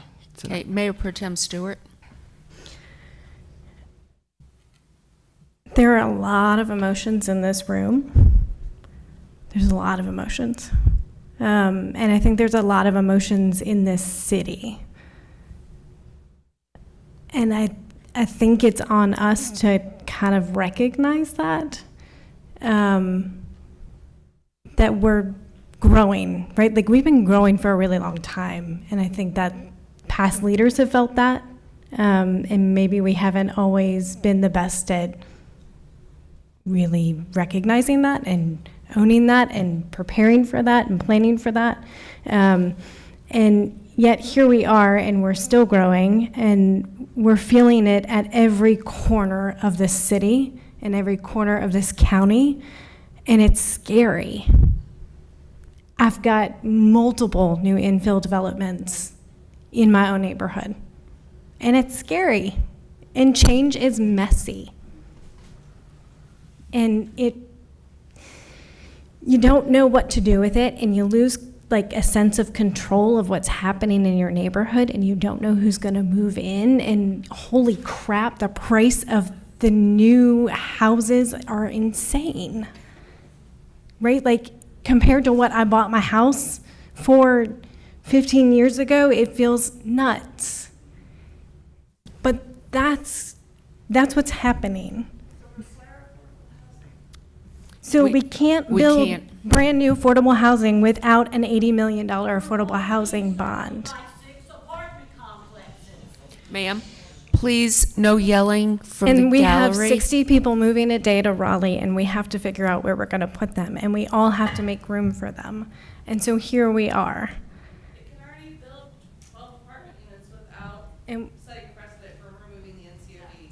So here we are with multiple, my screen has frozen again, multiple rezoning cases in front of us where we're trying to figure out where we're going to put new people. The city we're building by right every day. We've got to make room for more folks, and it's uncomfortable and it's messy. And we have these sort of antiquated ways of protecting our neighborhoods, and I think the Planning Commission had a really hard conversation about NCODs, which we haven't even really touched today. And I've heard some pretty nasty comments that were made through the process that also haven't been talked about today, and I was pretty appalled by some of the comments that whether y'all or folks who aren't here tonight made about some of our staff over this issue. I'm appalled. So I think there needs to be a conversation bigger at some point, whether by this council or a future council, about NCODs. We've talked about it in the past. I would be in favor of holding this for 2 weeks. Councilmember Fort, it's your district. You do what you want, but I'm ready to hold it 2 weeks. We've got to make room for more people. He wants to put in So, $3 million Ma'am. and I appreciate that we have individuals, people who are builders, people who have a job, who are hiring people to build homes for people to live in, who are also human beings, who are willing to take a risk and build places for people to live. And here's a human being who's ready to build some homes for us to put people in. Well, and that's a risk. So you hold it. it's up to you, 2 weeks or to deny. I'm going to make the motion to deny. Well, and see what Councilmember results. Melton has just raised his hand. Yes, sir. I'll put my hand back down. I just wanted to add that it's almost like y'all are talking different languages for some reason. I'm not sure why, because when I heard the speaker talk, I heard some concerns. Obviously, there's a lot of folks here from the neighborhood. Then I heard sort of a list of what, in my opinion, sounded like reasonable ways to address some of those concerns. And I'm not sure how that list hasn't made it to the applicant or vice versa. And some of it may be how it's being addressed. Because, for example, when I heard a wall or fence, I was like, I don't think it's appropriate to try to like screen out multifamily residents from single family residents. But then I heard the explanation that there's a pond that someone owns, and if someone falls into it, there could be a potential liability. And that makes sense to me. And so part of me thinks that if we can hold this for 2 weeks and see if there's some way we can facilitate. I know it's been attempted. I know Councilmember Fort has done her best efforts, but to see how we can fix some of this miscommunication, because what I don't want to have happen is it gets denied, something that no one wants to get built there gets built. It's still not clear to me what could be built there by right, and that may need to be cleaned up or cleared up. But that said, if there's going to be no movement forward, we should just vote on it tonight, because we're going to be back in the same position in 2 weeks if that's where we're going to be. So that's all I wanted to add to that conversation. Councilmember Cox. I'm ready to move forward and second Councilmember Fort's motion to deny. It's quite clear that we have a problem in Raleigh, and the problem is democracy, or the lack thereof, and the willingness to be able to listen to our citizens and understand what your vision is for your neighborhood and your community. This is happening throughout Raleigh. My colleagues, some of my colleagues have no problem with any development that comes before council and wants to prove everything. This isn't about feeling teary-eyed for the people that are moving here. And it's not 61 people a day moving into Raleigh. That's Wake County. In Raleigh, it's more like 17. So we got to get our numbers right.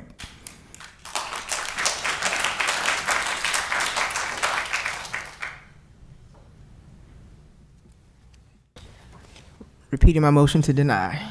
I move to adopt the proposed consistency statement dated September 6, 2022, contained in the agenda materials, and to deny the zoning amendment. And I'll second that. All in favor? Opposed? No. I'm going to make a motion that we hold this 2 weeks and see if we can make some progress. What I don't want to have happen is all of you coming back here 2 years from now saying you failed us because you see development that you don't want there. I've seen this happen before. In fact, I saw it happen in Councilmember Cox's district.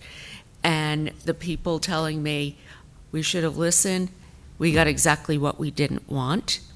And that was a drive-through in the middle of their neighborhood. So can we just hold this for 2 weeks? Can we ask for your patience?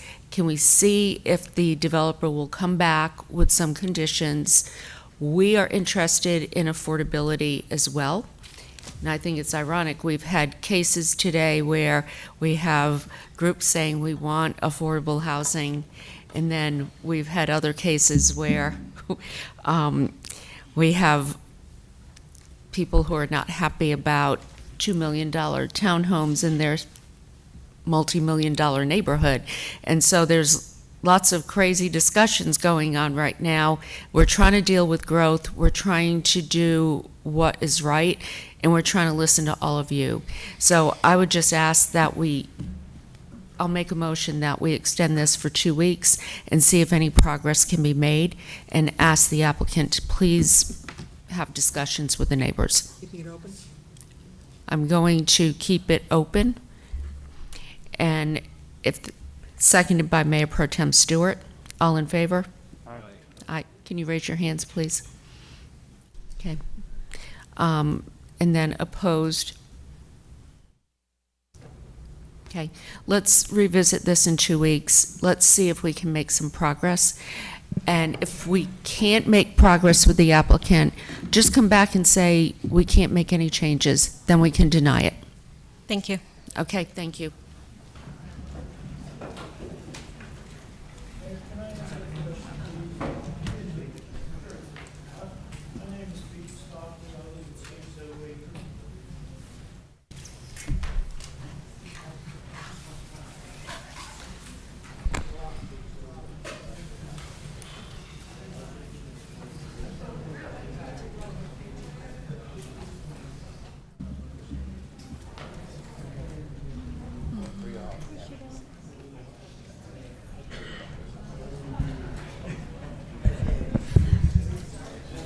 Oops, good.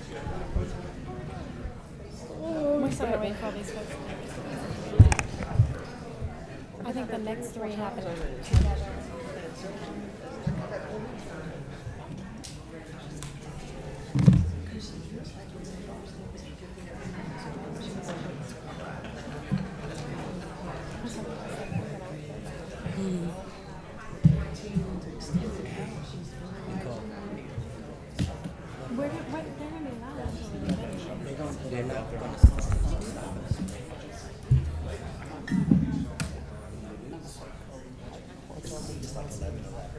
Is that really? Oh my goodness.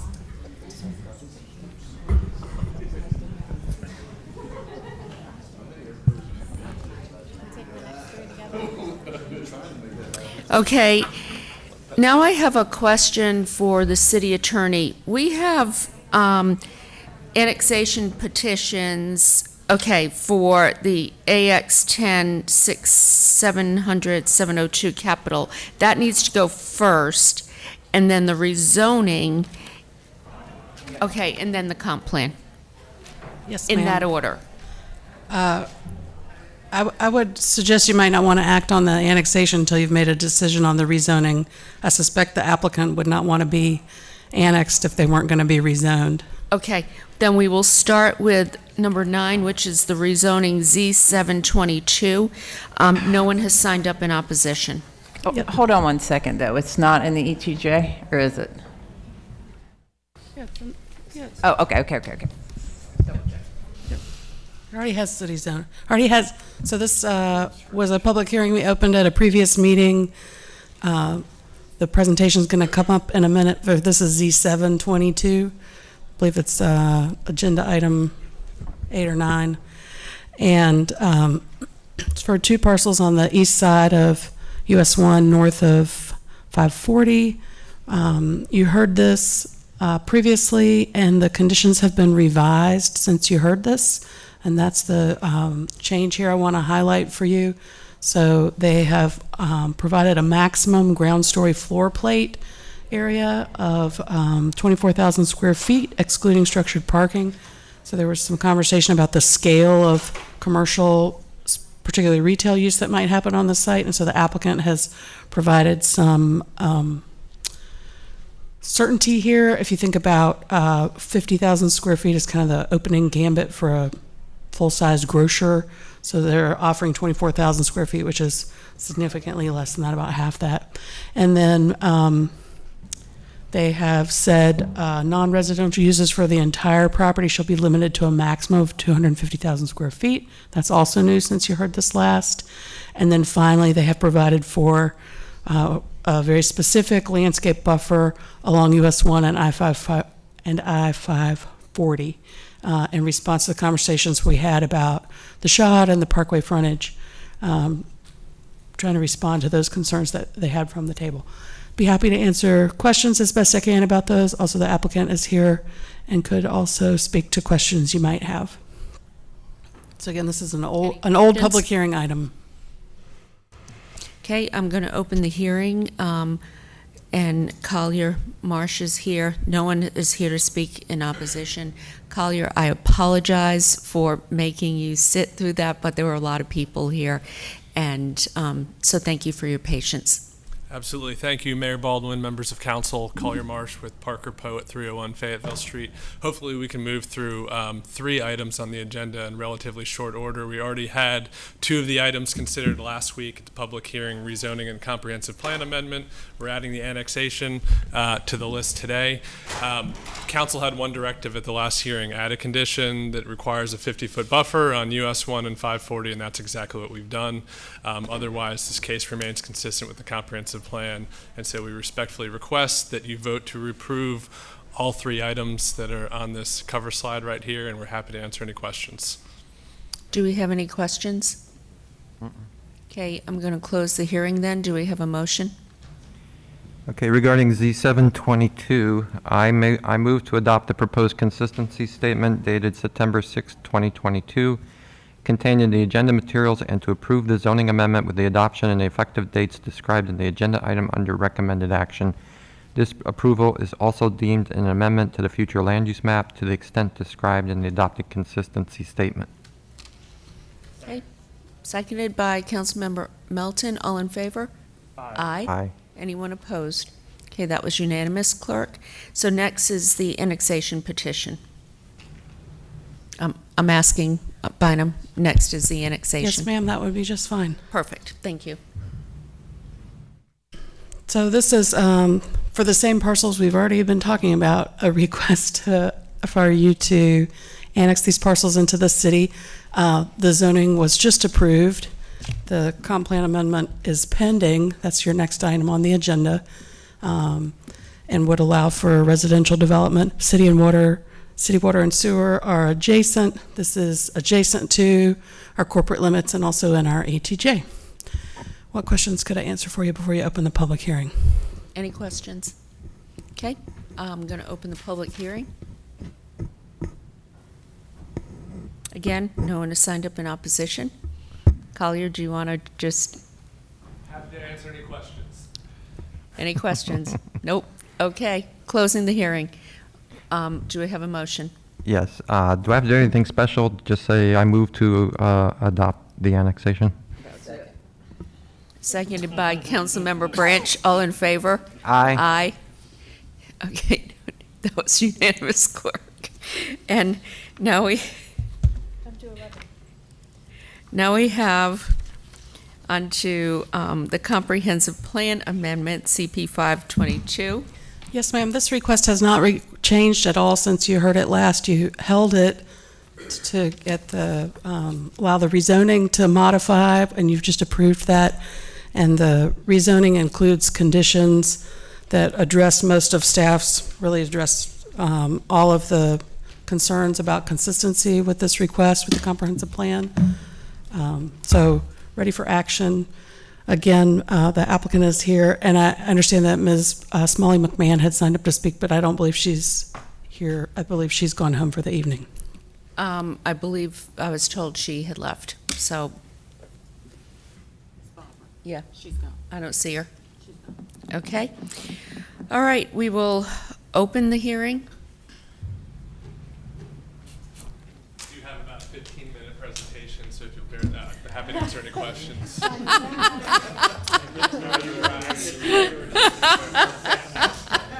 You're about to start throwing That was good, Collier. Great. Do we have any questions for Collier? Okay, I'm going to close the hearing. Do we have a motion? Yes, let me think about it. I move to approve the comprehensive plan amendment. All in favor? I'm sorry. All in favor? Aye. And that was unanimous, clerk. Thank you again for your patience. It's really Appreciate hard that. in District B, isn't it? Okay, thank you. Okay, and for our final item for the night, we have text change TC 2121, Cameron Park, ncod. Thank you all for your patience. We have Michael Stevenson and Ted Van Dyke here to speak in favor. No one has signed up in opposition. Hello, good evening, Mayor and Council. My name is Justin Booker. I'm with Planning and Development. This next item is an external text change for amendments to the Cameron Park Neighborhood Conservation Overlay District. So before getting into the details of the text change, I'd like to just provide you all with a brief history and context. The Cameron Park NCOD was established in 2006. It was later modified in 2017. The application for this external text change was filed February 25th, 2021. This item was discussed at Safe, Vibrant, and Healthy Community Committee, where it moved through the process and was ultimately authorized by Council on November 2nd, 2021. Most recently, the Planning Commission voted unanimously to recommend approval on June 28th, 2022. So here's a brief look at the location of the NCOD in relation to its surroundings. Zooming in, we can see the Cameron Park NCOD shown here outlined in red. It's approximately 96 acres in size. There are a total of 315 parcels, 308 of which are residential in use. Of these residential properties, approximately 82% of the parcels are zoned R6. The remaining 18% are zoned R10. So this text change, it's proposing a lot of different changes. I'm going to run through them kind of thematically, starting first with lot sizes. The text change is proposing to reduce the maximum lot size from the current standard of 21,779 square feet to 10,000 square feet. This maximum lot size would only apply to lots created through recombination. And then additionally, this text change is also proposing to institute a new minimum lot size of 6,000 square feet. For the townhouse building type, no new lot shall be smaller than 4,000 square feet.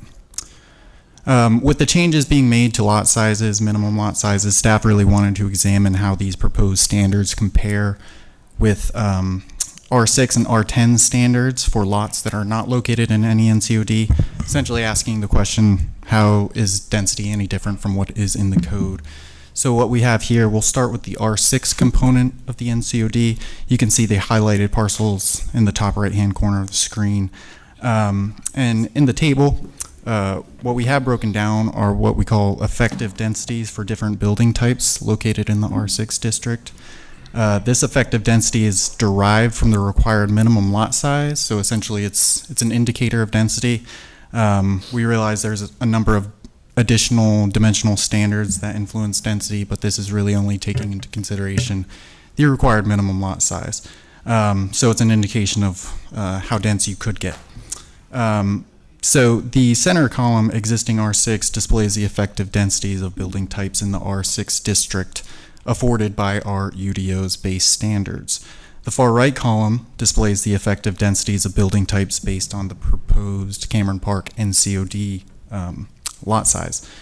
So you can see the effective densities kind of stay the same with the exception of the 2-unit townhome scenario. Let's see. So moving on to the R10 standards, you can see the proposed NCOD standards is less dense than what one could otherwise achieve in kind of a conventional R10 scenario, with the exception of a 3+ unit townhome. So this density is actually reduced, however, if that 3+ unit townhome development is actually subdivided, if it is fee simple. Sorry, I'll go back. Let me go back one slide, sorry. So at the bottom there, you can see if a 3+ unit townhome is actually located on, each townhome is located on the property, that density is reduced just a tad. Let's see, so there are also proposed changes to setbacks. The applicant's proposing a primary street setback within 20% of the average primary street setback of houses along the same block face. So you can see, as illustrated in that picture, the dashed line indicating where the average primary street setback would be. The applicant is proposing essentially a 20% range of that setback. Currently, the setback, the standard is to be within 10% of the average front yard setback, and there is no minimum except as set forth by the base district. Staff also worked with the applicant through the text change committee drafting process to include an exemption for tiny homes located on flag lots. They wouldn't be able to meet this requirement, so we did work with them to include that provision. So there is also a modification to a provision that requires garage entrances along a side street building elevation to be set back at least 5 feet from the adjoining facade instead of the current 10 feet. And then a provision was also added that addresses the principal structure side lot line setback. Currently, the principal structure setback is required to be within 5 feet of the average side setback of dwellings located on the same block face, very similar to the primary street setback methodology. This text change is changing it so that 0-foot setbacks are not to be included within that sample, and then for the townhouse building type, it only applies to the site boundary line. So we also, there's also been changes made to height in relation to the principal structure. So you can see on this slide, a 26-foot maximum side or rear wall height is proposed, with no portion of the roof to extend beyond 38 or 34 feet, depending on the location. Staff, this is another instance where staff worked with the applicant to include language that we essentially borrowed from the UDO's residential infill section for calculating height. It kind of provides this height envelope, so each foot you go off of horizontal distance from the side or rear wall plane, you actually get an additional height, creating this envelope, as you can see here. This image just is actually images that are within our UDO that kind of just illustrates how height is measured in residential infill, but it would be applicable in this NCOD. Let's see. So lastly, this text change is also proposing that all accessory structures, including ADUs, shall be minimum footprint of 600 square feet and a maximum gross floor area of 1,200 square feet. Also, one of the changes we made during the drafting stage, this combination of regulating both footprint and gross floor area really mirrors the way we treat tiny homes in the UDO today. And then this text change is also proposing a building envelope kind of methodology for height for accessory structures and ADUs, except beginning at 14 feet and then sloping up at a 1-to-1 ratio to a maximum height of 24 feet. And then exceptions are made for certain projections and allowances for dormers and things like that. And with that, I'm happy to take any questions. The applicants are here for questions as well. So thank you. Councilmember Melton? I have one question, I think. In the slide, I saw the, I guess, underlying base zoning and then the proposed NCOD changes, and some of them were equal, some were a little less than the base zoning. But how does that relate from what you can do in the NCOD now to the proposed NCOD? So I guess my simple question is this going to make it harder to build new housing, easier, or no change from the existing NCOD? It's complicated since our UDO kind of breaks out building types and zoning district, and we're looking at R10 and R6. Essentially in the R6 zoning district, it's kind of pretty much the same. There is a maximum lot size that is being added, which is, I believe the applicant can speak to this, but that maximum lot size was essentially put in to prevent large-scale recombinations from occurring. But otherwise, in the R6 zoning district, it is roughly approximately the same. There are dimensional standards that are different. The primary street setbacks a little different, but I think I need to clarify my question. Yep. From the existing NCOD that's here, this isn't a new thing, they're proposing changes. Are those changes, in your opinion, going to make it more difficult to build housing, easier to build housing, or no change from the existing NCOD? It's a tough question to answer because of so many things that are changing. So with minimum lot size, if we take that on its face value, the changes that are being made specifically to the R10 district does make it harder. Within the R6 district, speaking only to the lot size changes, it remains about equivalent. Okay. All right. And just as an important note, the R6 zoning district where this is taking into effect constitutes roughly 82% of the NCOD, whereas this R10 portion is affecting about 18% of the NCOD. The R10 portion being, I guess, on its face value, where it might be a little more difficult to develop based on the proposed standards that are being included.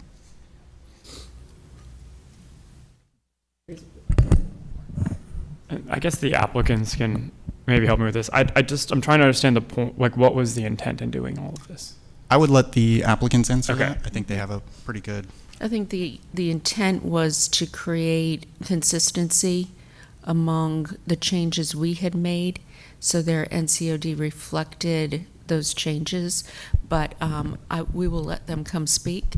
So we have Michael Stevenson and is Ted still here? No, he didn't quite hold out. He had an early morning meeting. So let's start the clock, please. And Michael? How long get? 1 minute? 8. Oh, wow. I won't need it. Michael Stevenson, 210 East Forest Drive. Good evening, and thank you for having us here this evening. Yes, the idea is to allow for change and evolution, to create consistency with the UDO and the Missing Middle Initiative. Cameron Park historically has had diversity of housing types. Obviously, we have single family. We have a lot of duplexes. There's a triplex. We have a lot of ADUs, and we have townhomes. And we like all that. And we in no way want to restrict the possibility of having that going forward. This is a historic neighborhood. It's on the National Register of Historic Places. It has a very specific character, which is derived from the scale and the development pattern and the density, and we want to maintain that going forward in the coming century. We know the city's growing, and we need to help to accommodate that growth, but we would like to maintain that inherent character that has evolved. And interestingly, over 100 years, it has accommodated change while maintaining that character. We think it could continue to do that. That was the intent of updating the NCOD. Okay. May I ask a question? Yeah. Well, are you done with your spiel? Well, I think you got a really good technical explanation already. I just wanted to give you a little bit of background. It's been a 3-year effort with the development committee, with the neighborhood association, with staff, with council. We've gotten a lot of good input, made a lot of changes along the way. We hope we're at the end of the process, and we would appreciate your support. Go on. The reason I'm asking is I've gotten some folks who've reached out to me and said, I'll just be honest, they've said Cameron Park wants to shut itself off from the missing middle housing tax changes you've put through, and let's not do anything that makes it more difficult. And so I wanted to just hear you clear that up to help folks in the public who may have a misconception for my own purposes. And it sounds like it's not as simple as a yes, no, but that y'all have always embraced some of this missing middle housing, and you're trying to bring this NCOD into conform with some of the changes that have been made recently. That's correct. Yes. Also, what's been presented on these tables, I understand that in the abstract, if you were working with a blank sheet of paper, but we have very specific dimensional layouts in terms of lots and streets and blocks. So while I understand this, if you look at specifically what you could build, I don't know that these numbers would play out exactly that way, but we have in no way wanted to restrict or make it more difficult to develop those types of housing. Any other questions? Okay, I'm going to close the hearing. Do we have a motion? All right. I move to adopt the proposed consistency statement dated September 6, 2022, containing general materials, and to approve the zoning text amendment. Second. All in favor? Aye. Opposed? Okay, that was unanimous, Clerk. I want to thank all of you for hanging in there with us tonight, and thank you for your patience, but also thank you for your good work in moving this forward and working with our staff to making it happen. Thank you. Meeting adjourned.